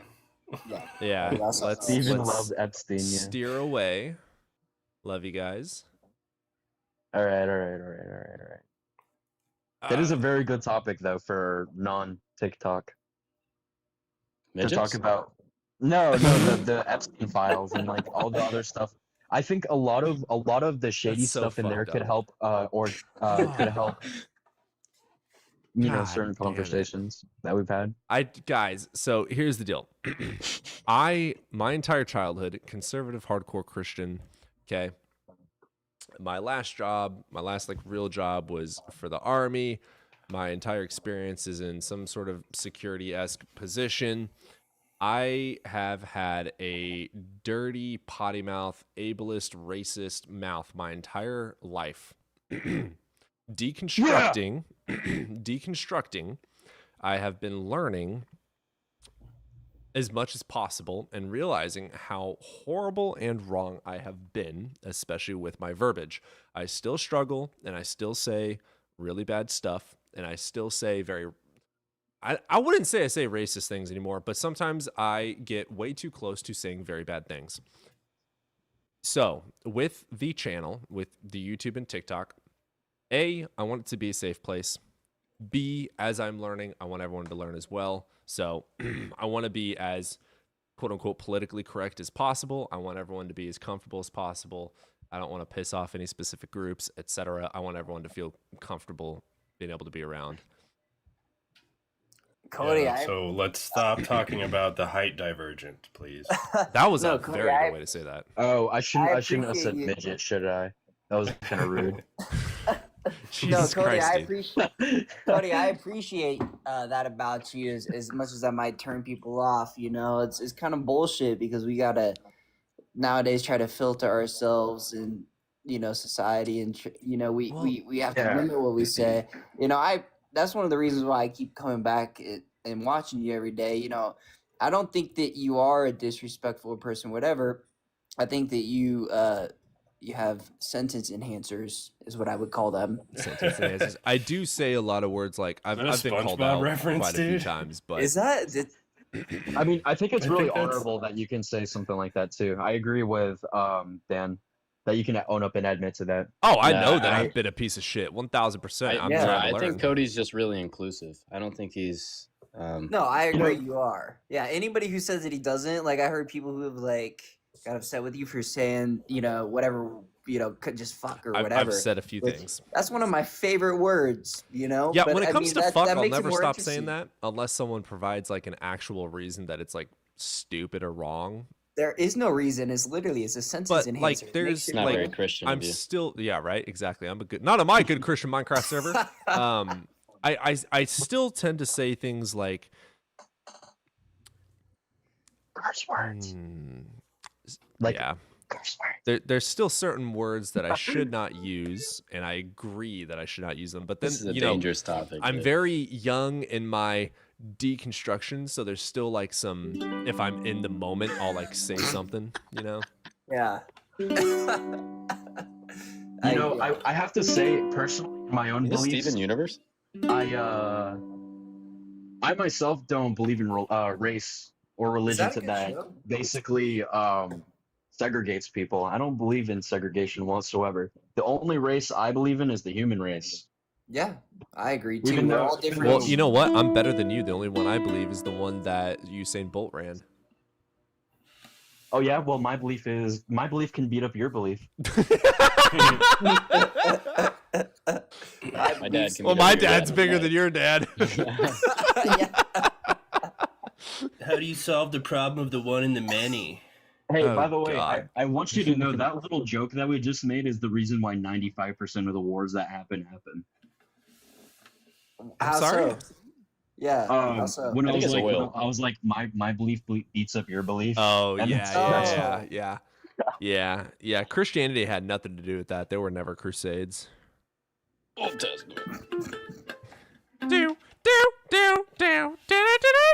I sold my guitar. I'm very pissed about it, but I do still have my violin.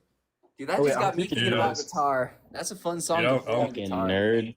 If you pay for the shipping, I'll mail you one of my guitars. I hope you guys can hear this.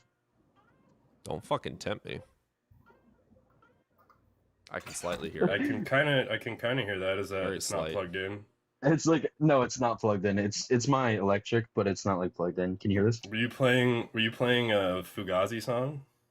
No. I'm making there's this song called I can't remember. It's on their first album. Oh, Glue Man, and it sounded like you were doing the slide to F sharp octave that I was just making Ian a joke. plays. I was just making a joke because it sounds like a girl moaning. You're getting very close. Oh, sorry. I didn't mean it. Who I him want or to get the good girl? at guitar. That's a big ass fucking spider. I want to get good at guitar, but I'm gonna get arthritis. Yo, check out this fucking Guitar so monster of a spider. I want to get good at producing EDM music. I used to play a lot of guitar. Look and I at that big ass stopped. motherfucker. EDM would be sick. That is like, not big Holy whatsoever. shit, that is a big spider. It was small. Huge. That's a European hopper. This is what I like is that? for guitar. And this guy's fingerstyle. just riffing on us. What the hell? Nobody plays spider music. Actually, I think it is. That's the type of Spider shit that I music? love, Virgil. Yeah, play spider music. Fingerstyle. What's spider music? Play spider music, dude. You lost your chance. What is that? No, you lost your chance. I don't know. I can't think of what it would sound like. What do you mean you can't think of what it sounds like? Like spider would, like what a spider would listen to. I don't know, like Spider Crazy can, Rich Kids. Spider-Man, Cody, Spider-Man does whatever a spider can. Yeah, play that. Cody, I have a song. Bro. Cody, look I at don't know, chat. dude. This is a Spider song music, for what the Spider fuck? Bro. Oh, that's What's dope. Oh, there you go. Is Put that that song electric on. or is that just acoustic? No, it's not electric. I'm not weird. Some of them are too. not weird. I do think that electric violins are weird as shit. That's why I was asking. My neighbor had They're one. dope though. I I don't think do it sounds- dope. It sounds better as I do, can play the you know, tambourines. It sounds better as acoustic violin. Spider! Something about it. That's a Spider mosquito. Do mosquitoes deserve death? No. No, but I kill him anyways. Do we deserve death? Probably. Probably, yeah. Death is just a. That is an interesting question. Does an invasive species deserve extinction? No. Oh God, we actually, holy shit. There's actually a caller over on YouTube that's been there for half an hour, and he's still there. Oh God. So he won't be able to hear you guys. No, his name is Tanner. So we're going to see what Tanner has to offer. Tanner, you are unmuted. How are you doing? And I'm so sorry. No problem. Hey guys, how's it going? They cannot. They cannot talk to you. You won't be able to hear them, but they can hear you. My bad, bro. You can't hear us. Your stream is like ops only, but I'm an atheist, so if you need to kick me, that's fine. Oh yeah, I guess we're kind of fucking around, but it is supposed to be. There's no evidence for God, prove us wrong type thing. I couldn't tell. I apologize. Yeah, we couldn't tell it all right now. Yeah. Do you do other types of streams? Not really. I mean, usually like I'll do. So I've been streaming for about around 4-ish hours now. Usually at the end of the stream is when we let up a bunch of people. If you wanted to request up, you can always come over onto TikTok and say hi. Yeah, sorry, I don't use TikTok. I just heard you talking about the soul, and I had like a kind of a novel argument against the soul, but it's all good. Oh, that would be super fun. Do any of you guys want to come over to the YouTube call-in? I will go to YouTube right now. Okay. If you come to the YouTube live stream, the call-in is linked in the chat, and you guys can join and chat as well. In what chat? It's in the chat on the YouTube live. There's a link that is pinned. Click on that link. What's your YouTube? I don't follow you on YouTube. What's your YouTube? I wonder what it could be. Oh, okay. All right. I'll figure it out. Evidence for. All right, they're gonna come over here and they want to hear you as well. Oh, cool. Thank you. Is there any way you're able to? I have you No, I can turn you up a little more. There you go. Appreciate it. Yeah, they're gonna hop over and then. More than happy to hear you. Very cool. Can't wait to get a doctorate in philosophy so I can just be like, whenever someone has something that they were like, oh, I went out and had some fun. Did you have fun? Is it real? How do you know? Prove it. 10 reasons why it was real. And I want equations to prove it too. Mathematical science to back it up. The life of having no friends. It's philosophy, bro. That's not philosophy. That's Philbronese. Yeah, I like that more. I'm gonna start using Philbro as an actual term. I use it daily. God, I hate Philbros. Philbros just fucking drop out and get a refund. You're not learning shit. All right. They should go into debating more than philosophy. Nobody, you are live and unmuted. Might have to get your microphone. Oh, there you are. Lost you again. Say hi, nobody. Hello. There you are. Cool. The guy and Weirdo Police have been in like an argument for the past like 10 minutes. Weirdo's an absolute legend. All right, and then Sober, you're on. All right. Go for it, Tanner. What's up, guys? Yeah, so I'm like kind of a biology enthusiast, but I'm not actually like a biologist. Like human condition and stuff like that. And I think that sometimes it's overlooked for all the like philosophical and metaphysical stuff. But yeah, I think I have an argument for like why the soul can't exist, at least what people mean by the soul. So I'd like to be making like a positive argument that it can't actually exist. Sure, go for it.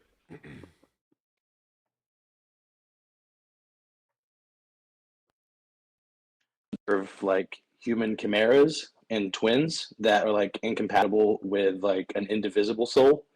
So either the soul is like not eternal or there is no such thing. And I can go into more detail. Good question, but counter. How do you know you're for me, real? Part of what you said cut out.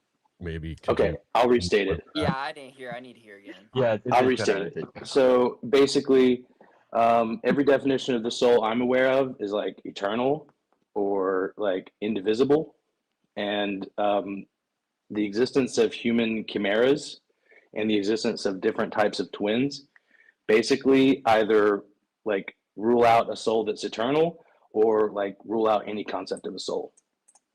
That's not terrible, but I can go into more detail. But well, can you we say explain what how Cody like said? twins are in conflict with it? Yeah. Yeah, I'd like that too. Okay, cool. So do you guys know what human chimeras are? No. Okay, so like there are basically people like who are fetuses. formed from two different fertilized eggs, but they are a single individual. So if you test their DNA, if they're formed from fraternal twins in the womb, then they will have two different types of DNA in their body. Interesting. Okay. Okay, then we all agree those exist. You can look it up, but they do exist. Then there's, of course, twins. We all agree twins exist, I hope. Yeah. There are different types of twins, obviously. You don't need to list all of them, but as long as we agree like fraternal and identical twins exist, then my argument stands. Yeah. So if you have twins, some twins are formed, we could say at conception, but other twins are formed later. So you have like twins that are formed of the same egg that like gets fertilized and then splits later. Oh, I know what And you're so saying. Yeah. I know this sounds like an argument against like life beginning at conception, but it's actually not. It's actually an argument that if the soul is indivisible, then there should be people with two souls that are chimeras, and there should be people with half a soul that are twins, so to speak. So it's fine if you want.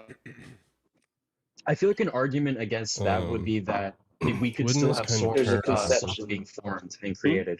Wouldn't this kind of turn on how we define like what moment? How do you define a soul? Yeah, wow. Well, like how do you define a soul?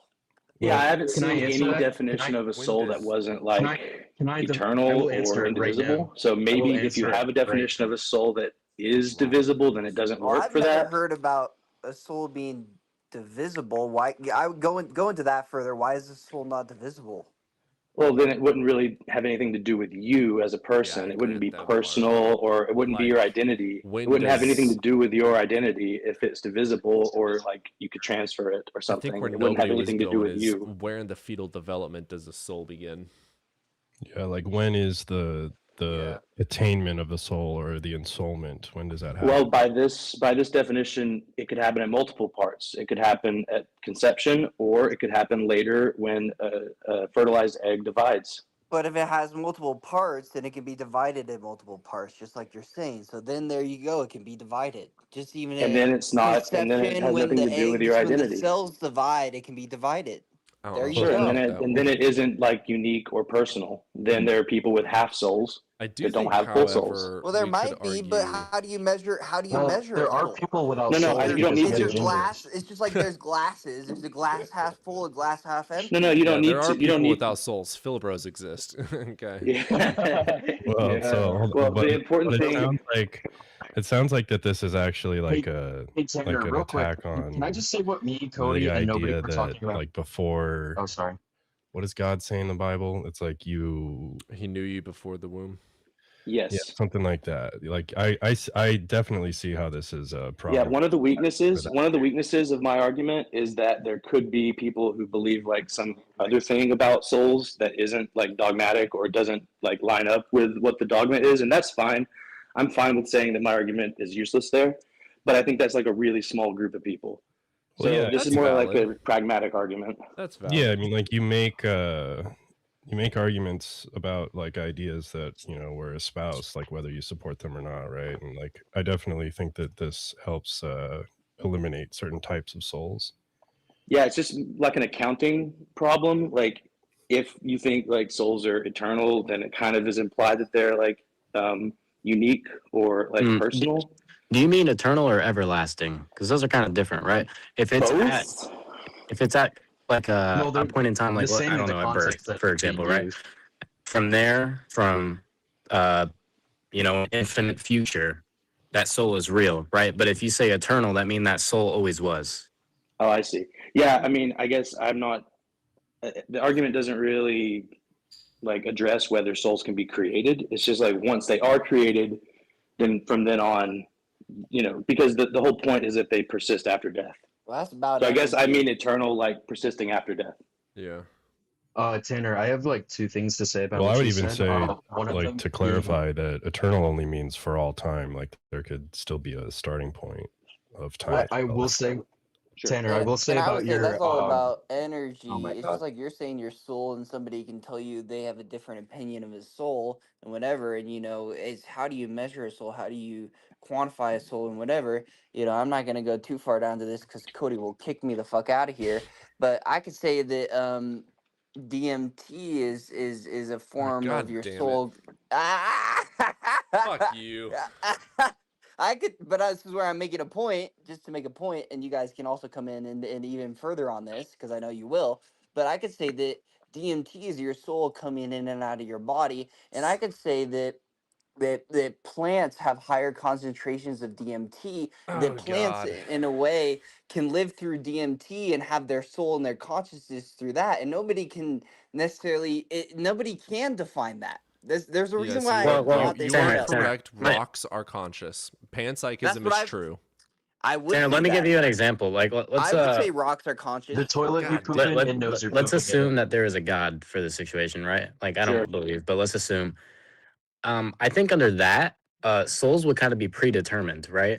Because he's all knowing, so I think it would be predetermined. And if we see that these twins have different personalities, different actions, like, I don't think that's an issue saying that these souls were predetermined or pre-made. Sure, I think it's really more of like an accounting problem. Like if there are souls created at different points in time, then it just means that life doesn't begin at conception, so to speak. But Tanner, if life begins later, then it means that you basically have like a God like going out of his way to make people in a different way than the regular way of ensoulment. And that's kind of, to me, like a trickster type of God. It's not really like, oh, this is the way souls work. It's like, well, sometimes they work this way when we want it to. But it doesn't have to be God. It can just be flow of energy. Okay. That's so why doesn't the energy I really flow? want to get to this. I really want to get to this though. When real there's quick. two eggs, if there's like two eggs in the same womb, why doesn't the energy flow into them? Yeah, I don't think energy would be the right argument, but predetermined would be a good argument. But then you'd kind of have to redefine what you hold to as a god. Like, it wouldn't be a regular doctrine. Yeah. Sure, like there could be like some kind of samsara wheel or like reincarnation thing that's like non-personal and has no decision making. Yeah, right? I think So there could Hinduism be, like, stands really well against this. Yeah, I agree. There's some forms of religion like Buddhism that they kind of just deflect this, and I agree. This is more of like an attack on like monotheistic personal gods, because that's really important. I think to a lot of people arguing for like the existence of God is that it's personal and that it has something to do with the afterlife and something to do with their personal spirit or whatever. So I think this would apply to reason. this would apply to I like really- the Christian God, for one. Jewish God. Catholic is the hit or miss, right? Some people can hold to a divine simplicity, and that doesn't really apply here. Okay, I've not heard of I really just want to add real quick. I've been trying to get this out in like 5 minutes. Well, Tanner, basically, no potential, like actuality. That's pretty much what it means in a big shell, I guess. But it's kind of with no potential. It's kind of hard to have a personal relationship if you have no potential. I'll have to look that up. I'm really not familiar with that at all. Yeah, what you said about twins being born and how that could hinder the theory that souls exist. Thanks for the feedback. I really do need to workshop it. I'm kind of like shopping around trying to get people to help me by doing devil's advocate.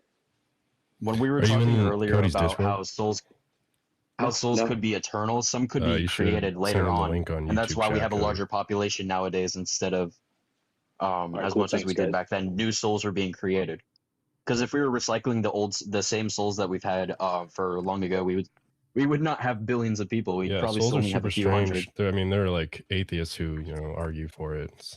It's really confused to me. Like I don't know. I think it's. I don't think. What sucks is that there's not a set definition for soul. Right. From what Tanner said, I think that's it was part of the really problem. people trying. It's just people trying to question that me and shit. Cody came to Nobody knows with everything. nobody. It's just like why Cody's whole Oh my channel God. is give me evidence. You know, you want to learn and question yourself. We're just humans. We're curious. That's the whole reason why I come on. I don't claim to be as smart as you guys or know as much about a lot of things you do, but I mean, I it's do. I agree with Cody. Where like if a soul is real, it would have to be identical to the mind. Well, that's the reason I like this argument, is because it sidesteps the whole consciousness mind stuff, because you can just keep it like in utero, you can keep it biological. You don't need to get into that whole like can of worms, because no offense, but it is kind of a can of worms. It's a whole can of worms. I don't agree. So I like to avoid it as much as possible, and it's nice when you can like look at biological facts and go off of those. And of course, they won't take you everywhere, but you can like make some definitive statements, I think, about like ideas people have about the soul that like really are incompatible with what we observe. Oh, absolutely, Calvin. Request up, brother. Yeah, no, it's a lot of a soul is a lot of self-preservation type shit, which there's a lot of. Can I get something out real quick? I've been trying to get this out for a while, ways you can go down. I've went down this whole pathway, and it just doesn't make sense. Well, I really want to hear his argument, because he's been trying to do this for like 7-8 minutes. Yeah. It was just off of what you said about the twins. I kept going. I was trying to go with there because me and Cody were talking earlier about souls. Yeah, so and what we came to basically was the what Cody existence of mostly these came chimeras and also vestigial twins kind of blurs the line between like, even just identity. Even if you want to bypass the soul thing, like, do you consider like vestigial twins like the same organism, the same identity? You can even go down and get more complicated with it. But I think that they just show that like biology is really messy. And if you want to kind of try and link the human body to any type of spiritual existence of a soul, it's going to be tricky, because you want to make that like unique or lasting after death. And I think that's just really problematic the more you learn about like embryological development. I think it's a really good idea. Are you forming this on like a syllogism? I have like 2 or 3 points, but it's not formalized. I don't know if it could be formalized or not. I think it actually can. That's absolutely formalizable. But what you need to do is you need to determine a definition of a soul that both you and whoever you're debating can agree on. Right. Yeah, I agree. That's my question too. Yeah, like what's? Oh, I do have a definition. I have a definition, but it's kind of vague. It's like, I heard back from the adoption agency for the kitty cat I want. Congratulations. I'm so excited. I feel like this, like I said earlier, though, I feel like this cats also are so turns fucking on- amazing. Yeah, that cat has a soul. I feel like this Can I just also say what I was turns trying on to say like when before we would I decide kept getting interrupted like ensoulment would a million happen, times right? by So like multiple in the different case people? of like vestigial twins, if all of that happens and the dominant twin absorbs the other twin prior to a state of ensoulment, then it wouldn't really. Well, I think that's the problem. Is like their vestigial twinning can happen at different stages. There are even types of twins that are not even formed from a second egg. Like it's formed from like a piece of an egg that gets fertilized. Sure. So like you've got these like secondary fetuses. So it's really tough. Like basically you have a twin that was formed earlier than the other one, but completely separately. So where the fuck does the soul start? This is just like you're trying to talk about cell division and all that shit. Where does the fetus start from? You can even argue about all the way down to abortion bullshit about I think this. that's the point. Is there's no direct specified point. Yeah, no one can direct specify what a soul is. I mean, it's easier for me to specify soul as energy that's carried in and out of your body, and talking about drugs sorry, I shouldn't say that word. That shit than what you're doing right now. The soul is energy. Well, I mean, like how would the only you way you could explain it is energy. It's literally energy. How would you define a soul? Because I've experienced soul some would be, crazy energy shit that can store whatever. information. I think a good definition for soul that I think a lot of people would agree on if you believe in a soul is that if you're alive, you have a soul.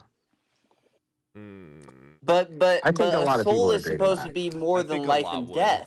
Well, but then we're gonna have to equivocate on live on what's Right. alive. So, as the I guess think conscious people- and alive. Yeah. So, like, do you still have a soul if you're like in a coma or asleep? You know, you're still alive. Abrahamically, I mean, you're you not still haven't conscious. you still haven't defined a soul, so I can't answer that. Well, but- he's not arguing that Well, a soul they also does say that the exist. soul could be exiting Well, the body. in I see sleep. that as a weakness. It's true. Like I'm kind of using whatever definition you have, which is I'm definitely the impressed by problem. this argument for sure. I think it's fair. I think it's valid. Police I or do weirdo too. police. I do You too. weren't here I'm for the interested in conversation, this. man. That's I not what I wanted was to trying to join. get at. I couldn't explain Yeah, it I in that sent it to text, Will but I literally Duffy can't get in out the what I'm final trying to say. experiment. We've been going back and forth a little bit. We'll see Gotcha. if he responds. I know he's busy. Yeah, I think these days. just a little bit of tightening up on the semantics, and it's a pretty sound argument, actually. I would argue it as sound if you get the semantics tightened. Yeah, it's maybe a bit of a problem, but you know, biology is Semantics also are a kind of like bitch, that. but yeah. If you want, Tanner, you can. I don't know how I'll contact you since you don't have TikTok, but if you ever need help, like trying to formalize it and using actual inference rules, and I'll make sure it's like sound and valid, right? Yeah, I cannot do that by myself. I can absolutely always not help do you that out by with that. myself. I can maybe go to the Discord. I don't know if you're there. but I will can join. maybe If go you to the join that Discord, I can join it. That's the only reason Okay, you'll cool. join? Wow, fuck me. Dude, Finally. are you kidding? Fuck me, dude. 10 minutes and I Fuck still you, couldn't no even fuck get me. to say what I wanted to. Well, thanks, guys. I I swear appreciate to it. It's God, good bro. I've been feedback. trying to get out. Wait, Yeah, Virgil? Cody Tanner's the reason I joined, not you. Virgil, are Yeah, you the one trying to... Yes. Virgil, Sorry, I you're made you not go in to the call. YouTube. Sorry, I made you go to YouTube. Oh, No, this is a really cool conversation. Yeah, I was Virgil, sitting this at is my over on computer anyway. It's fine. YouTube. Yeah, Well, twins are super interesting just to talk Virgil, about. Like stay they're on also TikTok. useful We're coming over soon. in like studies. You know, like they use them to study like psychology. You know, because you can find like twins that are separated at birth. You can compare them to twins that are not separated at birth, and you can kind of study like the environment effect or like nurture, since they're like genetically identical. But It's pretty interesting. I will tell you what people who believe in, I don't know, let's say Christian God, right? He's by definition, he's unchanging and all knowing, right? Unchanging, pure douchebag. So so they're gonna say Probably that he white. predetermined this and already made you, because it says that he knew you before you were born. Sure. So it's I think- pretty. We can say I think that predetermined. I think that just like runs into the problem of like, oh, okay, so then he designed every vestigial twin to never be born. Yeah. And to just like be an attachment on somebody's body, and you have to question like, okay, did they ever live, or like did their whole life As was a just in the Christian womb thought and then they process, died? I think that is easily defensible because God knows all and knows that they didn't have a soul, they didn't have any pain, etc. It was a natural thing, and He allowed it to happen because of fucking free will. This So, like, I think this goes back even further into the conversation. Sorry, I didn't mean to cut you off. You're good. But like this goes back into the conversation we were having earlier, where you look at CERN and they have particles hitting our atmosphere that are outside of what CERN and everybody is already thinking is gonna. I mean, that's just life. That wasn't and, a and, supernatural claim, though. Remember, not a supernatural claim. Yeah, and it's not supernatural. It's just natural. I mean, at some point, shit's divided. Whether the cell, the gaio and shit is cut off at whatever point, it's not something supernatural. To be fair, I think this argument is better. To be fair, I think this argument is better when used against like the whole life begins at conception argument. I'm kind of repurposing it a bit. I'm kind of repurposing it a little bit. So to be fair, I do think it's stronger against that hard claim. Absolutely. So what you need to do to provide a conditional in your syllogism, right? You need to say, if this is where life begins, then this is this. You know what I mean? Yeah. You need to do a standard modus ponens, and then. So I want to bring. Sorry, go ahead. No, you're good. Go. No, I want to bring up a point because, like, this is whole life begins at conception, and there's a lot of things at conception. You know, you're creating, one guy out that brings one brain, develops into one body. So then, what about fucking worms? Think about worms. You can chop up a worm into how many different pieces, and they're going to grow a different worm and grow a different body. Right. So that's just like a zygote, you know? You know, why the fuck can't I chop off my zygote and it can grow a different body and have a different brain? I think if you do it early enough, you can. No, it won't. No, Because if you like more than the divide body. if you divide a fertilized egg, you can. The worm. See, here's our bodies are more complex. They require more systems. The reason why you can do that with a worm is because you can chop it off and it already has in their different segments the brain and this shit and that shit and whatever. So there's literally a big difference. Sorry, go ahead. Yeah, I think it just basically pushes the argument like to a different stage of time. Like, you know, if you think that life begins at conception, then you have to explain how you can have these like people who exist individually, separately later after conception. Yes. I guess Tanner, I do have a question. You said you have a big definition that you would hold to of a, you know, whatever you're talking about. Yeah, soul, sorry. Yeah, so I'm using like kind of a generic concept. So it's like something that is like intrinsic and lasts after death. Maybe not eternal, but maybe like persists after death. Maybe I said unique, but maybe you could say singular. It's like no two people have the same soul. Okay.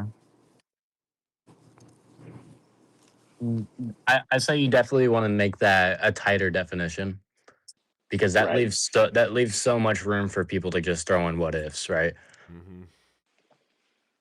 Right. Which I think that's part of the problem. Oh yeah, in a syllogism, you want the tightest. You want to agree on a definition so they have zero wiggle room to deny, right? Yeah, I think I just want to eventually. I want to get to like showing that it's incompatible with like the laws of logic. You know, like the law of identity, for example. Oh yeah, I think this is actually a really good argument. That's where I want to get to. I've got pause. We've got Unquestionable Calvin over here on the TikToks. If you guys want to swap back over. Yes, sir. I would like to go into the laws of logic more too, maybe a little bit. Tanner, if you want to swap that over into Discord, we can rock that. But I do want to get some comments from Calvin on all this as well. Cool. I'll jump into the Discord. Yeah, I appreciate you, Tanner. You have yourself a good day, brother. No problem. Thanks, guys. Bye. All right. Dylan, go ahead and hop back over onto how's it going, man? What is up? I didn't. Yeah. Cody, Dylan, I thought you were streaming, you know, and I'll go back over to TikTok. I'm good. Okay. It's good to see you. Yeah, you're good. Come over to TikTok. You're good, brother. All right. I'm so sorry for that. What's up? No, dude, you're good. No, I just saw that you were live, you know, and I'm just, you know, killing some time. It's just me in my house by myself tonight, so figured I'd just pop in and say hello. And, you know, do a little bit of cooking with you while I got my adult beverage. Yeah, no, I'm with you. I've been having some Blue Moons and a little bit of rum chata tonight. Ooh, rum chata was pretty good. Yeah, I'm about to go get another glass of rum chata. We've been going super in depth. We started out at, you know what, dude? Don't hate on rum chata. Yeah, don't fucking hate on yumminess. Are you serious right now? I'm drinking a motherfucking. Hold on. Have you mixed it with Fireball yet? Ew. I'm not 16, bro. God. You're drinking rum chata, motherfucker. What are you talking about? Tell me one 16-year-old that knows what rum chata is. It was me. I was the 16-year-old. My theoretical child in the future when he finds it. I don't know. Oh yeah, he just accidentally found it. Don't condone underage drinking. Oh man, yeah. We started out today. I do the there is no evidence for God, streams, and then nobody decided to hop in, and we went extremely philosophical, and then straight into the quantum mechanics, and now we're at no viewers. Yeah, I love when people who don't know anything about quantum physics want to go talk about quantum physics. They read some like fancy buzzwords and they're like, yeah, that's gonna prove that my invisible magic man in the sky is literally real. They're like, yeah, but in the double slit experiment, it's like, shut the fuck up. First and foremost, you don't know what you're talking about. Yeah, it has nothing to do with fucking it appeared when I observed it. No, motherfucker. That's not how it works. God, I hate that. Yeah. And then, you know, I get a crazy amount of fucking Philbros. You know, I did for a while, and now I just, like, once they start going, I just drop a mid-sentence. I don't even fuck with it anymore. I'm just like, dude, like, do you want to talk about the Bible or not? Because that's valid. No, they just want to argue. Yeah. That's all it is, arguing. Pretty much. Pretty fucking much. It's redonkulous. I get questioning everything, and I get being philosophically agnostic towards the majority of things, but there is epistemology, and we do got to remember that. Yeah, 100%. You know, I like questioning shit. That's what I do. Well, I'm unquestionable, so. Dylan, where does your your God? Like, what do you believe in, Dylan? What do I believe in? Yeah. I mean, I would say I'm spiritual. I believe in energy. I believe that, you know, I don't know what necessarily energy is. I know the laws of energy, that energy can't be created or destroyed. How do you believe in energy if you don't know what it is? What does that mean? As in, I know that energy can't be created or destroyed, and the reason why I believe in energy is because, obviously, look, dude, I don't know as much as you guys do. Do you believe in mass? But here's the thing: I believe that the reason why I believe in energy is because if you break everything down, I'm gonna go get it a is drink. energy. Well, Dylan, You said, do I believe it in mass? Yeah, do you believe in mass? As in going to church, or masses and particles and shit? Yeah, mass and particles. Yeah, I do, but I believe that is energy. Here's what I'll tell you what I mean by I believe in energy. I believe that everything can be broken down into energy. Yeah, I mean, that's true. Do I fucking understand it? No. But, like, I mean, I don't necessarily disagree. So, like, are you a theist, or are you, like, what are you? I'm just floating on this rock, dude. So wait, so we're confused what you hold to. Are you holding that energy could have more value than what it seems? As in, what's your question? What do you mean as in? So as we know, energy is just energy, right? It's like can't be created or destroyed, right? That's all I would say that's all we really know, right? I don't think that means you have. Well, I would say it's not a belief it holds thing. more value than it seems, because here's the thing, dude. How could you define value? Subjectively. Exactly. Everything's subjective. Is duality, is good or bad. Who the fuck could describe shit or whatever? So guess what? How I could describe value is... I hold the I think from a Platonist view that I think energy is objective. I would like to hear about that, but I'll tell you why. Then maybe I'm wrong. Why I go down? No. I would like to hear about that. I would really like after I say this. I would really like to hear about that. But this is why I boil it down to energy, because I mean everything is subjective. Everything is determination of good or bad or this shit or whatever, and you can break when you can break it all down. It is all energy. The way that we live our lives, the way that we experience stuff, and everything. But like, what does this mean? Like, what is the point? Because, like, again, I believe in energy too, because like energy is a demonstrable fact. Like, it exists whether we believe it or not. So, like, again, I don't disagree with you. I just don't really understand the point of what you're saying. I think he's trying to hint that it might have a deeper. It has an understanding that we don't fully yet understand. Maybe. Well, yeah, I guess I agree with that. And that is part of what I'm saying, and even though I understand it, or not that I don't understand what you're saying, so we don't understand it, but when you try to think about what we understand, and there's like a lot of shit, you know, it's just like the question of what is God. Nobody can understand God. There's a reason why Cody asked this question, is because literally the only proof that you could give someone of God is if they see it and experience it. No. That is not even close to fucking proof, though. Yeah, you're right. But I mean, yeah, that's not. Well, I mean, if they experience it, that is proof. Brother, That I is have. proof. Have you ever? Okay, we're not gonna go down the DRUGS route, but I have experienced some hella awesome dreams about teleportation and flying. Me too. I've experienced some crazy dreams like that too. I mean, you got to think about that. this. Like, what are emotions? They're chemical reactions. Point blank. Period. Yep. Nothing magical, right? Yes. Jaden. Oh hell yeah. Jaden and Calvin, you two would get along really well. Jaden is studying the shit out of the Bible from a theological standpoint. Oh, dope. Oh, Jaden, I have a good argument for you. Wait, hold up. Yeah, you and Calvin would. Yes, I've been meaning to talk to you because right now I'm working on a document where I'm listing a bunch of evil verses in the Bible, and I need some from you specifically. Yeah, if you read it from Genesis 1 till Revelation, you got all of them there throughout the whole thing. There you go. Every single sentence is fucked. Yeah, just copy paste the whole book. Copy paste the whole fucking thing. I mean, I don't want to like derail the conversation. I know that like we're going through something with Dylan right now. I mean, I'm sorry. I'm excited.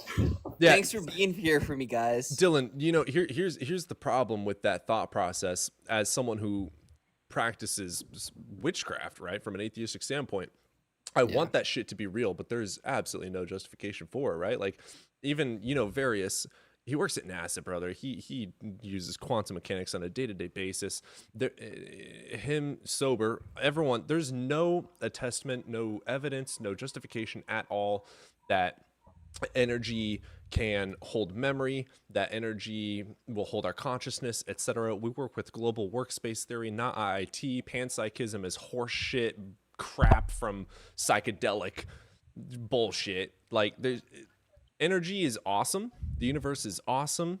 Cosmology is fucking beautiful and gorgeous. The universe is the greatest, most beautiful thing we'll ever experience, but it's not magical. No, I don't agree with anything is magical. I wouldn't be here if I was saying that. Do you think a supernatural thing is possible? No. Oh, what do you? I mean, all right. I don't even want to go. I mean, this all goes back to duality and good and bad. Whatever. Are you a what's dualist? Supernatural. It's all. How can you define it? You can't define it. What's supernatural? Yes, I can. Oh, yes, I can. Cody. Well, actually, I've heard your definition, Cody. But we were trying to talk about this earlier about rocks and shit like that, and I totally disagree with the rock conversation. About consciousness? Brother, you're following panpsychism. It's made up of PHI, fundamentally made up, created out of nowhere, inaccurate mathematical equation. No. You didn't hear what I said. Somebody was talking earlier about supernatural shit, as in, how I even said that, maybe, rocks can be conscious in their own sort of a way. They said, they can't. That's panpsychism. I'm trying to make up. I'm trying to go to a point. I'm trying to go to a point, and I'm trying to agree. The fact that you had that reaction, I said that because I knew that you were gonna say that was bullshit. And I collect rocks, and I collect rocks too, but they're not fucking conscious. I know, but there was somebody who was saying earlier that an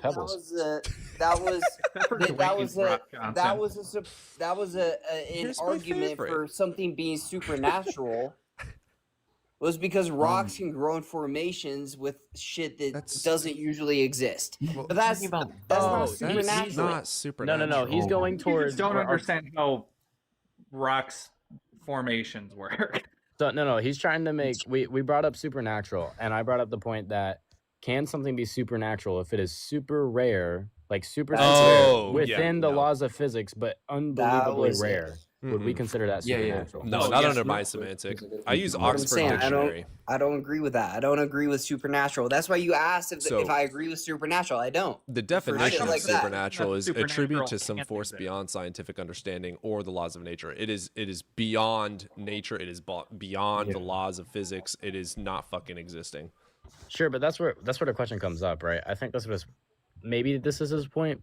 I don't know, but like our understanding of science could be different. So how do we say what is supernatural? Can supernatural now be different from supernatural Well, later? that's my just a point. gap argument, though. That's just fallacious. I don't know, therefore it's possible. Like, that's every Christian ever. The book doesn't say that it doesn't allow that. Like, no, that's stupid. Yeah, and I come from the understanding that the supernatural can't exist, because if it can be explained through natural processes, then it'd be considered a natural thing, right? Like, if we Literally. can prove that ghosts exist, then that would mean that it's a natural phenomena. We just can't really. Well, I guess in understand how it works questionable, right now. you're articulating it even better, because I that's what I agree with. Mm. I'm not trying to argue. Again, he asked me if I agree with supernatural. I don't. I guess it would be a discovery more than a supernatural event. Right? Correct. Okay. Yeah. I guess that. Yeah, I agree. Also, Cody, if you ever need another person who works at NASA, I as well have a friend who works at NASA. But I do have to get going. I did work for NASA. You work at NASA? Yeah, I'm a welder, bro. I welded the tip of the rocket. Yo, that's dope. I'm gonna head out now, Calvin. I'll send you over the DM so that we can talk about this and derail the conversation. I'm gonna get going now. See ya. Have a good one, Jaden. Oh, unquestionable. Have you heard deconstruction zones, like, or apologetics new argument that he's making? Unapologetics new argument? Yeah, that's what it's called, right? The unapologetic, where Ian, Dr. Blitz, and Oh yeah, the three of them.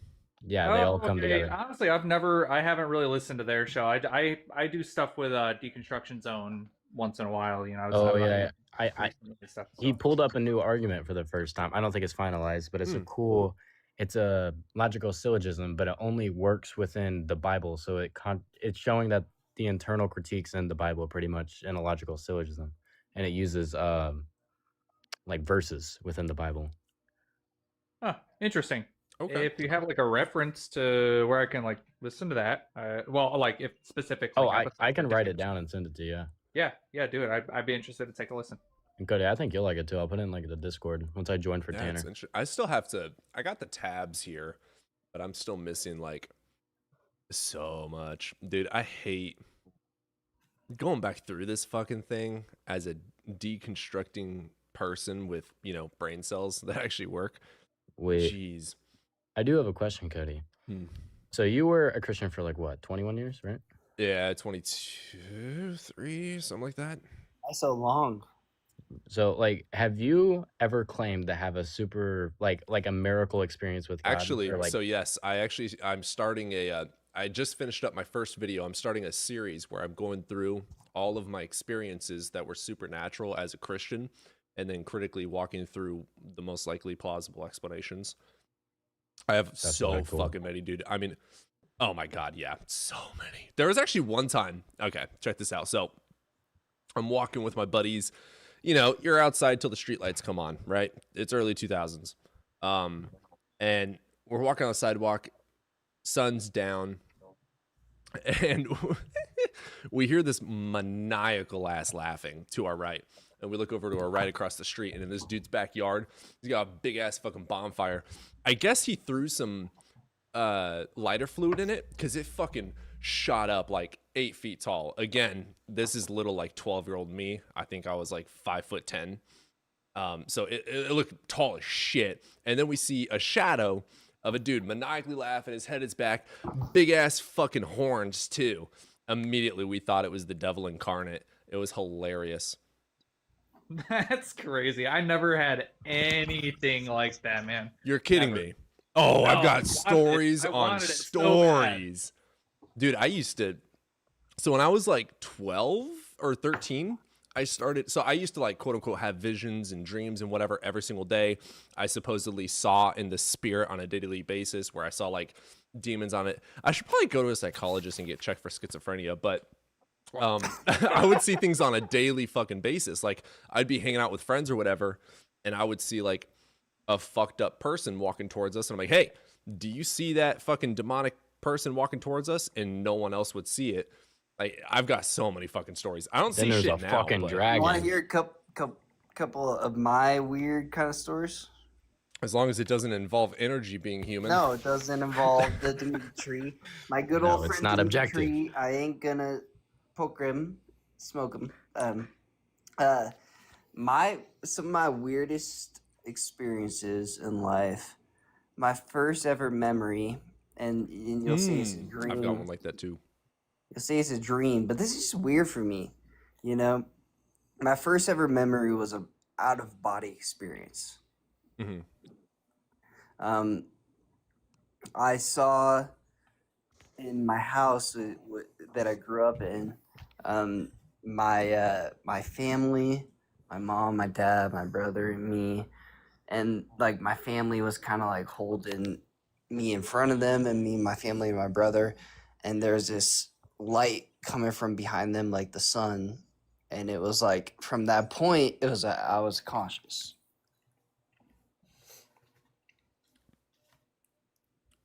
How old? 3 or 4.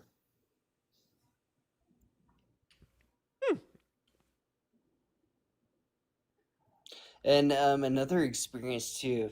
I've had some weird times. A lot of times it's around kind of dreaming and stuff. I had this really weird feeling this time. I had woken up in the morning, so it wasn't like it was just like I've had some really crazy dreams. That's the next thing I'll tell you about. But I've had some really crazy dreams sometimes. But I had this feeling in the morning where I woke up and went back to sleep.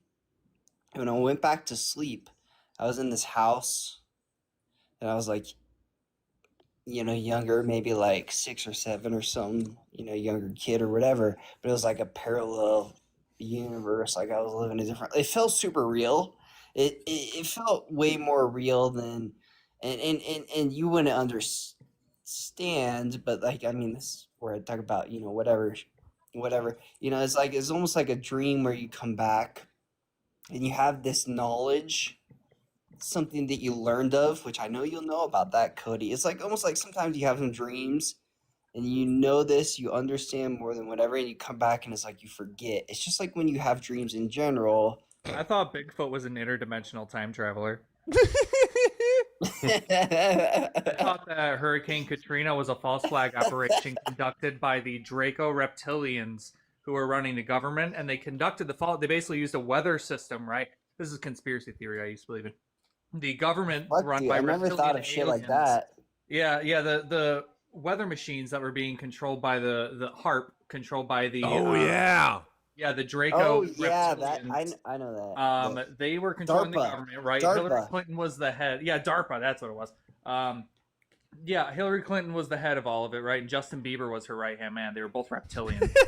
And they abducted Hurricane Katrina so that they could abduct the homeless population, consider them like put them out as being dead on the media, right? They would just say that they died when really they just were using Hurricane Katrina to keep everybody inside so that they could just abduct anyone who basically weren't in safe. This is a real conspiracy theory I believed in, by the way. Brother, you're conspiracy theory splooging on us right now. Holy fuck. Dude, I got way more. That's where I come from. Well, I do too, but I like to question shit. All people were lizard people. All those videos of like slight camera malfunctions were them shape-shifting. Oh, Hillary Clinton coughing up a little glob. Oh God, yeah, because she's like some sort of interdimensional. When I was like that gives me nightmares. 15, I didn't know what I rarely have dreams, right? I had a lucid dream where it was like I was there in this dream for like hours, or it felt like hours.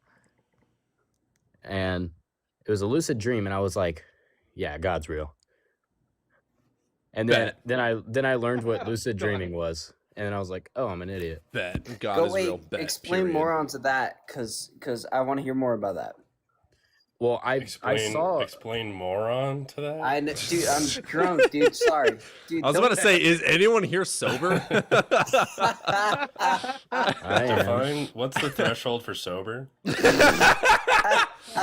Can you substantiate P1 soberness? What is the semantic of that? What's your semantic range for sober? Go ahead. I'm sober. You're the only one. So we're just reading our names. Nobody on fire.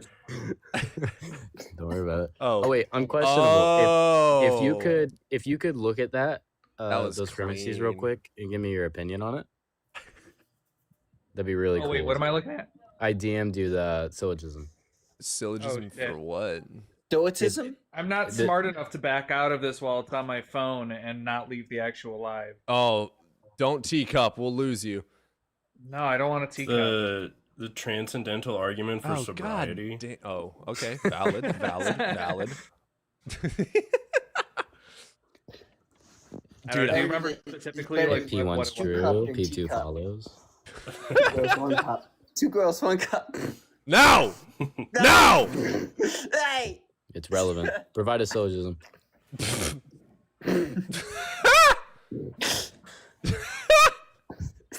God, what inference rule would that follow, bro? Oh, man. Yeah, no, but according to Bayesian reasoning, you're wrong because the probability allows the possibility of it being true. Therefore, it's true.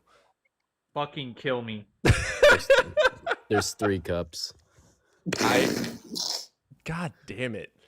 Ah!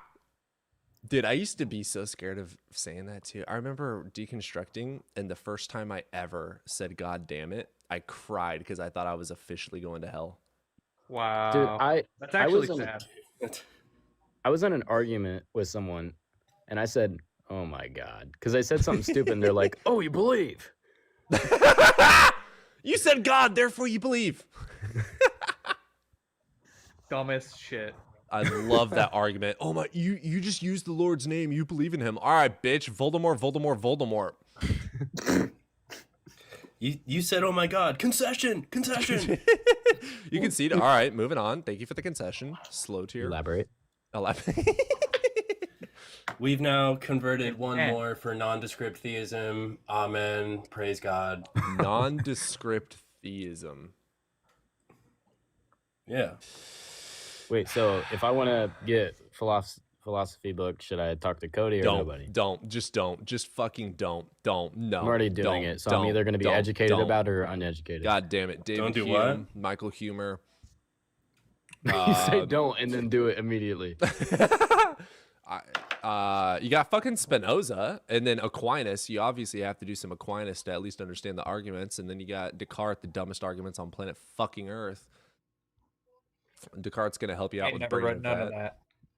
Oh, they're horrible. They're absolutely It's horrible. really interesting, but it makes you Plato think. and Socrates, and that's like all I know. I actually haven't read Socrates. Doubt exists, therefore something is. I hate you so much. With a passion, like a burning passion. There's no free will in Sober, I can give you a pretty big list of books. A massive If you could list. DM that to me, dude, that'd be fucking awesome. Tell them about Anna's too. Oh yeah. Well, I mean, I can actually send you the files if you're on Discord. Okay, Did you send me the files? Bro admitted to having the files. Just like Stephen Hawking. This is file simpliciter. File simpliciter, Oh my not God. any particular files. Oh, you're not Therefore- following? I'm sorry. Therefore, nobody's a midget. Sober! What? I'm actually person. not. What the fuck? I'm not height deviant. Oh yeah, I'm Unquestionable 6'2". wasn't there for. I'm not height deviant. I am 6. Are you 6'2" actually? Yeah. Oh, you're growing up. I'm proud of you. Am I surrounded by a bunch of fucking tall boys here? No, I'm 5'3". No, I ran out of tall boys. Provide a syllogism.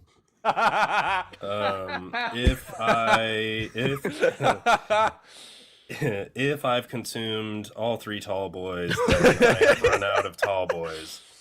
Substantiate I have P1, consumed though. all 3 tall boys, therefore there are no more. No, tall give me boys. the premises. Yeah, justify P1. How do we know that you had a tall boy, and what is a tall boy? Do you want me to take a picture of them? Define tall. Define tall. 19.2 ounces or bigger. He just fucking read it. He just grabbed the can. No, I'm 0 calories, 14% BVR. I'm a tall realist. I'm a tall realist. Tall realism.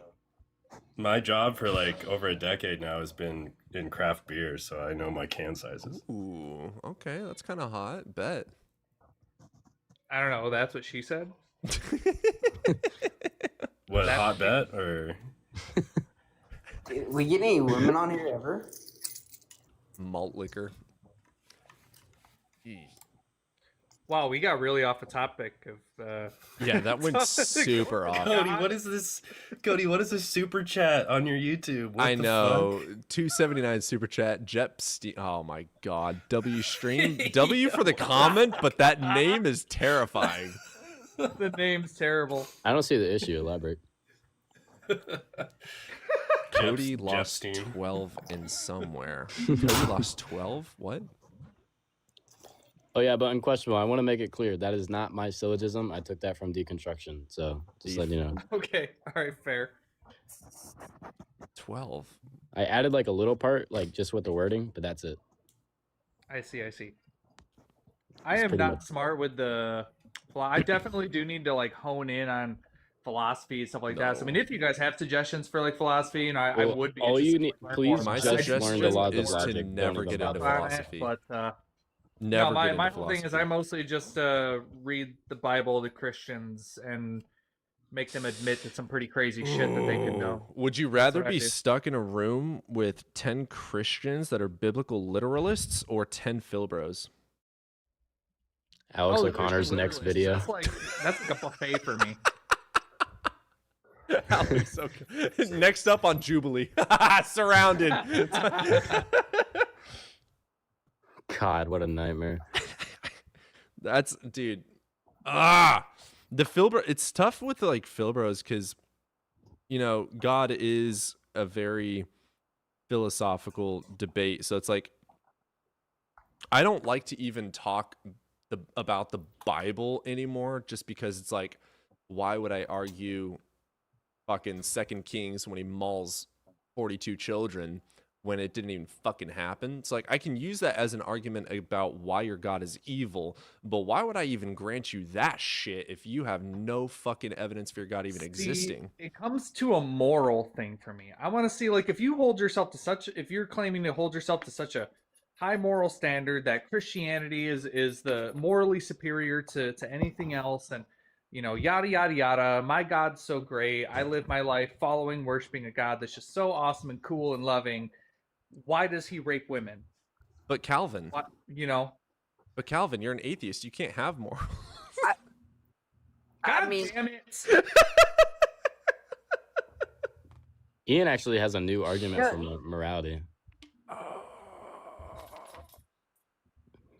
Is the most complicated argument I've ever seen. I still can't arguing for subjective or objective morality? Objective. Ooh, it's a moral objective. It's an agency argument. Huh. Nobody's got that. Nobody. You have a agency one, don't you? Hold on 1 second. No. Okay. Dad, hold on. Did you just put me on hold, motherfucker? On your own live. Ban. Savage. He took this shit over. Chat ban him. Can you give me mod on YouTube? I didn't drink a lot. Elaborate. What do you mean by mod? I'll give you a syllogism later. Do you know what's That's even just more my annoying? new thing now is I'm just gonna say elaborate to my wife. Yeah, She comes substantiate home that. and she's gonna think I'm arguing with her. Dude. There's a name for that, right? Where you just question everything, like everything they say. Yeah, it's called being stupid. Asshole. Phil douchery. Can I do get have a mod? question. I drink enough. I know they hold to objective morality, but there's certain circumstances where, like, if it's in wartime, it's justified, right? Oh. No. I mean, well, I guess if we're talking about subjectives, like me subjectively, no. The Canaanites. Yeah, that's kind of what I'm referring to, because they call it a wartime thing, and that's why it's a justified slaughter, right? I don't think any unaliving of any other person under any circumstances ever justified. Facts. No, I don't think that either, but- I am more moral than any of these gods.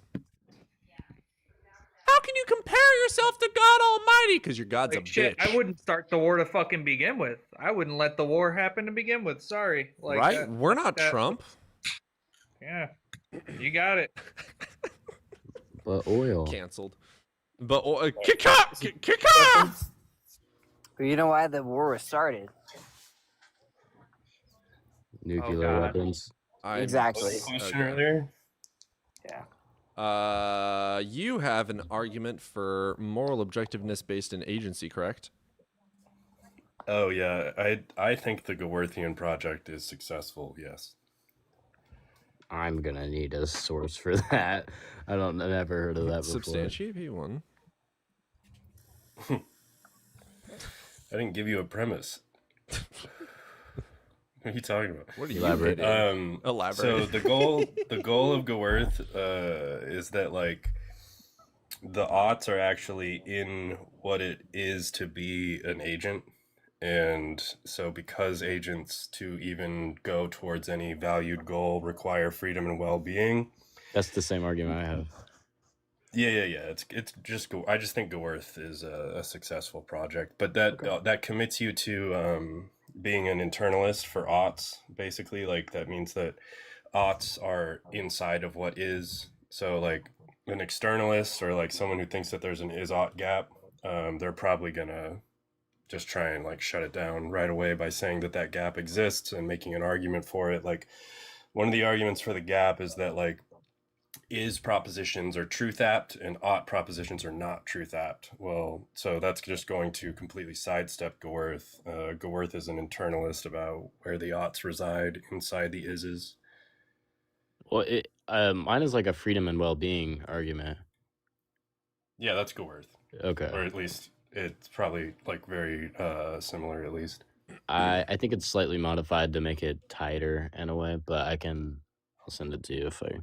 This is what I'm saying when I say that I need to brush up on my philosophy because I don't know what the fuck you guys are saying right now. You're literally speaking Chinese. Well, so you know what the is-ought gap is, right? No. Okay, Please so explain in even dumber so terms ignorant because you guys in general are speaking Chinese. Please.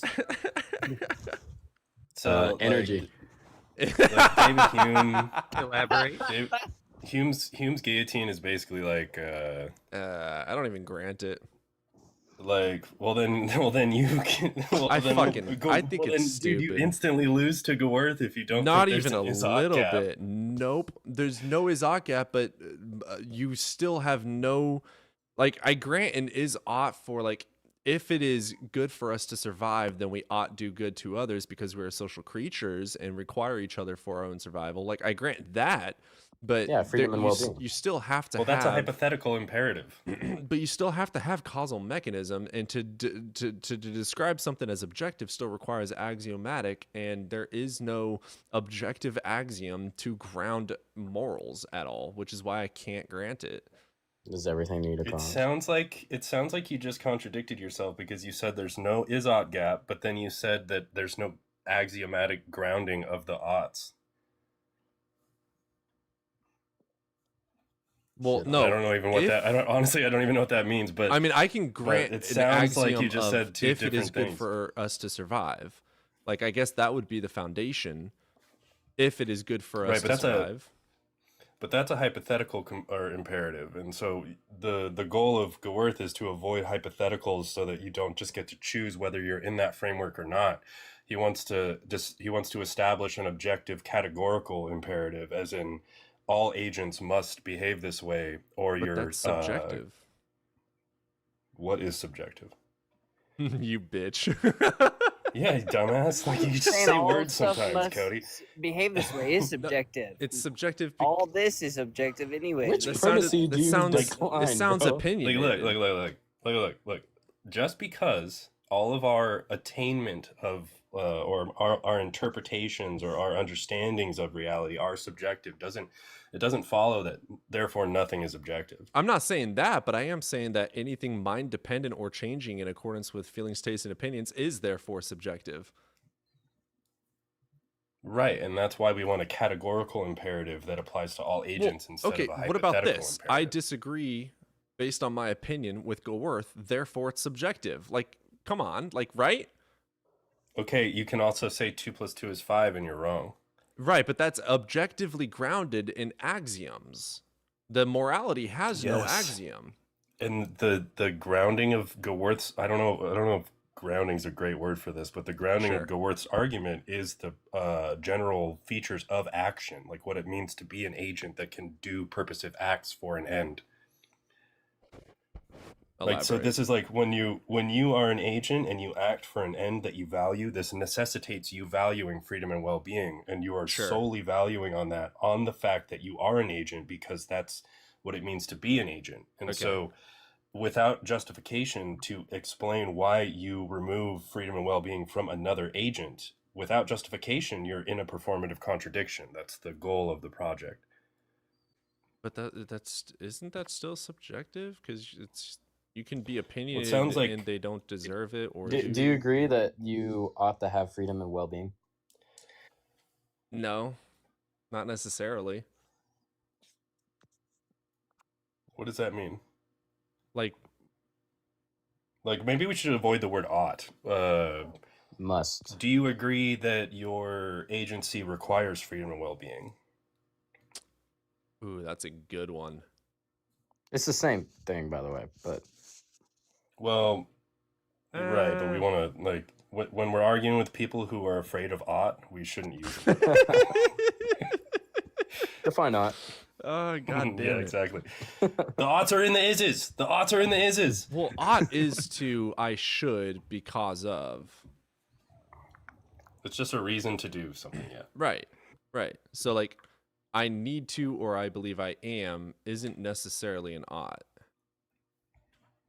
I can be an agent and not ought do good to someone. So, all right. If you are an agent, are you required to have freedom and well-being? I would say, oh, that gets semantical though, doesn't it? If I'm an agent, am I required?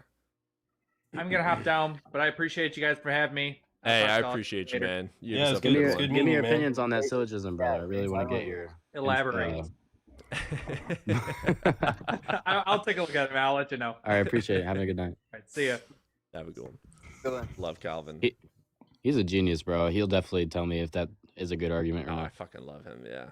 Oh, man. Ought. If I'm an agent, say that again. If I'm an agent, I am required to have freedom and well-being.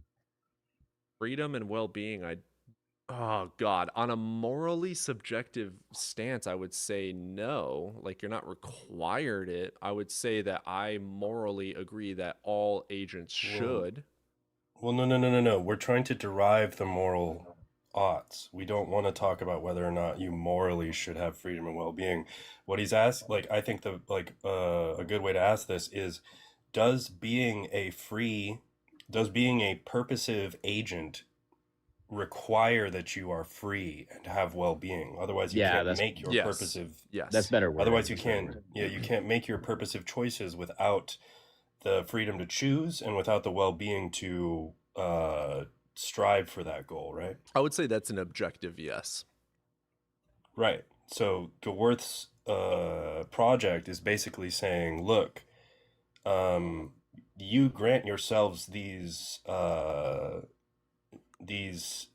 let's call them, what he calls them is necessary goods, right?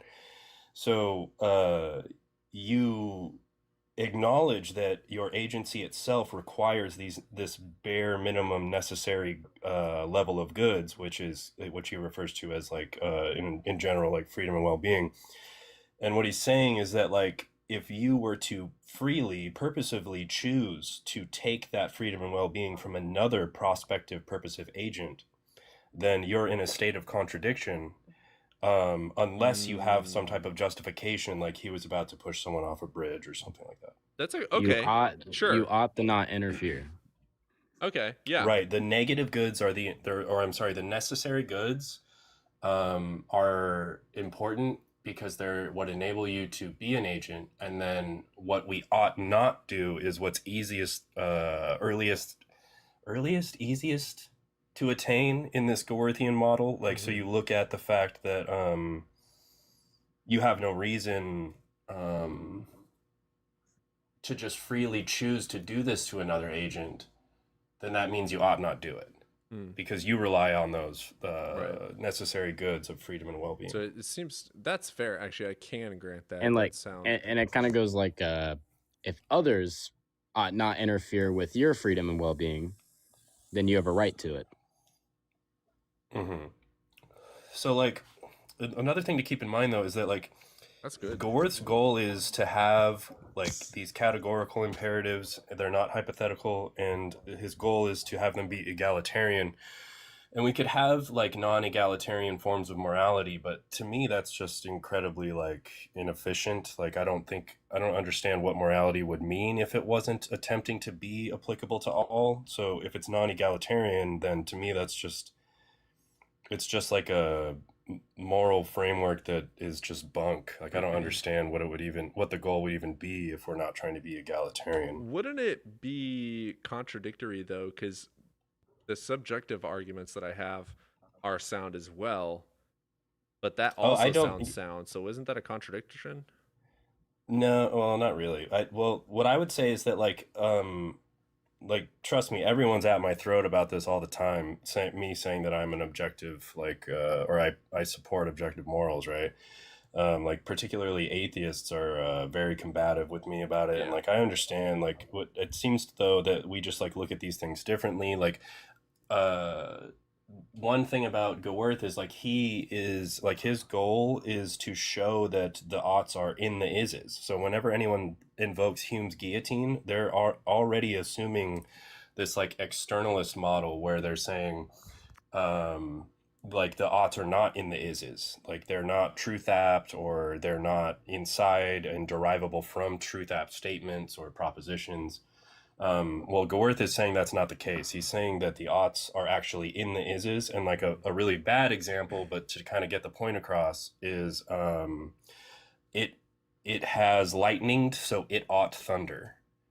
Sure. So, like, we know it's going to be the case that it's going to thunder. The sound waves are going to propagate or whatever, right? So that is a really bad example, but it's a way to show that, like, ought can just be put into the ises. Right. Yeah, that's valid. I like that. Okay, sure. See, but now I'm at a crossroads because I agree with that argument, but also I agree with the subjective. That's a contradiction. I think there are very good formulations or frameworks that are technically subjective morality. Like, I don't mind subjective morality. But it can't be both subjective and objective at the same time. Right, but because I'm a realist, because I think that there's at least one true moral proposition, that doesn't mean that I can't, like, coincide with people who disagree with me, and also, like, they can have decent frameworks as well. I say this would kind of hold to a baseline, right? Like, freedom, that's what I like about that's what I like freedom about and well-being. It kind of represents a baseline, and you can add different situations that would make it become a subjective, but there's always that objective baseline.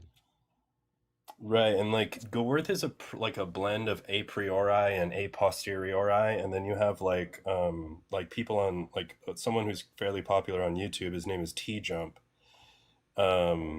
He talks about objective morality, and he kind of frames it around this, like, he focuses on consent, and so he says that things that are immoral are involuntary impositions on someone's will, right? So if they didn't consent to it, then it's immoral, right? And so what I find interesting is, like, a way to, like, try and, so Goworth is called a rational foundationalist. It's like a type of modified naturalism that is, like, it has a rational foundation, or a foundation inside of our rationality. And so because we can reflect on our actions, like, there are these a priori truths about what is moral and what's not. And then if we were to look at someone like T-Jump, who it's, like, all about how we evaluate whether or not that person consented to it. So this is a posteriori. I don't think the consent argument holds. I don't either. Well, because there can be a situation where someone consents to something, but it can be still morally incorrect. Like, I mean, I could see that, but so, like, I don't know if that really would... what I'm Is that, really yeah. what I was bringing up. Point, what it is really what that. I was bringing up was that, That's what like, we could happens. look at Goworth as, like, this, like, foundation, right? And then we could take someone else like T-Jump and say, like, look, this helps us proof the other side of like the post experience, like, what we know of that, whether or not that person consented. And so I see it as, like, this sandwich of, like, efficacy efficacious, whatever the fuck word I'm looking for.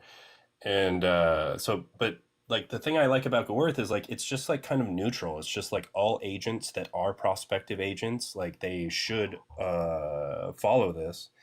And then you can couple it with any type of subjective standard on top. And so long as you don't violate the moral foundation that is the rational foundationalist Gaworth model, then like society would just be better overall. Like if you could have a capitalist society, a communist society, so long as they prioritize morals and the protection of these necessary goods for agents, freedom and well-being, then they would be better than what they are now. A communist society that doesn't affirm the principle of generic consistency is going to be worse than a communist society that does acknowledge the PGC. I always use this agency argument, like, and I use it like I use the analogy in unmovable block, right? That this objective truth is like an unmovable block, but you can stack as many subjective things on top of this block, but if you go all the way down to the bottom, there's still this objective truth. Right, you know the what foundation, the axiom. The foundation. Yeah, it's like the bedrock you can't dig under in Minecraft. Yeah. That would be an axiom, correct? Yeah. So you just created an axiom for it. Yeah. Right. That's kind of his goal. Is like there's a rational foundation to what it is to be an agent. That's and fair. If you don't respect what it requires, then you're performing a contradiction. I feel like that right there though is a problem because you don't have to respect it, and that makes it subjective. Yeah, I mean, that's why deontic logic doesn't respect the T axiom, because even if someone is obligated to do something, they might not actually do it. Yeah. Wouldn't that just make him morally incorrect then? Not necessarily. Subjectively, well, yes.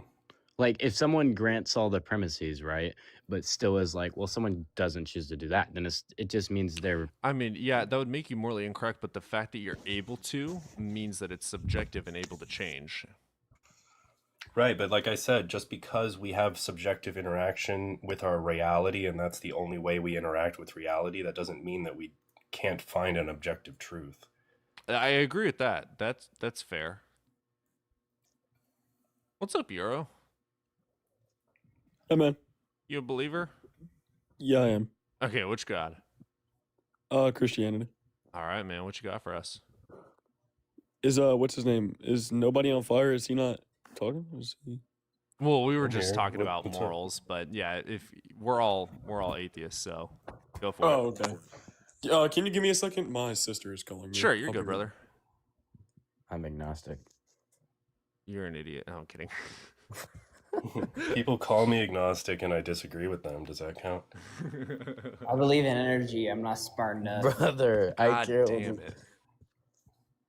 Wait, like you believe in a law of physics? Energies. Like, so do I, man. I don't know if that makes Yeah, it. energy can't be created or destroyed. All right, we're moving on. I mean, that doesn't make it God, though. Doesn't that just make you like a I realist didn't or believe something? it. I didn't say that it was a good God. I didn't say that was a God. You should believe in like wave functions then. Oh, son of a bitch. The wave function? You mean that thing that doesn't actually exist until I observe it? Sorry, quantum fluctuations. Same fucking thing, though. I mean, same argument for it. Like, Yeah. This is so stupid. Come back, theist. Come back. Is this your first one today? No. It's been I'm on 5.5 hours of streaming so far. Yeah. I was planning on going to bed once we were done with that conversation, but I want to have a theist argument. And he requested, so fuck it.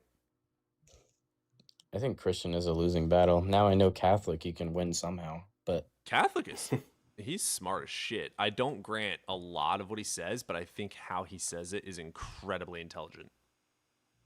I dude. do grant a lot of his stuff though. It's like actually this is pretty valid. But I don't, because you have to grant a presupposition to be able to grant the accuracies. Like he has accuracies molded around assumptions, and it's like the first part you're like, I don't know if I like that, and then he says like 17 things that are like, oh shit, that's really smart. So dude, I heard you had an interaction with Charsky. Who? Hegel fan, 2002. Oh my god.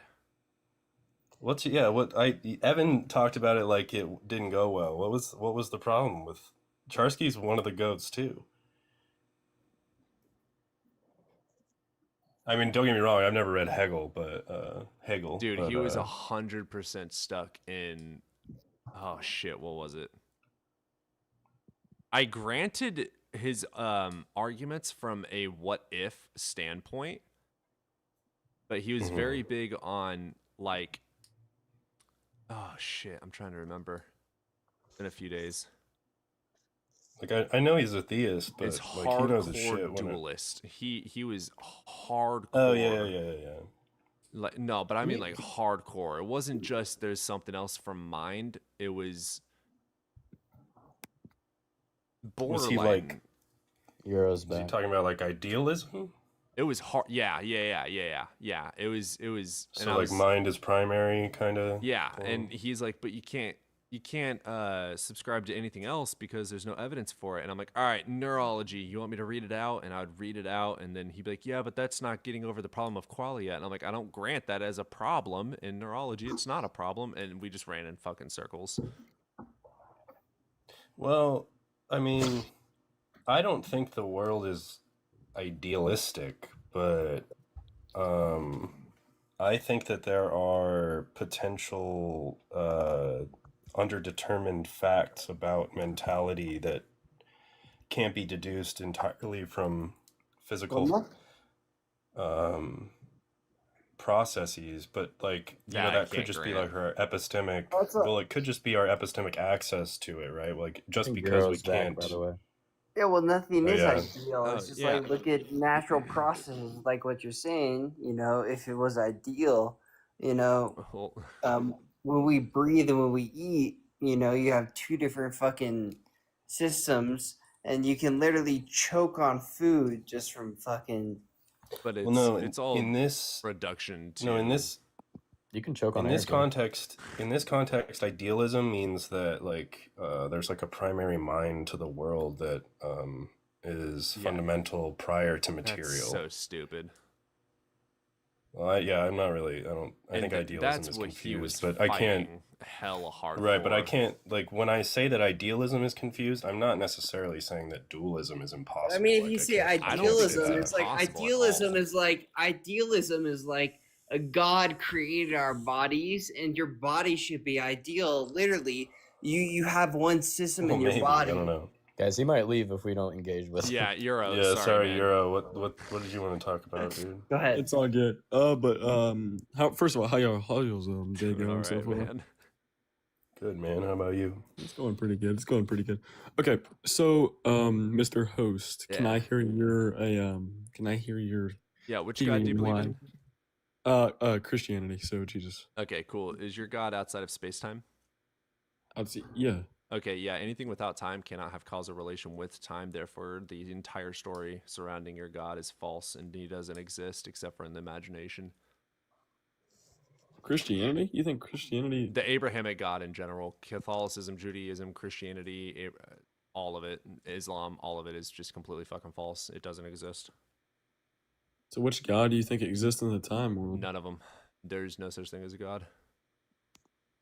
Then can I hear your theory on like why God does not exist? Right, yeah. Anything outside of time cannot have causal relation. So if the universe was created by something, or under the assumption that the universe was created, which the universe is time and space, it is not even possible. Energy cannot be created. Energy exists, therefore it's always existed.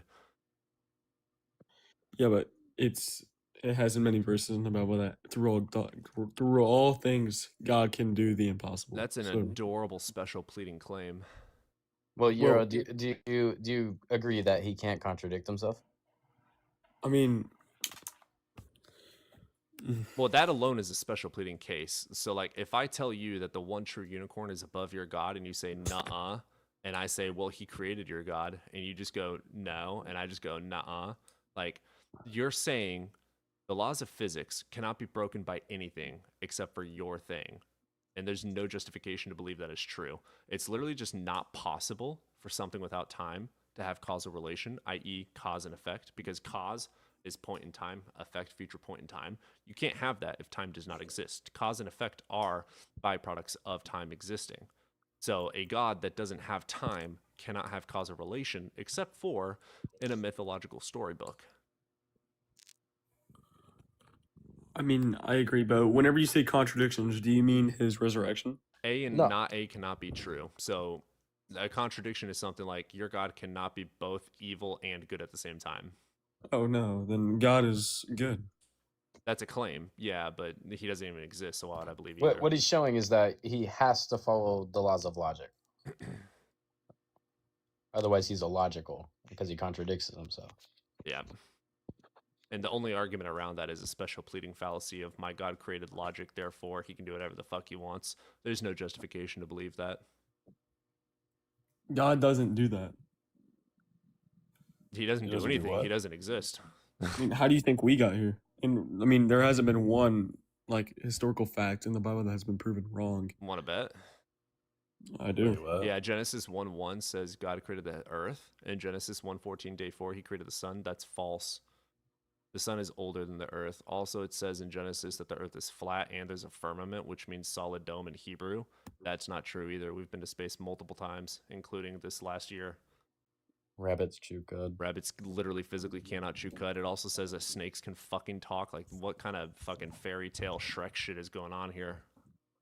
Genesis 1:01, it's like in the beginning God created the heavens and the earth. Yeah, it's false. It's saying on day 1 he created earth. On day 4 he created the sun. That is false. The earth exists because of the gravitational pull of the sun. The sun is older.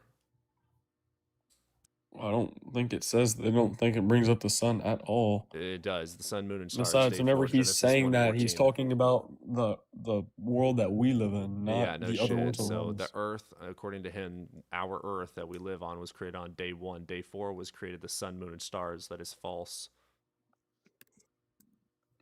I don't Here, think maybe- I don't think day 4 was the sun. Maybe it's conducive to ask, Euro, how old do you think the Earth is? I mean, No, I don't really know. I mean, if I had to guess, it'd probably be around like 4.5 billion. Oh, okay, cool. You're not a young Yeah, Earth. okay. Yeah, hell yeah, hell yeah, hell yeah. Okay, you're not a young Earth creationist. You got something Low going tier? for you.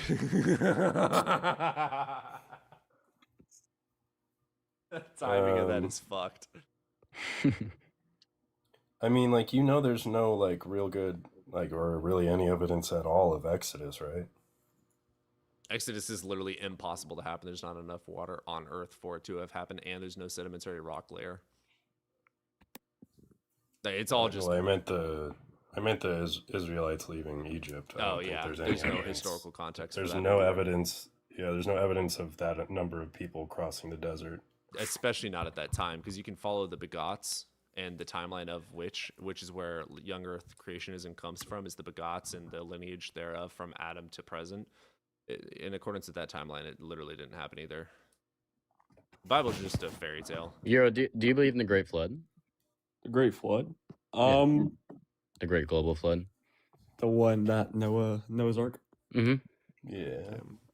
I'm gonna be honest, bro. I don't. If I'm gonna Good. be honest. Hell yeah. Do you believe a man lived inside the fucking belly of a whale for 30 days? No. Good I shit, feel good like shit, good shit. I feel like those are like fables. Well, pause.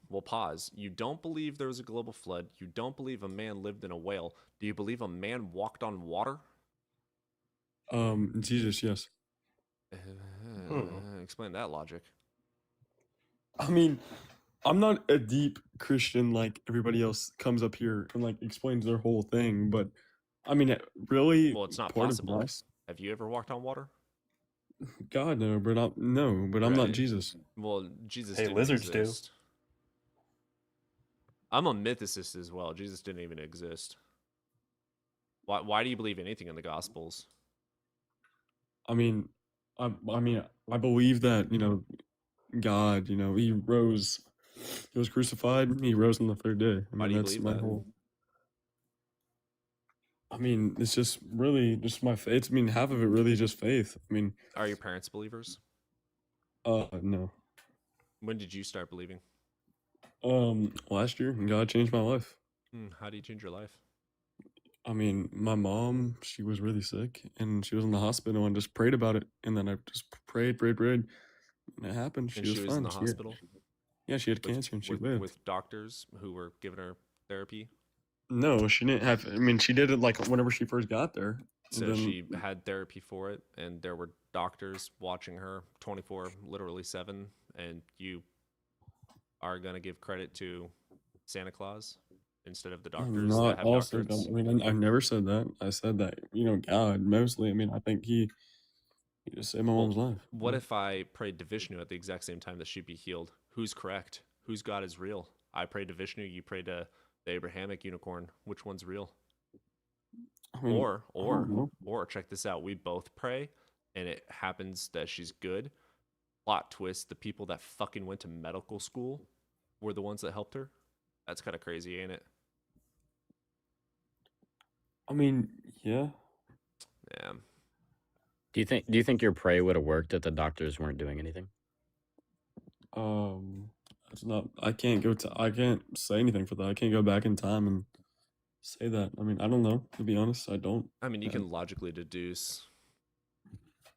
She was in a hospital with doctors and staff 24/7. How do you know she was in there 24/7? Was she in the hospital? Yes, you said doctors were with her 24/7. Yeah, they have cameras and beepers, and that doesn't mean they're with someone. It means if anything happens, she's hooked up, and they would know. If her heart rate drops so far, they know. It doesn't mean they're with someone. If you have a camera, Jesus fucking Christ. Well, yeah, you just need the adequate treatment. You don't need to know whether or not they were there for 24 hours. I'm not saying there was someone literally hovering over her bed watching her sleep and shower. She was being monitored. She was being monitored. Yeah. You can't shower in bed, Cody. That's gonna be a blunder. Low tier, slow boy. I do have a question. Do you believe in? Oh wait, there's sponge showers. God damn it, sponge bath. Oh, that's true. That is true. I'm a blunderer. To, the universe, what do you kind of hold to? Do you think there's a beginning? Do you think that it's like an eternal thing? Do I think there's a beginning of the universe? Yeah. I mean, that happened like 13.8 billion years ago. Ooh, Beast? A Christian with a brain? Hell yeah! Round of a fucking applause. What caused it?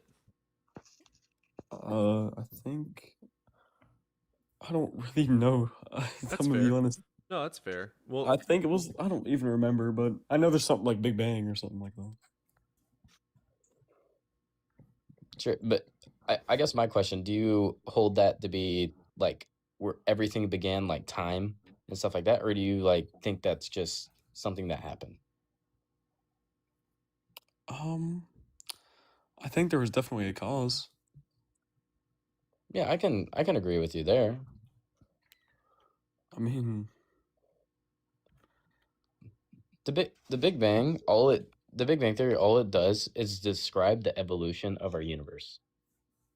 It doesn't really say how it occurred in a way. It kind of just describes where the evolution of it, right? It also doesn't state that there's a beginning of time at this point. So what happens whenever we die? Nothing. That tracks. Do you remember the first 13.8 billion years before you were born? No. Yeah, exactly. So we won't remember anything. You'll not exist. Your memories are in your brain, brother. When you die, your brain is going back into the ground.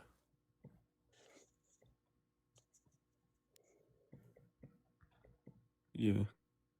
And I can hold to like reincarnation, and it doesn't mean like there's. I mean, yeah. Hold on. Reincarnation. What do you mean? I mean, it's more real than unicorns making the universe. I mean, do you mean like whenever you die, you go to like a whole different No. Or like, do you mean like whenever you die, you get reborn as a baby again? That's normally the general thing. There is another, you go to another universe type theory, but it's normally like you get reborn. Dependent on your karma. Right. That's Hinduism, which is Amen, older than sister. Christianity, by the way. The greatest religion ever made. Hinduism? Oh, yeah. Last I checked, Hinduism doesn't require blood sacrifice and slaughtering children. Bible! Sorry, I had something in my throat.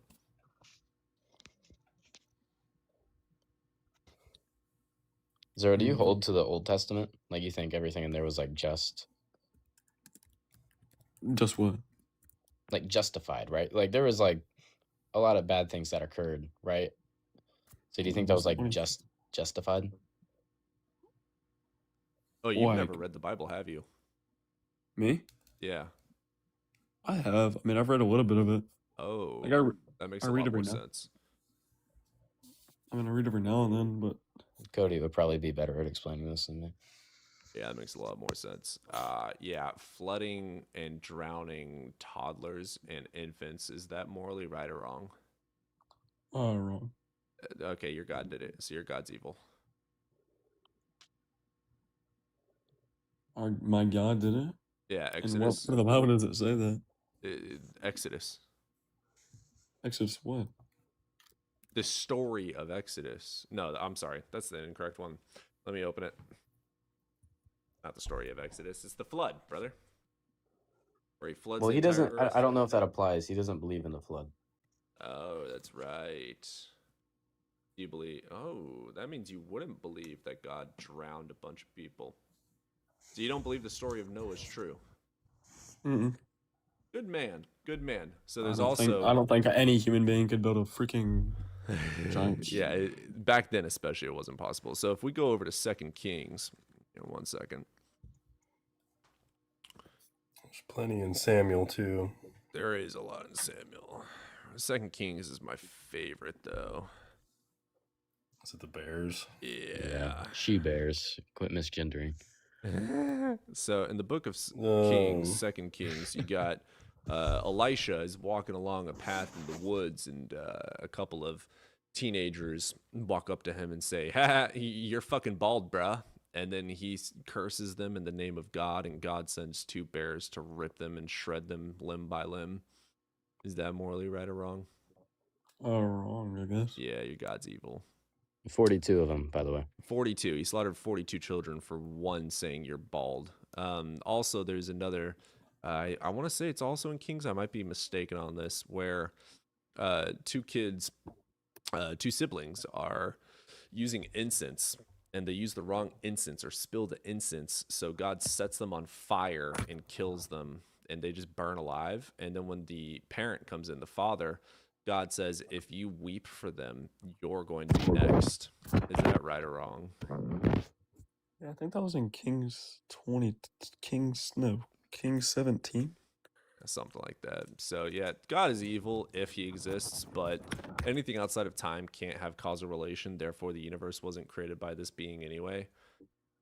Jesus didn't even exist. Like, the Gospels are the only fucking records in all of history that have anything to do with a man named Yeshua HaMashiach, and Josephus, Tacitus, and Pliny the Younger, who are supposed historians, who were supposed contemporary witnesses, never met him. They also barely wrote about him, and Josephus wrote about Hercules, and Hercules doesn't fucking exist, so there's 0 contemporary witnesses to Jesus. The Gospels are completely anonymous. The names Matthew, Mark, Luke, and John were added in the 2nd century by a church father by the name of Irenaeus. It's just all made up stuff from Bronze Age mythology. Jesus also is not the first god in some mythology to be born of a virgin, resurrect, turn water to wine, walk on water, etc., etc. Dionysus, the Greek god of wine, he turned water to wine first. It's just a bunch of fables copy and pasted. Also, do you believe Yahweh is God, like your God? Yahweh? Yeah. It's technically God, isn't it? Yeah, Yahweh is just... Yeah, so Yahweh was stolen from another pantheon. Yahweh is also the god of war when it comes to older pantheons. Like, it's just, the Bible is just a fabrication of multiple other mythologies, and it's just all bullshit. Yeah. But I guess y'all are technically right. I mean, I have been losing my faith. Well, so like, you're a smart guy. There's nothing wrong, brother, with believing in things. For instance, I practice witchcraft, okay, but I'm an atheist, so I do it based in psychology. So like, there's nothing wrong with having ritualistic practices or beliefs in certain things that may be deemed weird by people. But for me, believing in things that are true is most important. So if something isn't true or justified true, I don't have a good reason to believe in it, you know? Like, I want souls to exist. I want reincarnation to be real. I want ghosts to be real, but there's no reason to believe in them because there's no evidence for them, you know? Mm-hmm. And if you do want to believe, I'm perfectly okay with that. Just don't do Christianity or Islam or Catholic, right? It's a very brutal religion, right? Do something that is peaceful. Like Hinduism is extremely peaceful. Hinduism's amazing. What even is brother. that? It's based on karma, right? So there's like levels, right? Let's say it's more complex than this, but let's just say you're at level 1 and you want to get to level 2. How you get to level 2 is you be nice to everyone throughout your entire life, live a good life, and you will reincarnate at a higher social class, as maybe better genetics, like basically an overall better life. And eventually you'll reach what they would deem as heaven. Yeah, isn't that like in India? Yeah. Isn't Buddhism? No, Buddhism is reincarnation, right? Well, they both have ideas about it. Both are very peaceful. Yeah, they're derived from philosophies.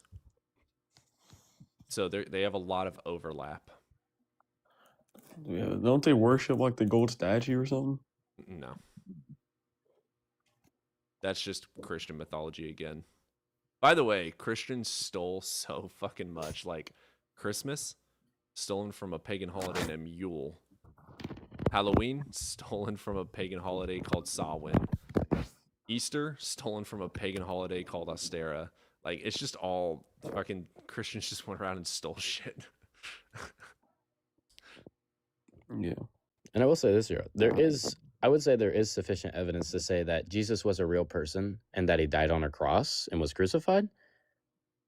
But I don't think that equals God, right? Yeah. So that's how I feel about it. Yeah. Yeah, I don't even believe that, but believing Jesus existed as a human, so what? I also believe that Socrates existed as a human and that Obama exists as a human. Like, okay. Therefore, God. Yeah, Obama exists. God is real. There's definitely peaceful gods. So if you want to follow God, definitely just not Christianity. It's a very brutal religion. Yeah, especially if you have any respect for women, people, children, yourself. Yeah. It's just basically a cosmological argument.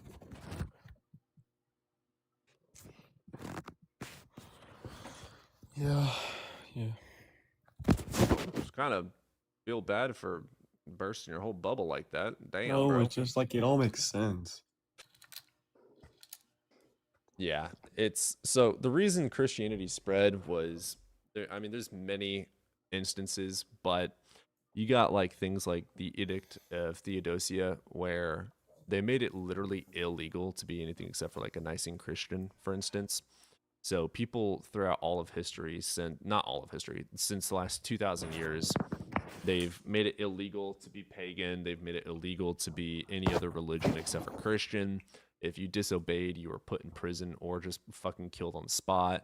You have multiple crusades, 9 of which were specifically Christian related, and they just fucking slaughtered people for the name of Christianity. Like, the reason it's a popular religion here in the West is 100% sword, power, and a lot of fucking blood.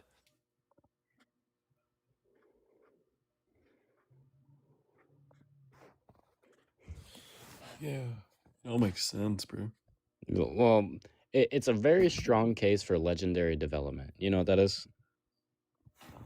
What? A legendary development? It's basically saying like a story started out as like a foundation, as like a normal story, but through time it became more and more exaggerated and more far-stretched, like a reach, right? That's kind of what people. That's what I think the Bible. I think it was much more simple than what it was. Yeah.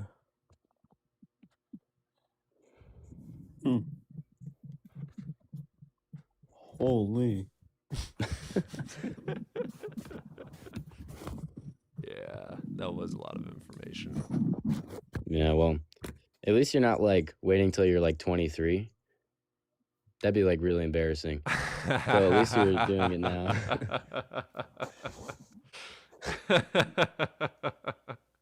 Was that a dick move? That's awesome. That's funny as fuck. Hey, the second I deconstructed, I got a fucking platform to deconstruct others, though.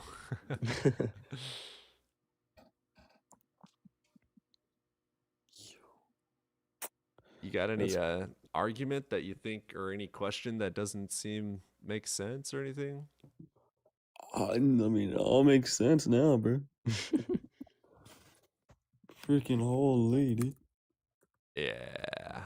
It goes for all gods, by the way, too. A lot of which. It's very few that, like, honestly, I know we keep saying Hinduism, but that's like a not very contradictory god. Like, a lot of this stuff kind of makes sense. And then Hinduism is also like majorly philosophy. Like they do have a dogma, but Hinduism is not a dogma, if that makes sense. So what about all the other universes? Because this one was created like almost 14 billion years ago. So I mean, what about all the other ones? What? Like, isn't there not like thousands of other universes out there? Oh, you're referring to galaxies. Oh no, yeah, my bad. Okay. I am. Yeah, there's galaxies. Yeah, and there's most plausibly life as well. We've also found evidence this last year of ancient civilization, not civilization, but we found these things called leopard spots, and leopard spots. Yeah, it's signs of not microscopic, simple life at minimum on other planets. Single cell. Yeah, single cell. So like when we talk about life out in the universe, that doesn't entail other humans. Like we are on Earth. We evolved to be the way that we are. So y'all think like aliens are real in space? Like just not. Oh yeah, for sure. There's like mathematically it has to be. Like well, it has to be as a stretch, but it is extremely probable. Extremely. And when I'm using these terminologies, I'm gonna say plausible, because the probability is not only extremely high, but we have evidence of life on our planet. We have evidence of potential planets that can support life. Like all the evidence justifies that there is more likely than not life. Like it would be very surprising. I would be flabbergasted if there wasn't life on other planets. Y'all think they like what? Like, do you think like they look like what everybody describes them as? No, because if you take it back to like an atomic level, right? Everything in the universe is kind of based off the same particles. If there was another, I don't know, for some reason, if there was another galaxy that had a different particle compound, then yes, life would look totally different than what it is here. But y'all think there's like other people, like not people, but like other? It's possible. Like, oh my god, it's so crazy. Well, think about our planet, brother. How many species of animals there are, including us? Like, to say that the only other life is going to be human-like communicating creatures is just kind of nonsensical. There's more germs than there are people, and then there's also more other animals than there are people as well. So If there's life, it's more probable to be something like a cell, a germ, a virus, maybe a simple creature like maybe a rat or something. I don't know, something of the sorts. Well, just to, like, it took probably around for humans to emerge. It in ideal conditions, it took 200 million years, and on a cosmic level, that is not a long time at all, right? So like, that's why they say it's kind of bound to happen. Yeah. There probably are other creatures even more intelligent than us, for sure. That's a possibility. Oh, man, that's crazy, bro. We're But- gonna be moving like the Galactic Empire. I mean, not necessarily, but yeah, it's That's probable. Now there is a theory called early bird. I don't know if you've ever heard of that. I haven't. You ever heard of that? No. Really? It's basically saying that life is probable, but the universe is going to be extremely old, almost infinite, which we have no idea if it's infinite or not, but almost infinite. And it's basically saying that our life emerged at a very fast pace. Because 14 billion years could be minuscule compared to how long the universe can actually last.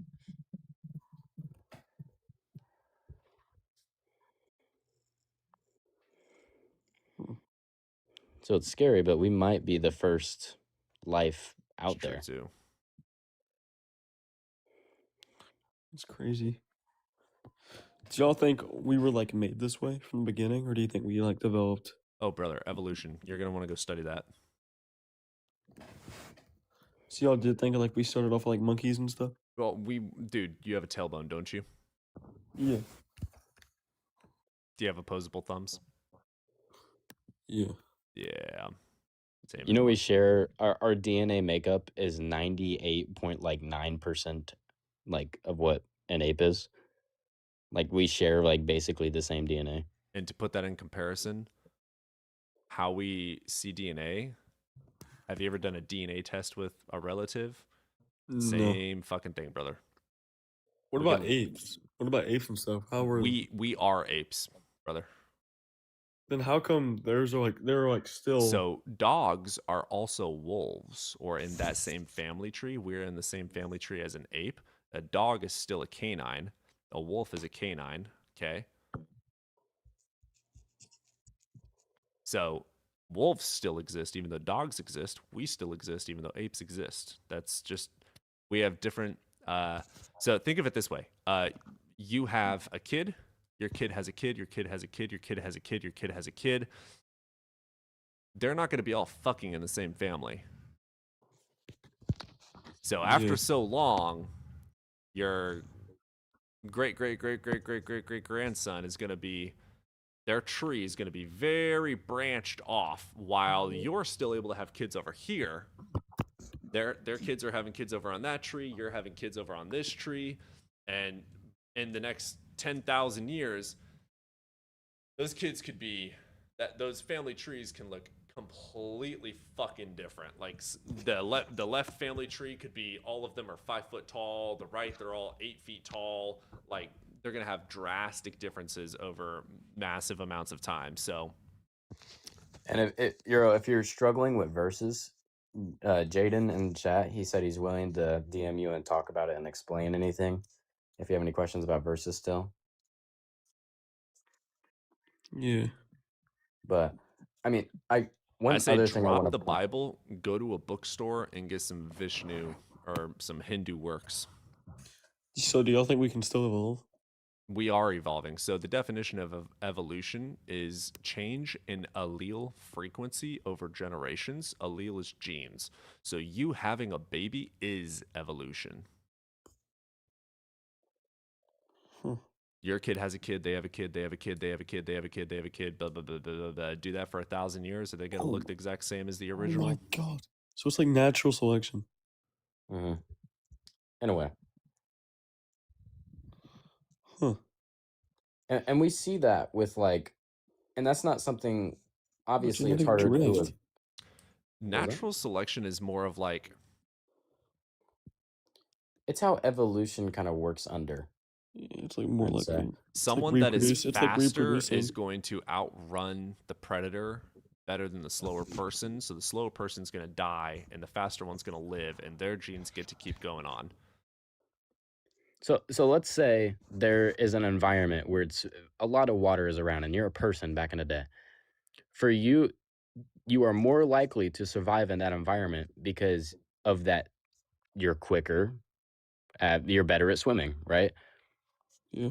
So the whole idea is that through this process of the more capable surviving and the less capable not surviving is how we came to be so advanced and complex. Huh. Yeah, and yeah. There's some cool shit, dude. The coolest thing in this world is the universe.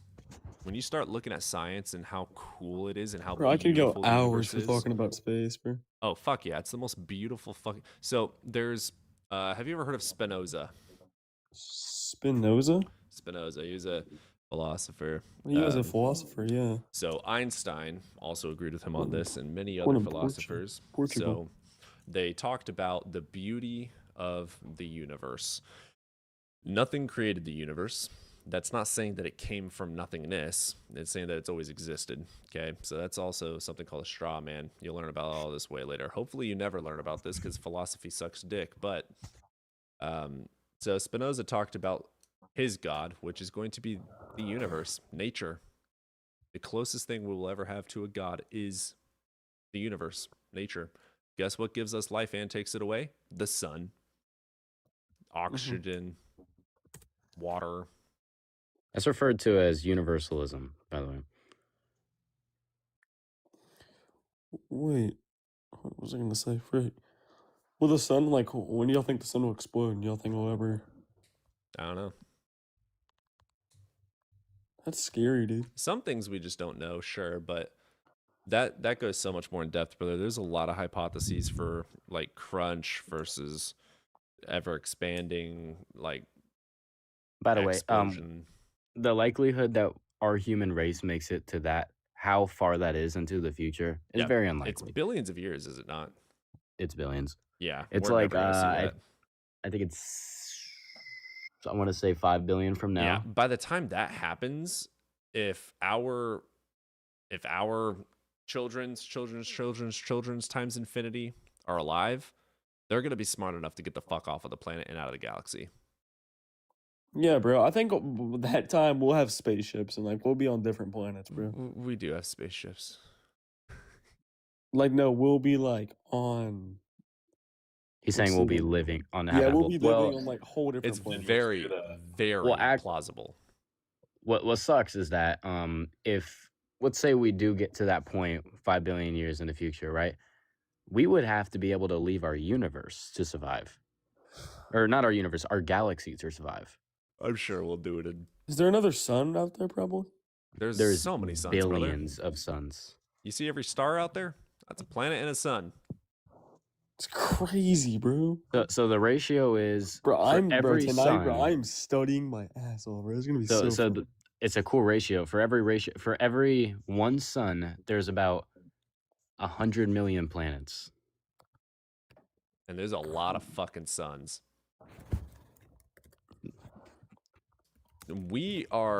So think of humans as a quantum particle in comparison to the cosmos of planets and suns. We are literally fucking nothing. We're not even specks of dust. We're so minute, we're not even a speck of dust. Also, the universe is... There's like trillions of galaxies. Trillions. Yes. Yeah, literally. Holy, bro. This is insane, bro. Yep, and then you'll go down to absurdism, and we'll see you then. So there are more stars in the sky than grains of sand on our Earth. There's a lot of sand. I don't know if you've tried ever counting each grain. Yeah. Also, Jay gave you a follow, so if you have any questions, just follow him back and he'll let you. I followed you, bro. Holy, I followed everyone. Insane. Yeah, just don't follow too close. I don't like being stalked out in public. No, bro, this is crazy. Too late. Ooh. This is insane, bro. You think that's insane? Bro, Let's get him into some Fucking double slit experiment. There's also I think one of the coolest things is eternal universe models. I'm gonna humble my pastor, bro. So yeah, it's there's impossible. A lot of psychology that goes into that, brother. I can almost promise you he will not grant anything you say. There's something called cognitive dissonance where he is completely mentally incapable of hearing any truth.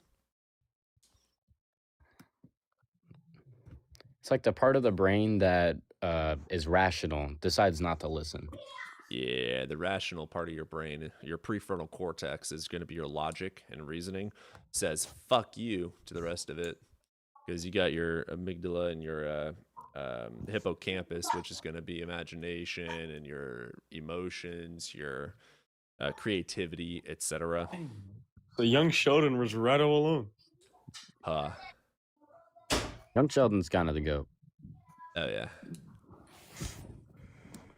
Kind of looked like young Sheldon a bit. Amen, sister. I mean, there's so many theories for our universe. Like, I think the coolest, in my opinion, that I'm most well versed on, is universe models, like eternal, Big Crunch, stuff like that. How stuff about time.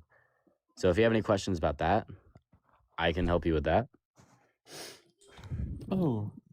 Or maybe from a philosophy standpoint, I can help you from that. Don't study philosophy. It really is a pain in the ass. It's so fucked.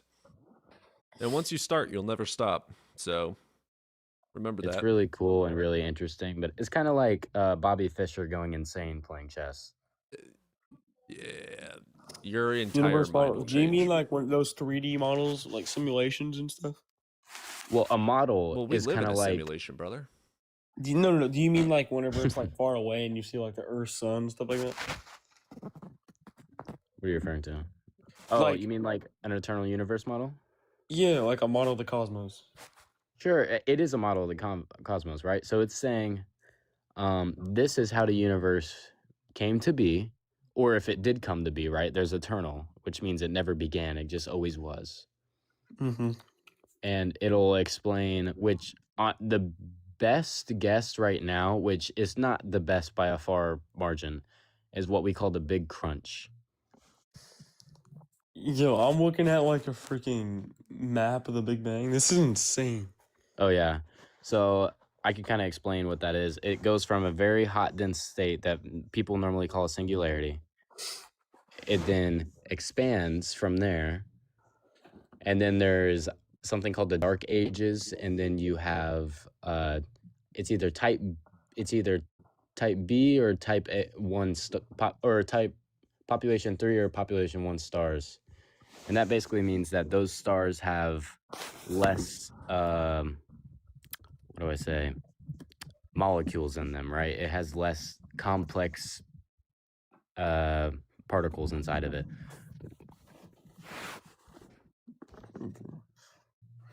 So how do we know that the Earth is like 4.5 billion years old if we like never even like if we weren't there? Radiometric dating.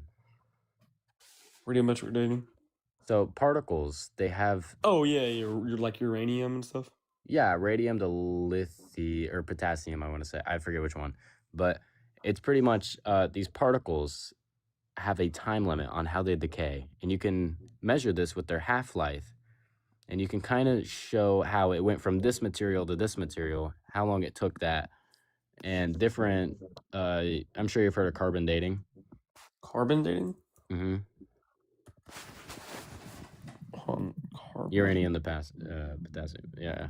It's basically showing, so uranium to potassium is like what we use to measure billions of years.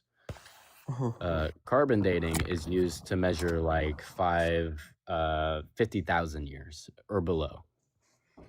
Mm-hmm. And then there's all in between. So we know the exact age of the Earth. Yeah. That's crazy. Bro, holy, this is insane. It's really cool. So what's out of the universe? Like what's outside of it? Yeah. So we have something called we're limited to the observable universe, which means it's how far we can look out into the universe. Actually, fun fact, by the way, the farther you look out into the universe, the farther you see in the past. So this is the Big Bang expansion. The inflation. Quantum fluncation. What is the Dark Ages? The Dark Ages is pretty much where the universe was too hot to do anything. So it had to wait for the universe to cool down before it started creating. Afterglow light patterns? You said what? Afterglow light patterns. Is that redshift? I don't know, bro. This is just getting me like so interested, bro. It's really cool. No, bro, this is actually like sick. Holy.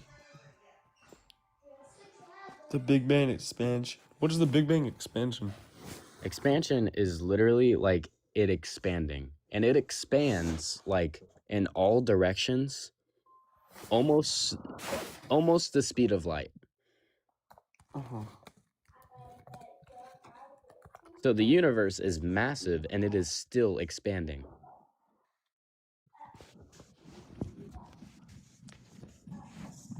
Holy. And actually, when it expands, it creates something called dark energy. Dark energy? Or anti-energy. I forget which one. What is dark matter? Dark matter is basically matter. It has the equal amount of mass, but its charges are the opposite.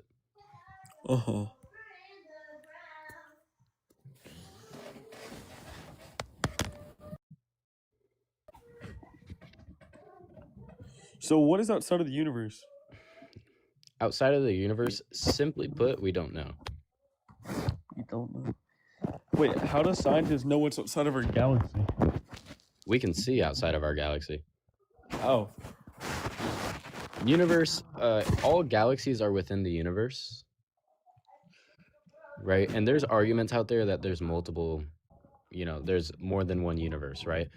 But from what we know is that there are literally billions of galaxies out there. It's crazy. But how do we see out of it? Like, how do we... The Hubble telescope is one of the things that we use. By the way, you're muted, Evidence, if you're talking. I was making so many fucking jokes, god damn it. Dark energy is what Darth Maul used. Dark matter is what made lightsabers. This is false, by the way. This guy doesn't even know his lightsaber lore. Oof, that is true. The Hubble crystal telescope. core. The Hubble telescope, Edwin Hubble. Oh. Hubble telescope is also how we know one awesome reason that we know how the Earth formed as well. Oh, we can I've seen this other before. planets' I've seen formations. this. Holy fucking shit. Alright. I can't even explain to you. Oh my god, I was just in 2 different time frames. I'm sorry. Yo, do you want to hear a cool fact about space? No, you guys... No. Alright, this shit's... I'm gonna mute Dylan real quick. This guy's annoying. Did you... No.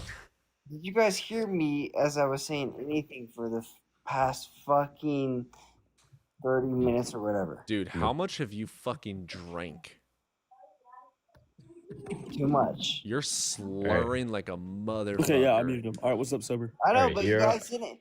You're Dylan. One second. No. Here's some really weird shit. I might have to mute you, bro. You can mute me if you need to. Dylan, you're like drunk out of your mind. Dylan, dude. you're fucking wasted, bro. I know. I've been trying to talk, and it's like nobody has heard anything. You've been so drunk you didn't even know you were muted? One sec here. No. I was unmuting, but it was like I was in 2 different conversations. It was like and I was in a conversation where Cody, you were talking about. You sound Christian right now. No, it's not even. Dude, I'm not that shit. All right. That's funny. All right, so Euro, a cool fact. He wasn't even up on the panel.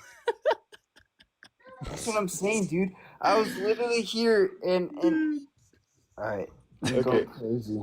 A really cool fact is space is so unimaginably big that light, which is unbelievably fast, like I can get an exact for you, but it's called it's how fast light travels.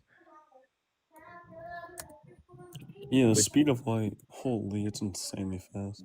Did you search it up? It's crazy. No, my mom took the Chromebook. She thought you had to.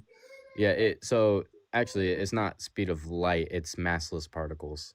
But anyway, particles? Yeah, they say speed of light, but it's really just any particle that's massless can move the speed of light. Yeah, anything that has mass cannot go that fast. But anyway, universe is so incredibly big that the Andromeda galaxy, which is the closest galaxy to us, is 2.5 million light years away. Gross. So, do you know what that means? It's like, I'm guessing it takes light like a certain amount of time to get there. Exactly. So when we're looking at Andromeda right now, we're seeing Andromeda from 2.5 million years in the past. So how long would it take us to get there from like right now as we? Impossible. It would take us. We would need to move at the speed of light, but let's say we can move as close as we can with our basic like flight materials that we have to the. We can't. Completely impossible. But let's say, as of now, I'm not saying it's not possible, but try that again, Jern. But let's use our closest other star to us. It's 4 light years away. Yeah, is the closest star. If we can move right below the speed of light, which is still unbelievably fast. Did I say Andromeda wrong? Oh, I did say it wrong. Dude, I'm an R word. All right. Fuck. Now I feel stupid. I have a speech impediment. As we're teaching someone about science. Well, nobody's a bully because I have a speech impediment. I'll judge you. So basically, if we were going right below the speed of light, it would still take us like 4.2 years to like get all the way there. 4.2 years? Going right below the speed of light. God. Is everyone sobered up yet? I know. I am. That's crazy. Yes, ma'am. Do you get it this time? Golly. All right. I think it's time to. We'll let you go, Euro. I appreciate you requesting up. We're gonna go ahead and end the stream. Nah, bro, I'm gonna freaking tell my whole family. Okay, so here's the deal. You got to be careful with that shit. So, like, for instance, my entire family is still Christian. I just don't fucking talk to them about it. It's kind of like don't bring politics up at Thanksgiving. Yeah. Nothing's gonna change their mind.